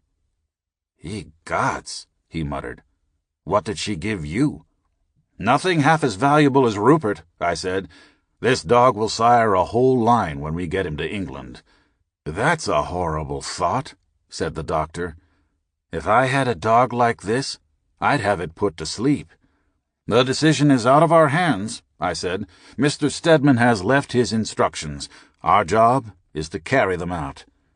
The doctor agreed, and so did the desk clerk, but some of the details eluded him. "Somebody's going to have to sign for this," he said, "and it can't be the dog." He looked down at the bill in his hands. "Who is Rupert?" he asked. "That's the only billing signature I can authorize." Who indeed? I thought. I stared intently at the bridge of his nose. Rupert was the dog's name, but I knew the clerk wouldn't stand for it. Ackerman was out in the parking lot with 10 garbage bags of raw marijuana, ready to load it onto the elevator and up to Ralph's room on a dolly. There was no going back now. "Don't worry," I said. "Mr. Rupert will be here soon. He'll sign whatever you want." Just then Ackerman appeared in the lobby, gesturing angrily as he came toward the desk. "Aha!" I said. "Mr. Rupert." He looked puzzled. "You'll have to sign," I said. "The dog is too sick." "Of course," he replied. "I have the cure for the poor beast right here." He reached into his shopping bag and brought out a handful of red and yellow flea collars, Ali'i colors. The clerk's voice took a different tone. "Ah, yes, the dog," I remember now. Of course, Dr. Ho was very concerned. The animal in 505. He checked the computer. And also 506, he said quickly, with a hint of bad nerves in his voice. What? I said. That animal should be put to sleep, the clerk yelled suddenly. He's covered with millions of red fleas. We can't even go in those rooms, much less rent them out. That stinking animal is costing us $300 a day. I know, said Ackerman. I have to live with the poor brute. Mr. Stedman made me swear just before he went back to London. He wants that dog on a plane just as soon as it's fit to travel. Rupert is our responsibility now, I said to the clerk. All of us. Rupert? Said the clerk. Never mind, Ackerman snapped. Dr. Ho has arranged for special care. Don't worry about the cost. Money means nothing to Mr. Stedman. That's right, I said. He's the richest artist in England. The clerk nodded respectfully. And we're the ones who made him that way. I pulled Ackerman up to the counter. This is Mr. Rupert, I said, Mr. Stedman's personal manager. He'll handle any red tape. Ackerman smiled warmly and extended his hand, which was still a faded blue color. The clerk hesitated, clearly disturbed by the corpse-like coloration of Mr. Rupert's flesh. But there was blonde hair on the arm, and it was wearing a gold Rolex. The clerk's eyes were wary, but I saw his nerves relaxing. We were clearly people of substance, despite fits of eccentric behavior. My pleasure, Mr. Rupert, he said, reaching out to shake Ackerman's hand. We'll help you in every way. Thank you, said Ackerman. We'll have a real tragedy on our hands if this animal can't be cured. Don't worry, said the clerk. Dr. Ho is highly respected. That's why we chose him to be the hotel physician. Indeed, I said. He's still treating my infection from the wasp stings.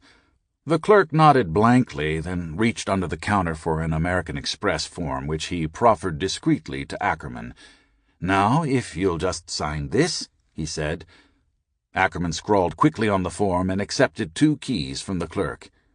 505 was Mr. Stedman's room, the man said, but we've opened the connecting doors to 506, so now you have the whole Queen Kalama suite with a wet bar and all the room you need for that filthy dog. We thanked him and walked away toward the elevators, but he called after us, You understand, of course, that the entire Queen Kalama suite is off-limits to hotel personnel. Ackerman stopped in mid-stride, then turned slowly around on his heels like a robot, not smiling this time. What do you mean, off-limits? The clerk was shuffling again. Well, I think it's a medical problem, Mr. Rupert. Red fleas are a health hazard. We can't have our employees exposed to infectious disease. He was getting excited again. Those goddamn things carry germs, he shouted. Red fleas are worse than rats. They carry smallpox. They carry cholera. They carry syphilis. What about our room service? I asked. The clerk hesitated. His eyes were not focused. Room service? He echoed. Yes. Well, don't worry about room service. That's no problem at all, Mr. Rupert. You'll have all the room service you need. We'll just have to leave everything outside the door. He nodded happily, clearly pleased with his own quick thinking. That's right, he went on. The rooms are off-limits, but the hallway, of course, is not, so I'll simply advise our room service people never to enter your rooms for any reason. They can bring anything you want to your doorway, but not across the threshold. Is that all right? Ackerman nodded thoughtfully, as if pondering grave medical implications. Then he smiled at the clerk and said, Of course. That's our only solution, isn't it? We'll do business at the door. No risk, no responsibility. It sounded very precise, and the clerk nodded eagerly. So did I, as we moved once again toward the elevators. A basic canon of all English-speaking jurisprudence, I muttered. Nobody would argue with that logic. Right, said Ackerman. Oxford law. One of the first things they taught us. Very clean, I replied. Very legal. Mr. Stedman would want it that way. Ackerman shrugged. We'll see, he said quietly. We could run up a hell of a bill before this thing is over. Maybe $500 a day with room service and doctors. Hell, I just laid out $48 in cash for these flea collars. We should have put them on Stedman's plastic. How many did you get? I asked as we stepped into the elevator. 2 dozen, he said. 12 for you and 12 for me. We can wear 6 on each arm like bracelets. That's good thinking, I said. The elevator door opened and we stepped inside. What name did you sign? I asked him. Rupert, he said. That's all? Yeah, but I put a lot of long swirls in it, plenty of Old English filigree. He shrugged. What the hell? It's a dog's signature anyway. My name's not Rupert. It is now, I said. You are Mr. Rupert, and the first time you forget it, we'll be in Hilo prison for defrauding an innkeeper. That's a felony. He nodded, turning the key in the lock of 506. Okay, he said finally. You're right. That dog just got a new name. What is it? Homer, I said. The dog's name is Homer. I'll have Dr. Ho put it on some kind of affidavit. That's right, he said. Those bastards down at the desk don't care what our names are anyway. They'll give us whatever we want if Ralph's plastic checks out. Jesus, he added. Is Ralph the kind of guy who pays his bills on time? Probably not, I said. How much time do we need? Not much, he replied. I can bag the whole crop in 3 days, and I like that off-limits gig. We won't have to worry about the maids coming in. I nodded. This was a whole different side of the coin, and it worried me. We could deal, I felt, with the dog problem, or even the risk of signing a young child's name on Ralph's credit card. But I was not entirely at ease with Ackerman's plan to use the best suite in the King Kamehameha Hotel in the heart of downtown Kona as a baghouse for his whole marijuana crop. He wanted to hire a garbage compactor and crush a whole orchard of marijuana trees into 50-pound cubes about the size of a TV set. How much do you have? I asked him. Not much, he said. Maybe 500 pounds. What? I said. 500 pounds? That's too much. They'll smell it. We'll be busted. Don't worry, he said. The whole suite is off limits. They can't cross the threshold. Balls, I said. They can cross anything they want for 500 pounds. The last thing we need right now is a parade of dope dealers in and out of this place. The whole town would come down on us. It would be a civic outrage. Red fleas are one thing, but... Never mind, he said. I need the fleas. We couldn't ask for a better cover. I thought for a moment, then put my worries aside.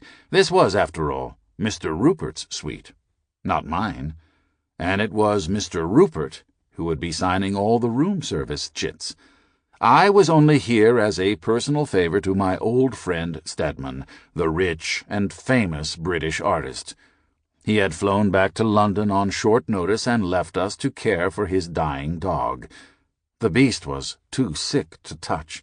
Its brain had shorted out a long time ago from the constant plague of red fleas that it had obviously picked up in Hawaii, perhaps in this very hotel.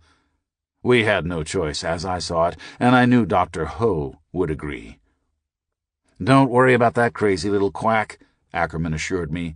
He's the worst coke whore on the island. I've known him for years. He works for me. What? Dr. Ho? Yeah. He has friends in Waikiki.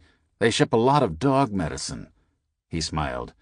And they ship it in real big crates. Big crates, I thought. Dog medicine? Indeed. Ralph would want it this way. By the end of the second week at the hotel, it was clear that we needed a break. The tension was running high. We had been there too long, and the locals were getting nervous. The real estate boond had been worried from the start about the harmful effects our story might cause in their market, and our horrible experience in the jackpot tournament had done nothing to ease their fears. And neither had we, for that matter. My own mood, in the aftermath of the fishing tournament, was too foul to hide. Captain Steve was drinking heavily, Norwood had gone into hiding, the beach thugs were still chasing Layla, and Ralph's sudden departure for London, leaving as he did in a highly visible wake of shame, failure, and public humiliation, was a sure sign to even our friends that whatever we finally published would not be good for business. Which was, after all, the whole point. That had been understood from the start, although not properly by some people, and the business of Kona is business, specifically the selling of real estate. There are 600 registered realtors in the Kona coast alone, and the last thing they need right now is an outburst of bad publicity in the mainland press. The market is already so overpriced and overextended that a lot of people are going to have to go back to fishing for a living if things don't change pretty soon. The bull market of the early 70s is just another Hawaiian legend now, like the hubris of Captain Cook. They led Cook and Phillips straight to Teri'uobu's house, a thatched hut built without ostentation or decoration, and little larger than its neighbors. The two officers waited outside for the king to appear, and when he failed to do so after some minutes, Cook said, "Would you please investigate, Mr. Phillips? It would not be suitable for me to do so, and I doubt the old gentleman's being inside." Phillips ducked into the house. "I found the old gentleman just awoke from sleep," said Phillips later. He then told the king that Cook was outside and wished to see him. Slowly, hesitantly, because of his age and condition, the king arose and put on a cloak. Phillips helped him outside, where Teri'uobu showed every sign of pleasure at seeing God Lono, and betrayed no evidence of guilt. Cook turned to Phillips and said in English, "He is quite innocent of what has happened, of that I am convinced." Then he asked the king in Polynesian if he would come on board the Resolution with him. King Teri'uobu at once agreed and got to his feet again, with the aid of a son at each elbow, and the party began to walk to the shore. Events now moved forward at an accelerating rate towards a disaster for which only Cook himself appeared unprepared. His first reaction to the detention of the king was one of anger, a fierce outburst which neither the king nor his wife had ever witnessed before. The king himself had in fact suddenly become a pathetic and unregal figure. Dejected and frightened were the words Phillips used. At the same time, the news of the death of Chief Kalimu off Waipunaula arrived with the 4 canoeists who had witnessed the shooting, and spread with the speed of sound through this emotionally charged gathering. They closed in, 2,000 or 3,000 already, the sound that had once been like a distant murmur now rapidly growing in volume and undisguised hostility, and with a new sharpness now added to it, the mournful shriek of conch shells being blown. Even Cook could no longer disregard the great press of numbers about them and their menacing mood. Not one of them, even the nearest, was now prostrated. On the contrary, they were waving clubs and spears, and some of them held high the newly acquired and prized pahoas from the ship's forges, some with blades as long as 20 inches. Richard Howe, The Last Voyage of Captain James Cook. Driving the Saddle Road. When Ackerman got back from Honolulu, we decided to lie low for a while. Even our fishermen friends at Huggo's were getting nervous about why I was still hanging around 3 weeks after Ralph left. The rumors filtering down, or up, as it were, from the real estate boom were beginning to take root all around us.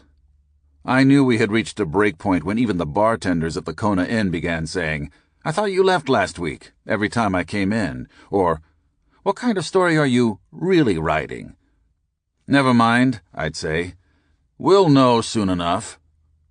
It was my habit, at the time, to hunker down in the afternoon at the far end of the Kona Inn bar, to read the newspapers and drink cold margaritas, while I kept an eye on the scales across the bay, just in case I saw signs of a crowd gathering, which was usually the sign of a big one coming in.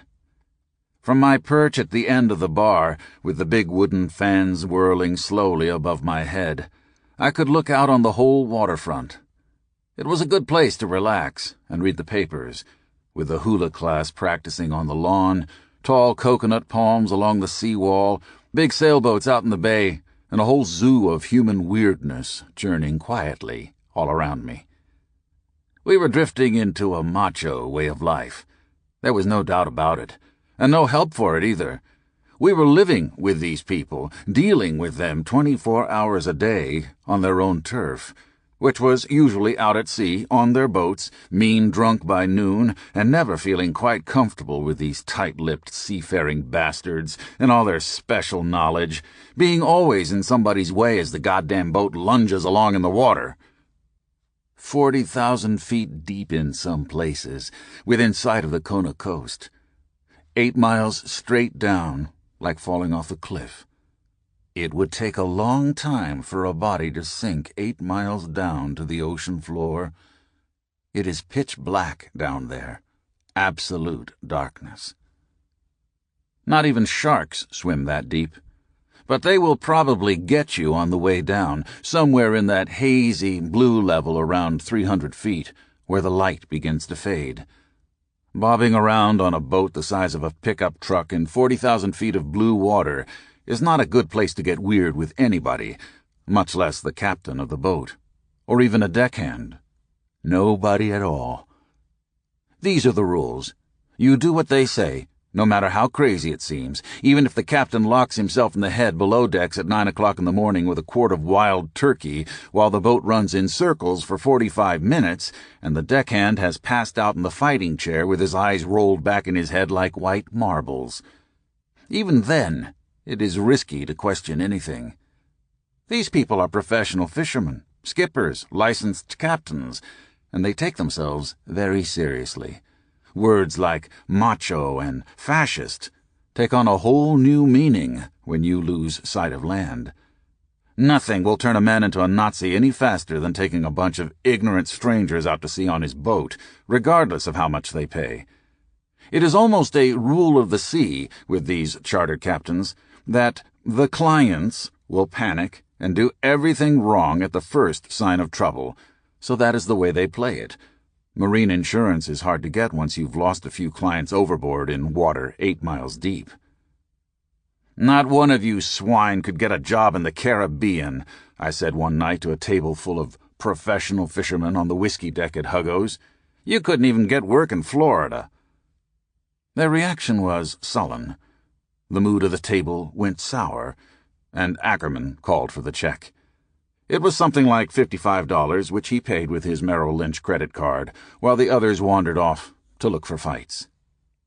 "It's time to leave," I told him, as we pulled out of the parking lot. "I'm losing my sense of humor." "So are they," he replied. The traffic was bumper to bumper on Ali'i Drive, jammed up by a crowd of thugs who had swarmed onto the road to stomp the driver of a motorcycle that had gone out of control and plowed into a gang of surfers. There were 40 or 50 of them, all crazy on marijuana. I made a quick U-turn and aimed for the hotel, avoiding the madness outside.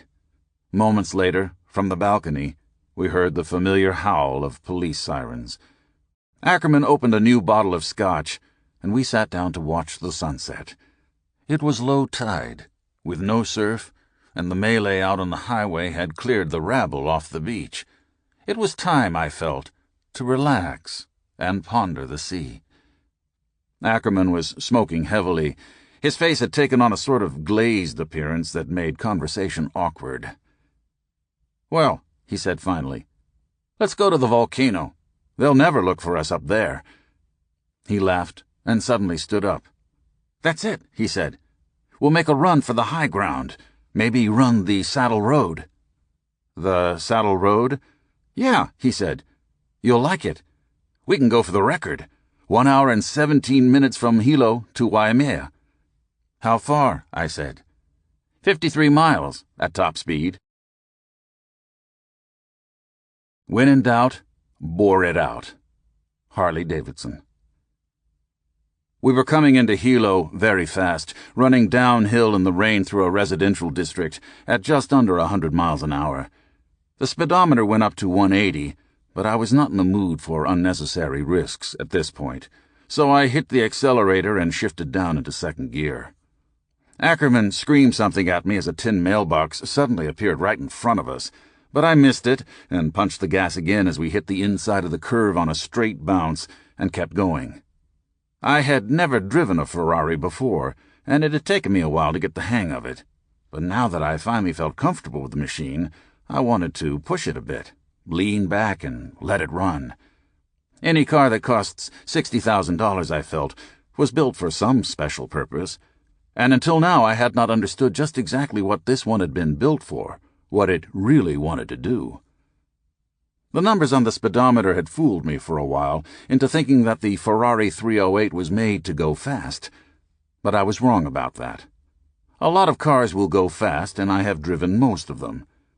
But I have never driven anything that I would dare to put through a 5-mile stretch of downhill S-turns at 100 miles an hour in the rain on a 2-lane blacktop highway from 10,000 feet above sea level down to 0 in less than 10 minutes. The drop is so steep and so fast that every once in a while, at 100 miles an hour, you get an eerie sense of freefall. It is almost like flying or falling off a cliff. All the outside noise fades away, and your eyes feel big in your head, and the focus gets very, very sharp. We had already broken the record, or at least I thought we had, but I couldn't be sure, and Ackerman had gone rigid in the passenger seat, no longer keeping track of the stopwatch. He had been yelling numbers at me every 10 or 15 seconds for almost an hour, but now he was getting nervous. His eyes were wild, and his hands were braced on the black leather dashboard. I could see that his confidence was slipping. What he wanted now was a handle, but that was out of the question. We had left all our handles at the top of the hill, in the shadow of Hilo Prison 2 minutes ahead of the record, and miraculously still alive. Concentrate, I thought. Stay on the fall line. Don't touch the brakes. Use the gears, and don't blink. This is dangerous. We are almost out of control. But not quite, and the car had amazing balance. It was finally on its own turf, functioning at the top of its form, and I didn't have the heart to slow it down. Far out in front of us I could see, through the clouds, a white line of surf hitting up on the rocks around Hilo Harbor. It stretched off in both directions like a line drawn with chalk, the lush green coast of Hawaii on one side and the deep gray swell of the Pacific on the other. The bay was full of whitecaps, and no boats were out. A bleak Sunday morning in Hilo, the capital city of the Big Island. The population is mainly Japanese, who tend to sleep in on Sundays, and not many of whom are good Catholics. I had already taken this into account, along with other ethnic factors, when the speed run was still in the planning stage. About 6 hours ago, in fact, when the bars closed in Kona, and Ackerman let slip that he was planning to leave for a tuna tournament in Bimini the next day, or at least very soon, which alarmed me, because I had very definite plans to use his new yellow Ferrari to set a new land speed record for running the saddle road. Gonzo. June 4th, 1981, Kona. Dear Ralph, I am hunkered down in my place at Thug Central, watching the sea puppies out there on the break and running up huge bills while I postpone my departure one day at a time and hang out like some kind of funky Chinook drunkard up here on the balcony waiting for the big one to strike, like I always knew it would. And I can almost smell the bastard now, circling out there just a few feet away from the hook. But this time he's acting different. This time I think he's interested. Things have changed since you left, Ralph. I shaved my head again, for one thing, and I also dropped out of sight. But not out of mind, at least not for Captain Steve. I call him constantly, about any problem or even any random idea that happens into my mind. Hunting wild pigs? Typewriter ribbons? Deep diving on acid? Why is the Taniguchi market out of Dunhills? Who rents jeeps? How far to the volcano? Where is Pele? How fast can a white man drive on the saddle road at sunset? Why am I here? Who has Dakine? Where are the fish? Has Rupert called? Can you cash another check for $200? Why won't Norwood return my calls about sacking the grave sites? Who was Spaulding's mother? Why can't you get a job? Usually it is Layla who calls him to ask these questions, which makes him doubly nervous because in his heart he knows it's weird. But he always returns her calls, and then she calls him back for more details. So they spend a lot of time together doing business and telling jokes. And getting things done, which frees my brain a bit and gives me time to focus. I type all night and prowl the roads by day, looking for Pele. She hitchhikes a lot, they say, usually in the form of an old woman. So I do a lot of driving and I pick up many hitchhikers, especially old women. But age is a hard thing to be sure of at 55 miles an hour, and the lazy, shameful truth is that on any hot afternoon I can be found cruising Ali'i Drive in my T-top Mustang, picking up women of all ages. And I grill them while we drive. Some of them can't handle it. They weep, they lie, they sing along with the radio and show me their tits, and a lot of them swear they're in love with me by the time we get to the Kona surf parking lot. That's where I take them, no matter what they say or where they want to go. I take them all the way out to the end of Ali'i Drive and down the hill to that spooky little bay, and all the while I keep offering them a drink of hot gin out of a pint bottle with no top on it that I keep on the seat between my legs. Most of them say they'll do just about anything, just as long as it's not drinking gin with a 200-pound bald psycho in an open car at high noon on Ali'i Drive or in the Kona surf parking lot, which is where I always dump them, except for the ones who drink gin. Okay, HST. A dog took my place.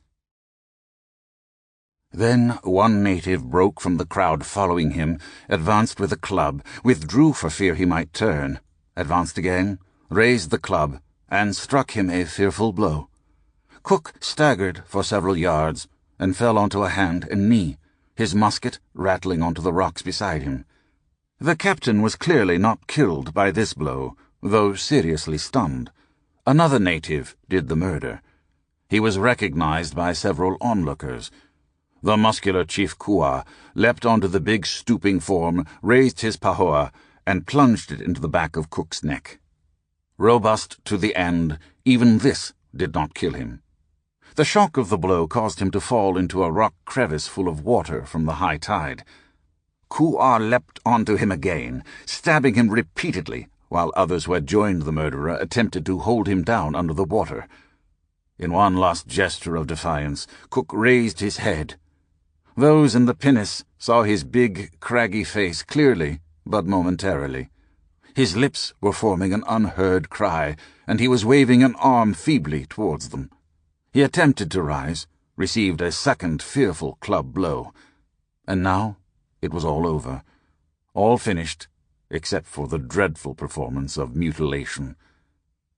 Henry Roberts, from Shoreham, Sussex, master's mate, was among those who were unwitting eyewitnesses in the pinnace, and the sight would haunt them all for the remainder of their lives. The natives fell on the corpse like wolves upon a fallen moose, stabbing it, grabbing another's pahoa and thrusting it in again, stabbing with spears too, and hitting it with rocks and clubs. At one point, a number of them raised his body from the crevice and beat his head repeatedly against the rock face.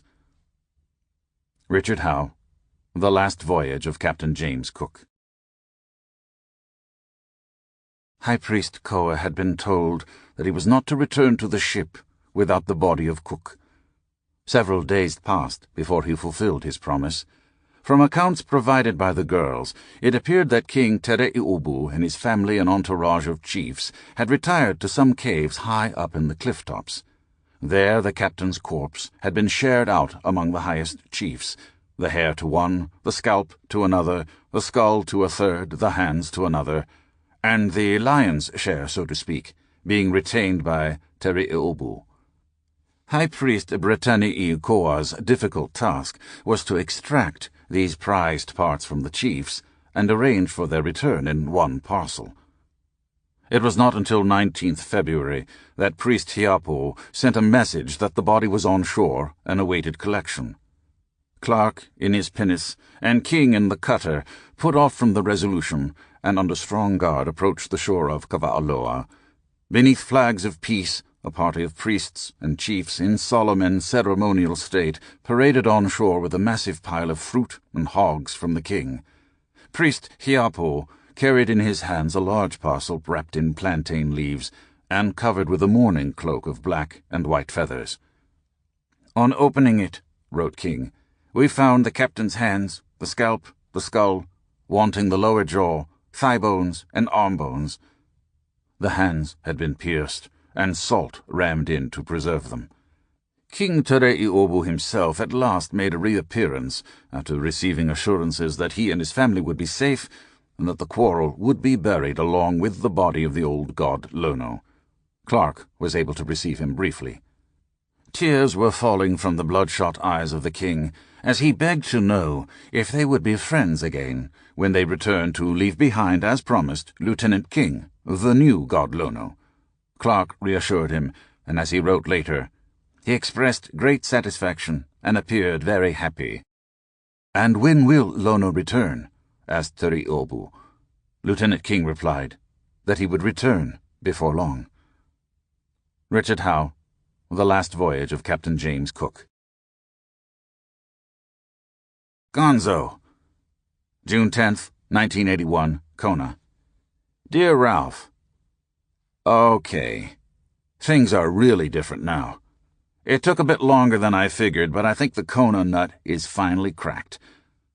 About 6 hours after I finished the last draft on driving the Saddle Road, I was sitting in the fighting chair on a boat called the Humdinger and locked into a desperate struggle with a huge fish.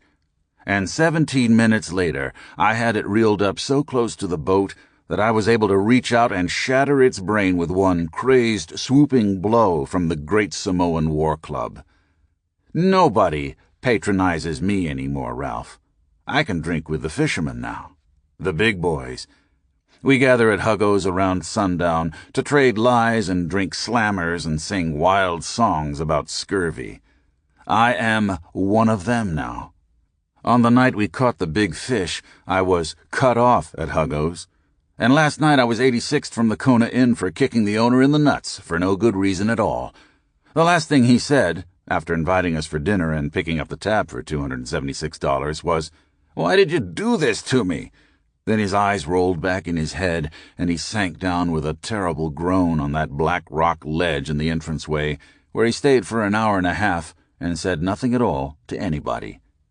That's what I heard today when I called to find out if he'd received the roses I sent by way of apology. Yeah, it was that bad. It was the first time in my life that I ever sent a dozen red roses to a man. The boys at Huggo's went wild when they heard the story. They laughed like loons and slapped me all over my back and even restored my bar privileges. They don't like Mardian, the man I kicked in the nuts, because one of the first things he did after buying the Kona Inn was to walk into Huggo's, where the fishermen drink, and say he was going to put the place out of business in 6 months, and anybody who didn't like it could suck on his black belt. He is very serious about his karate, and he will probably kick my head off my body the next time I go in there to drink. But I like those fine margaritas at sunset, Ralph, and the Kona Inn is the only place in town that will cash my checks for cash. So much for that, eh? I think it's time to leave. But before I go, I want to tell you a fish story. The working title is How to Catch Big Marlin in Deep Water, but I might want to call it something else by the time we go to press. This is a weird story, Ralph. It has been weird from the start, and it becomes relentlessly weirder with every passing day. They can't understand why I'm still here. And neither can I, for that matter, except that it seemed to be working, despite the brutal expenses. And they are brutal. Unless this book is a bestseller, I will have to get a job out here as either a charter boat captain or a real estate agent, or maybe even both. That would give me a foothold of sorts, but not for real, and certainly not for long. I could handle the fishing end, but the real estate market in Kona is so wretched these days that I could own every building on Ali'i Drive and still go bankrupt by Christmas. The whole coast is for sale to the highest bidder, or to any bidder at all, for that matter. Nobody's buying anything for more than a dime on the dollar. There are 600 real estate agents in Kona, and between them they have made only 50 escrow closures since you left here in early January, 6 months ago. That is not what you call a bull market. But it is our market, Ralph. The chickens are already roosting here, and more come home every day. If we have any real cash by Labor Day, we can buy the whole goddamn place and mete out our own kind of justice. Right, yes, and so much for that. It is time to get back to basics. We can always buy real estate, Ralph, and we can always punish the guilty. But right now, I think I should tell you the story of what happened when I finally caught a fish. It was, as you know, my first, and it came at an awkward time. I was ready to leave. We had an 8 o'clock flight to Honolulu, then an overnight haul to L.A. and Colorado. Fuck these people. Their lies are costing us money, and I was losing my sense of humor. That was when I decided to have one last talk with the remnants of Team 200, a business meeting of sorts. 10 o'clock sharp at the yacht club. Just ask a few critical questions, get the answers on tape, then get out of town the next day. But the whole idea went wrong, due to booze, and by midnight my mood had turned so ugly that I decided, for some genuinely perverse reason, to go out and fish for marlin once again. It would be my last day in Kona, and the plane didn't leave until 8, so why not? I was still typing, in a fit of cold rage, when the sun came up, and I realized that it was time once again to drive down to Union Jack Liquors for another 2 cases of Heineken, then back in the T-top Mustang for another high-speed run on the highway out there to the Honolulu, and another long day at sea. That will tell you all you need to know about my attitude at that point. I didn't pack that goddamn brutal Samoan war club in my sea bag for the purpose of crushing ice. There is a fearful amount of leverage in that bugger, and I knew in my heart that by the end of the day I would find a reason to use it. On something. Maybe a fish, or maybe the fighting chair. There is a lot of mahogany to work with on a 36-foot Rybovich. It was almost 10 when I came rocketing into the parking lot at something like 60 in low gear and half out of control in a serious 4-wheel drift. I missed that burned-out hulk that once belonged to Lee Marvin by 6 feet or so, then straightened it out and aimed the front wheels at the big tuna tower of the humdinger. I could see Steve's blue El Camino parked right on the edge of the cliff above the boat. They heard me coming, they said later, but there was nowhere to run except up to the front of the boat or into the water. So they ran, but not soon enough. The next sound they heard was my brakes locking up and the awful roar of tires skidding sideways on gravel, and then a sharp metallic bang as my front bumper nicked the rear of the El Camino just hard enough to make it leap about 3 feet straight forward, so quick that it looked like a frog jumping. The whole thing happened in milliseconds, so fast that it seemed like a dream. No damage, no problem. But when I walked out to the edge of the cliff with the first case of beer and looked down on them, nobody spoke. It was like talking to pillars of salt. "Don't worry," I said. "I have another case in the car." Still, nobody spoke. Jesus, I thought. These bastards are drunk. Then I realized that they were not looking at me, but at the front bumper of Steve's El Camino, which was very close to the edge. From where they stood, it looked almost ready to fall straight down on the boat, which would mean certain death for all 3 of them. Either crushed by the falling car, pinned in the wreckage and drowned as the boat sank, or burned alive in a holocaust of flaming gasoline and exploding diesel tanks that would probably destroy the whole harbor and burn out of control for 3 days. These things happen. Yeah, and let's jump this one forward a bit and pick up the story. We had the fish in the boat by noon. My time was 16 minutes and 55 seconds on the line, and another 5 seconds to whack it stone dead with the club. The beast fought savagely. It was in the air about half the time I was fighting it.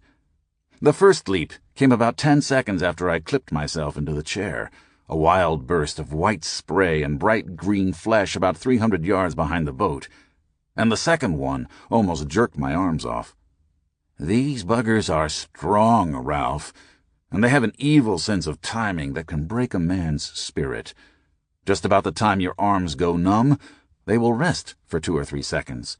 And then, in that same split second when your muscles begin to relax, they will take off in some other direction like something shot out of a missile launcher. It is not like fishing for trout. What we are talking about here is a beast the size of a donkey that is fighting for its life on its own turf. A 10-pound trout might put up an elegant fight, but a 300-pound marlin with a hook in its throat can rip your arm bones right out of their sockets, then leap right into the boat and snap your spine like a toothpick. The marlin is a very mean fish, and if it ever develops a taste for human flesh, we will all be in trouble. People who fish for blue marlin don't even consider big sharks like the mako and the hammerhead a sporting proposition. Most sharks won't even put up a fight. You can reel a big hammerhead right up next to the boat in 10 or 15 minutes, no problem. Until you get to that 16th minute. That is when the real fun starts, with a hammerhead.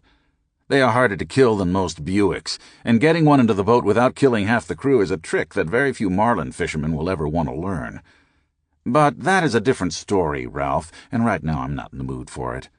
People who fish for big sharks usually do it at night for their own reasons. Some people want to catch fish, and others want to kill them.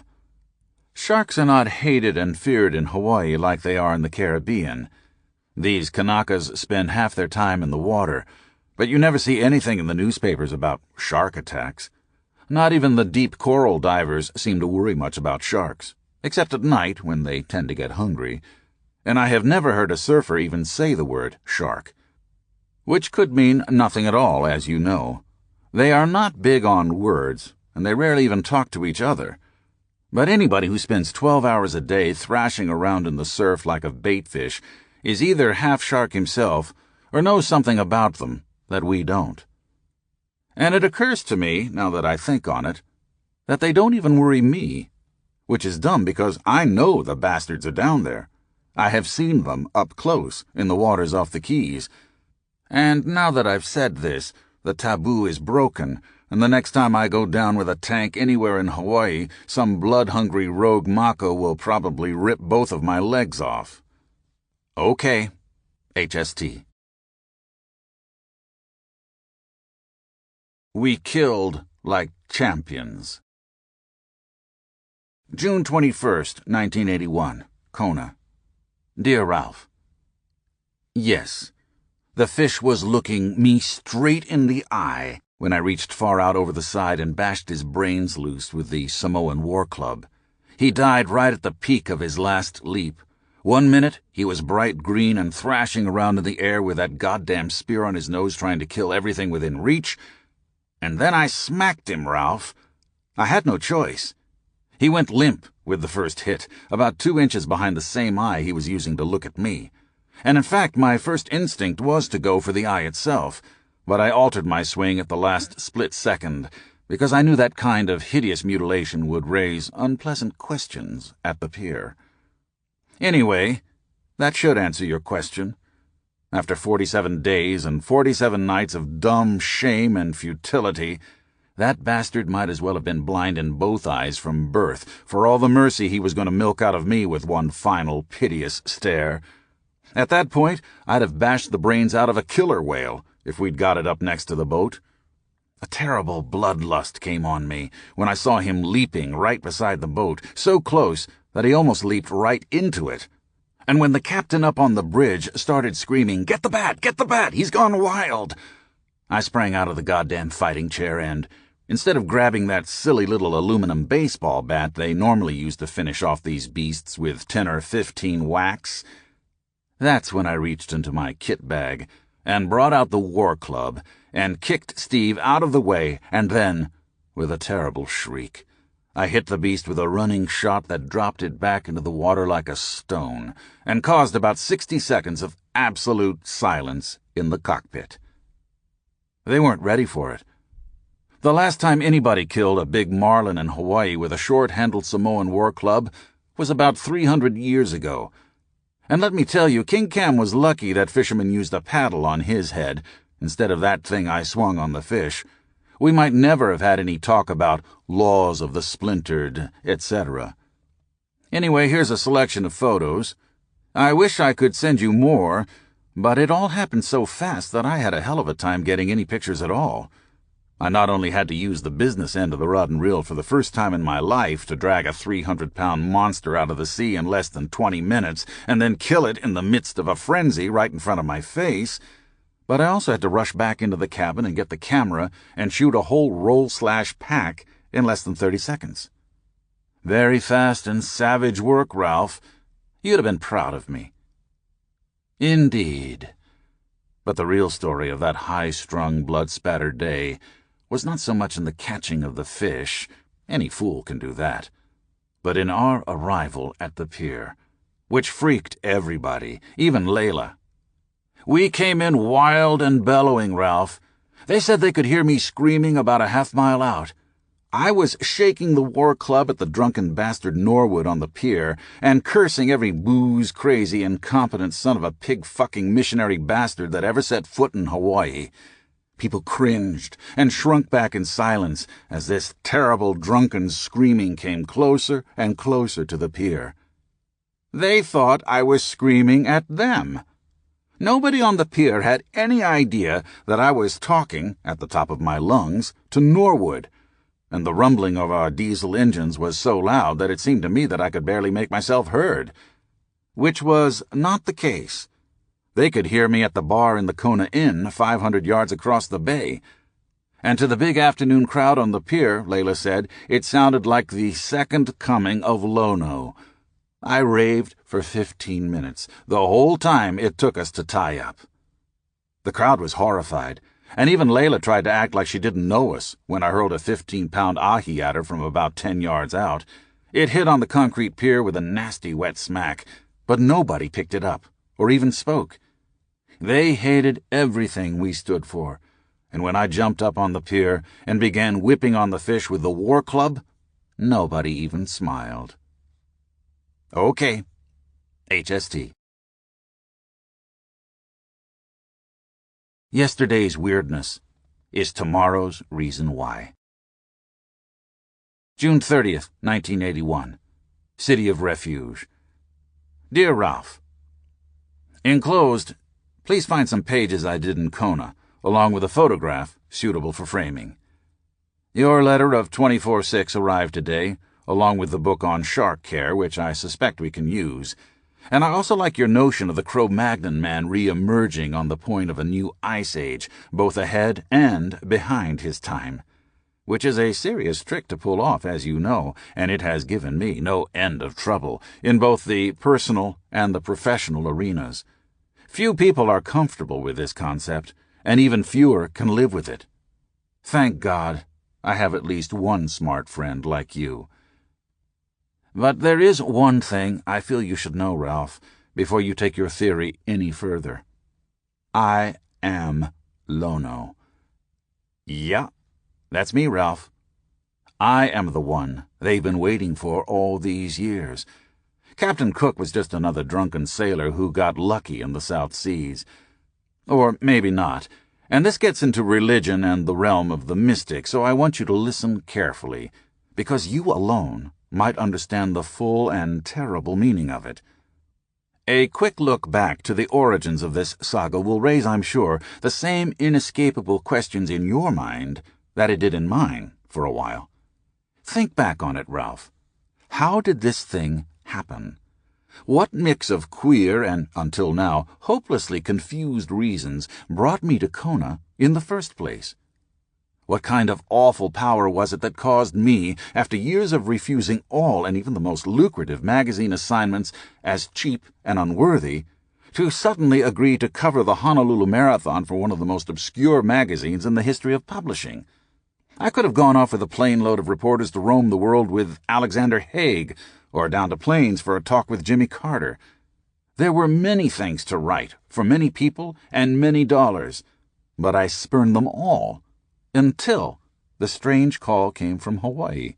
And then I persuaded you, Ralph, my smartest friend, to not only come with me, but to bring your whole family halfway around the world from London for no good or rational reason, to spend what might turn out to be the weirdest month of our lives on a treacherous pile of black lava rocks called the Kona coast.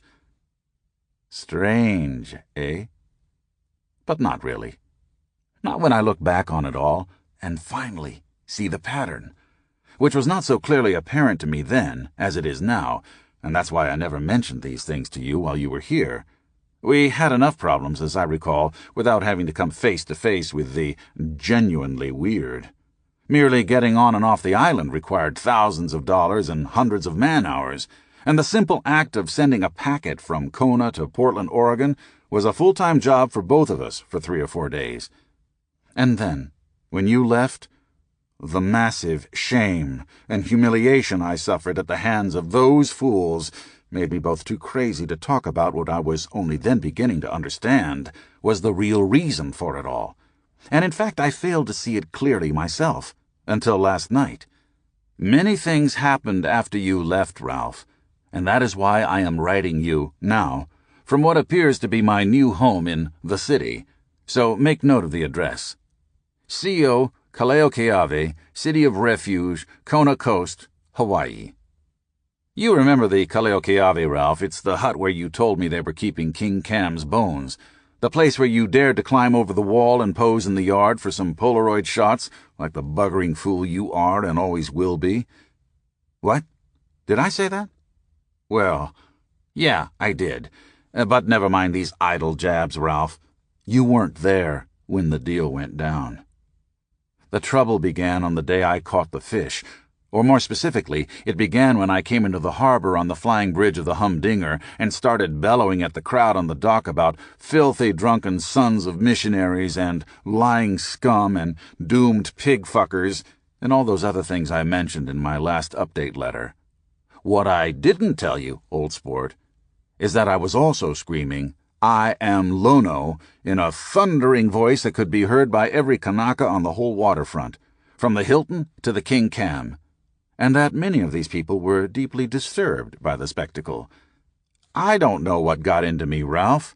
I didn't mean to say it, at least not that loud, with all those natives listening, because they are superstitious people, as you know, and they take their legends seriously, which is understandable, I think, in the minds of people who still shudder at the memory of what happened when they bungled Lono's last visit. It was not surprising, in retrospect, that my King Kong-style arrival in Kailua Bay on a hot afternoon in the spring of 1981 had a bad effect on the natives.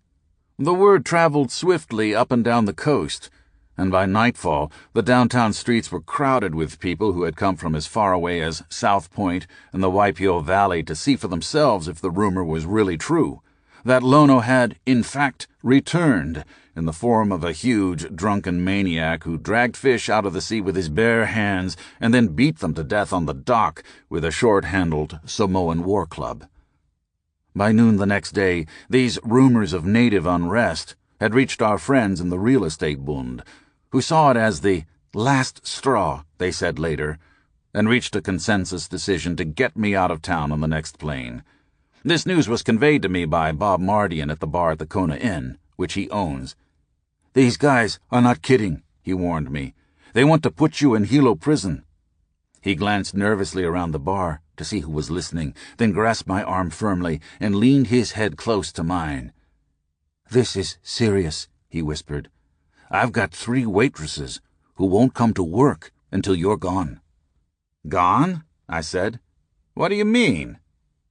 He stared at me for a moment, drumming his fingers on the bar. "Look," he said finally, "you've gone too far this time. It's not funny anymore. You're fucking with their religion. The whole town is stirred up. The realtors had a big meeting today, and they tried to blame it on me."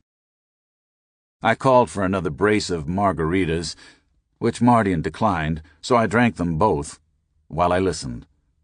It was the first time I'd seen Mardian take anything seriously. "This Lono thing is dangerous," he was saying. "It's the one thing they really believe in." I nodded. "I wasn't here when it happened," he went on. But it was the first thing I heard about when I got off the plane. Lono is back. Lono is back.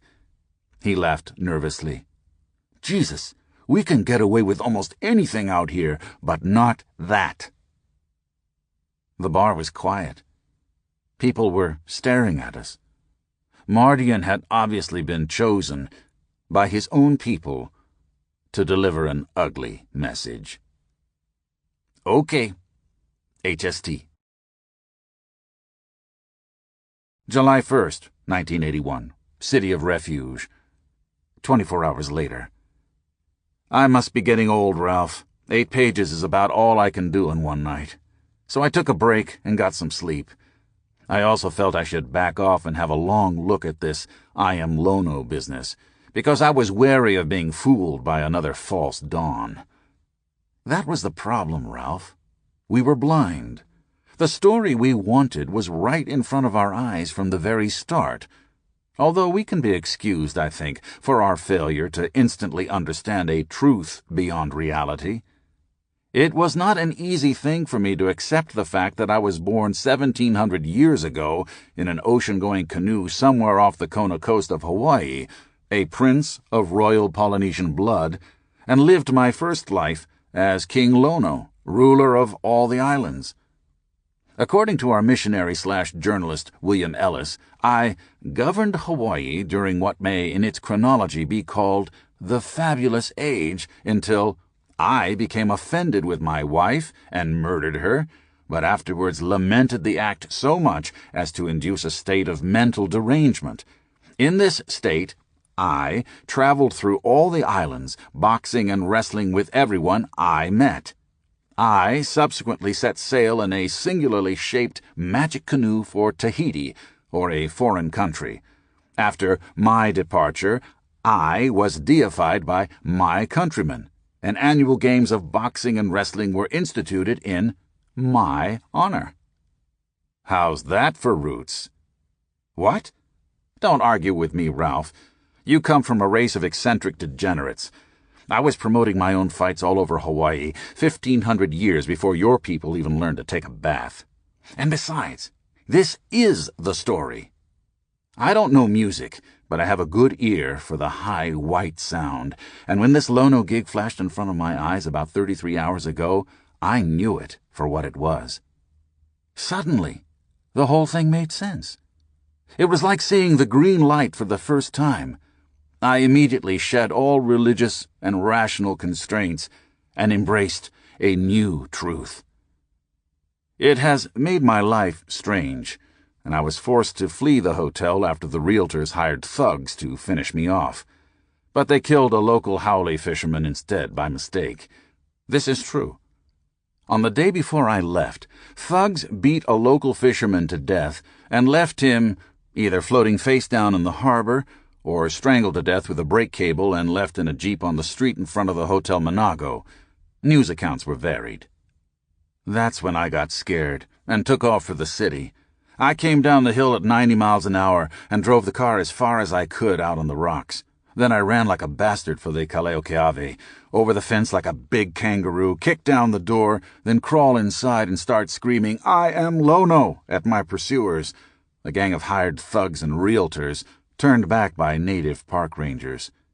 They can't touch me now, Ralph.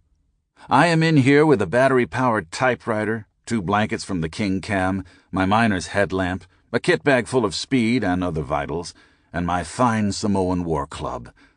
Layla brings me food and whiskey twice a day, and the natives send me women. But they won't come into the hut, for the same reason nobody else will, so I have to sneak out at night and fuck them out there on the black rocks. I like it here. It's not a bad life.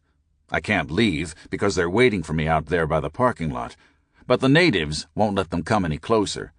They killed me once, and they're not about to do it again. Because I am Lono, and as long as I stay in the city, those lying swine can't touch me. I want a telephone installed, but Steve won't pay the deposit until Layla gives him $600 more for bad drugs. Which is no problem, Ralph. No problem at all. I've already had several offers for my life story, and every night around sundown I crawl out and collect all the joints, coins, and other strange offerings thrown over the stake fence by natives and others of my own kind. So don't worry about me, Ralph. I've got mine. But I would naturally appreciate a visit, and perhaps a bit of money for the odd expense here and there. It's a queer life for sure, but right now, it's all I have. Last night, around midnight, I heard somebody scratching on the thatch, and then a female voice whispered, "You knew it would be like this." "That's right," I shouted. "I love you." There was no reply, only the sound of this vast and bottomless sea, which talks to me every night and makes me smile in my sleep.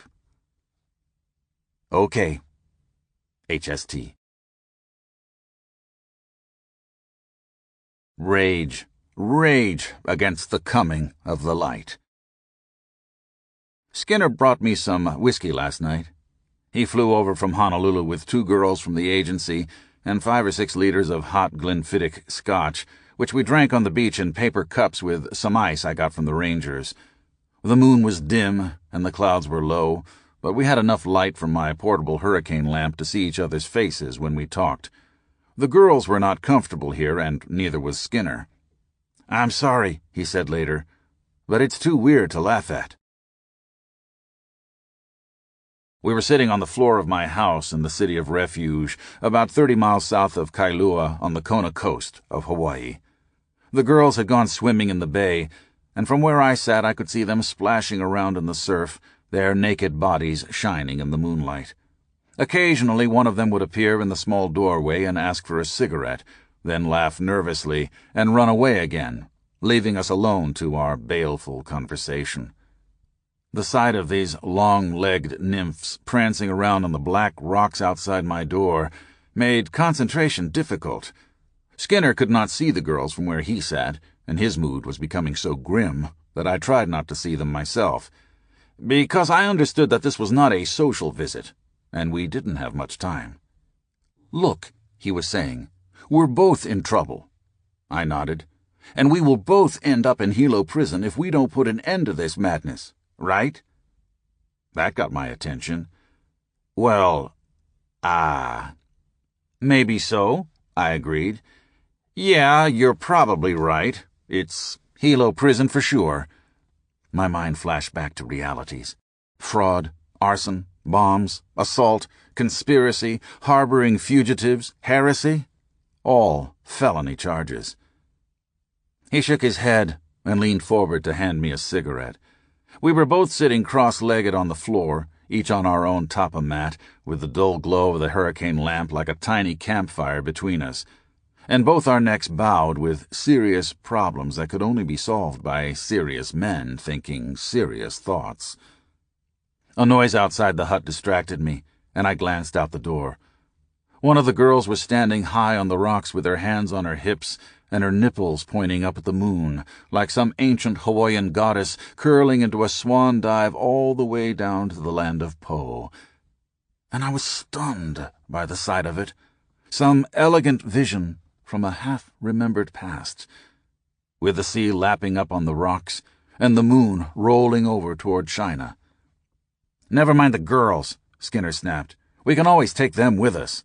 He paused, looking up at me. "If we can ever get you out of this place." He was right. I shifted my position on the floor so I wouldn't have to see the girls, and tried again to focus on what he was telling me. Sometime around midnight we ran out of ice, and I had to use the bullhorn to call for more. Skinner was worried about waking up the natives across the bay, but I assured him they were used to it. "They love the bullhorn," I explained, "especially the children. Every once in a while I let one of them use it." "That's dumb," Skinner mumbled.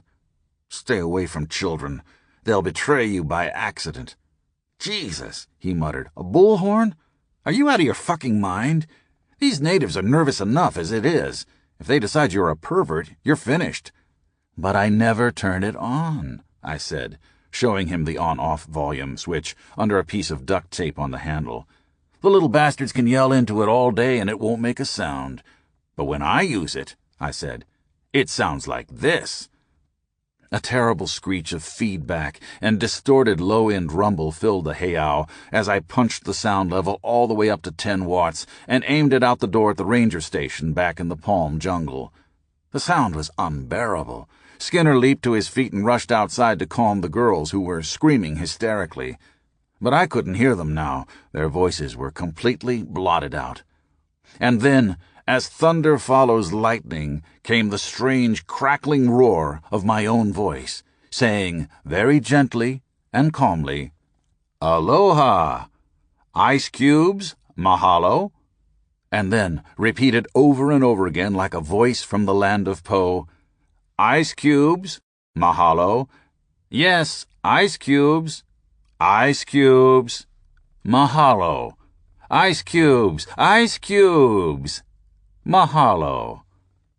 The relentless screech of the feedback rose and fell like wild electric music along with my words, bellowing across the quiet little bay like the voice of some monster coming out of the sea with a diesel meat grinder and a brain from another world. "Ice cubes, to the heiau, mahalo." I uttered one final wavering burst of Oriental gibberish, then tossed the bullhorn aside as Skinner appeared in the doorway, his eyes the size of baseballs. "You crazy bastard!" he screamed. "Now we'll never get out of this place!" He grabbed his Hobie Sea bag off the floor and began frantically jamming things into it. "Calm down," I said. "The ice is on its way." He paid no attention. "Fuck ice," he muttered. "I'm leaving." "What?" I said, still not understanding his frenzy. He was crawling around on the floor like an animal frantic in heat. Then he stood up and waved a sharp stick at me. "Fuck off, Dumbo!" he screamed. "It's Hilo prison for you. You're not even sane, man. You want to get us all busted." He shook his stick at me again, as if to ward off a demon. "But not me, you bastard. I'm out of here. I never want to see these goddamn islands again, or you either. Jesus," he said.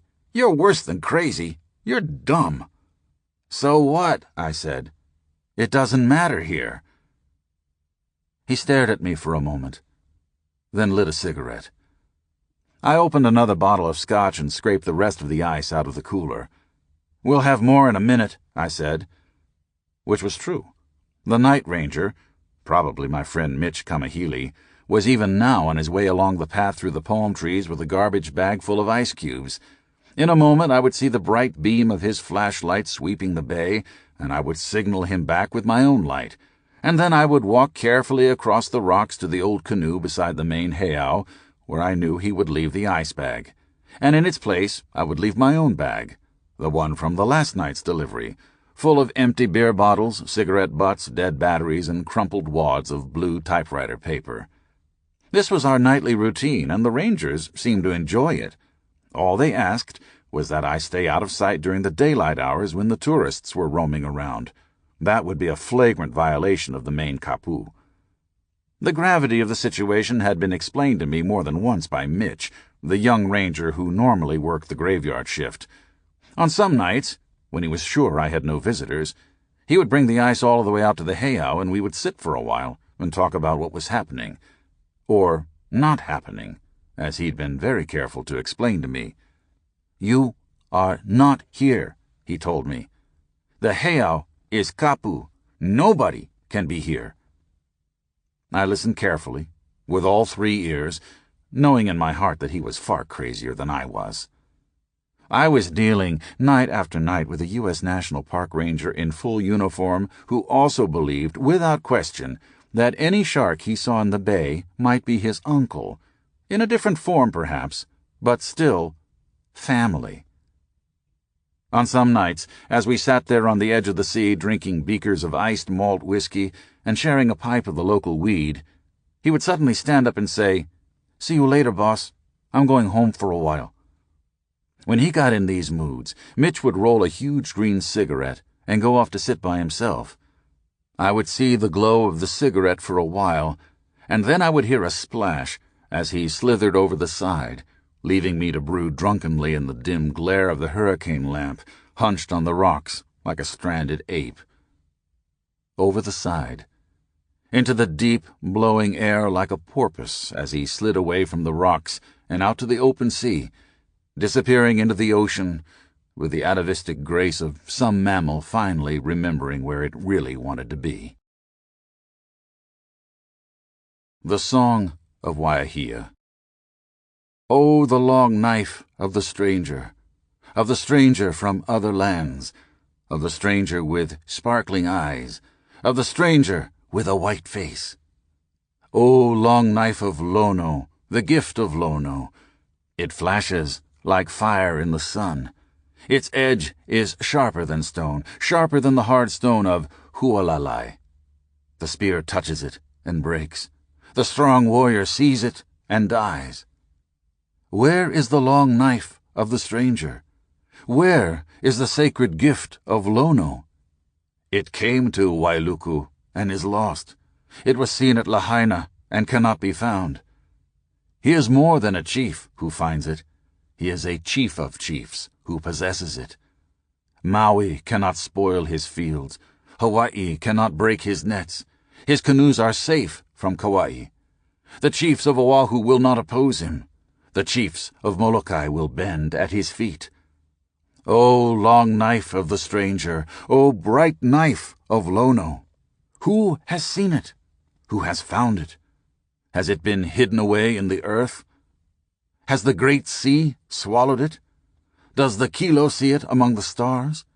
Can the Kaula find it in the bowels of the black hog? Will a voice from the Anu answer? Will the priests of Lono speak? The Kilo is silent. The Kaula is dumb.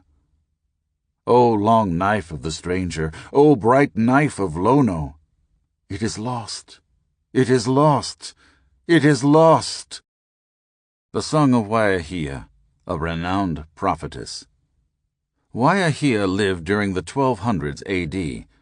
Although it is claimed that Waihia was of chieftain lineage, nothing is positively known, even of her parents.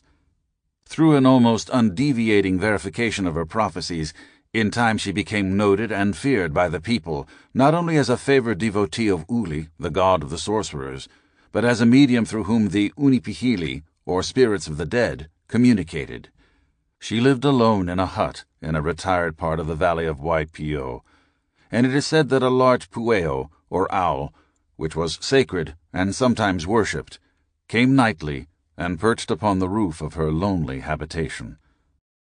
The Legends and Myths of Hawaii by His Majesty King Kalakaua, 1881.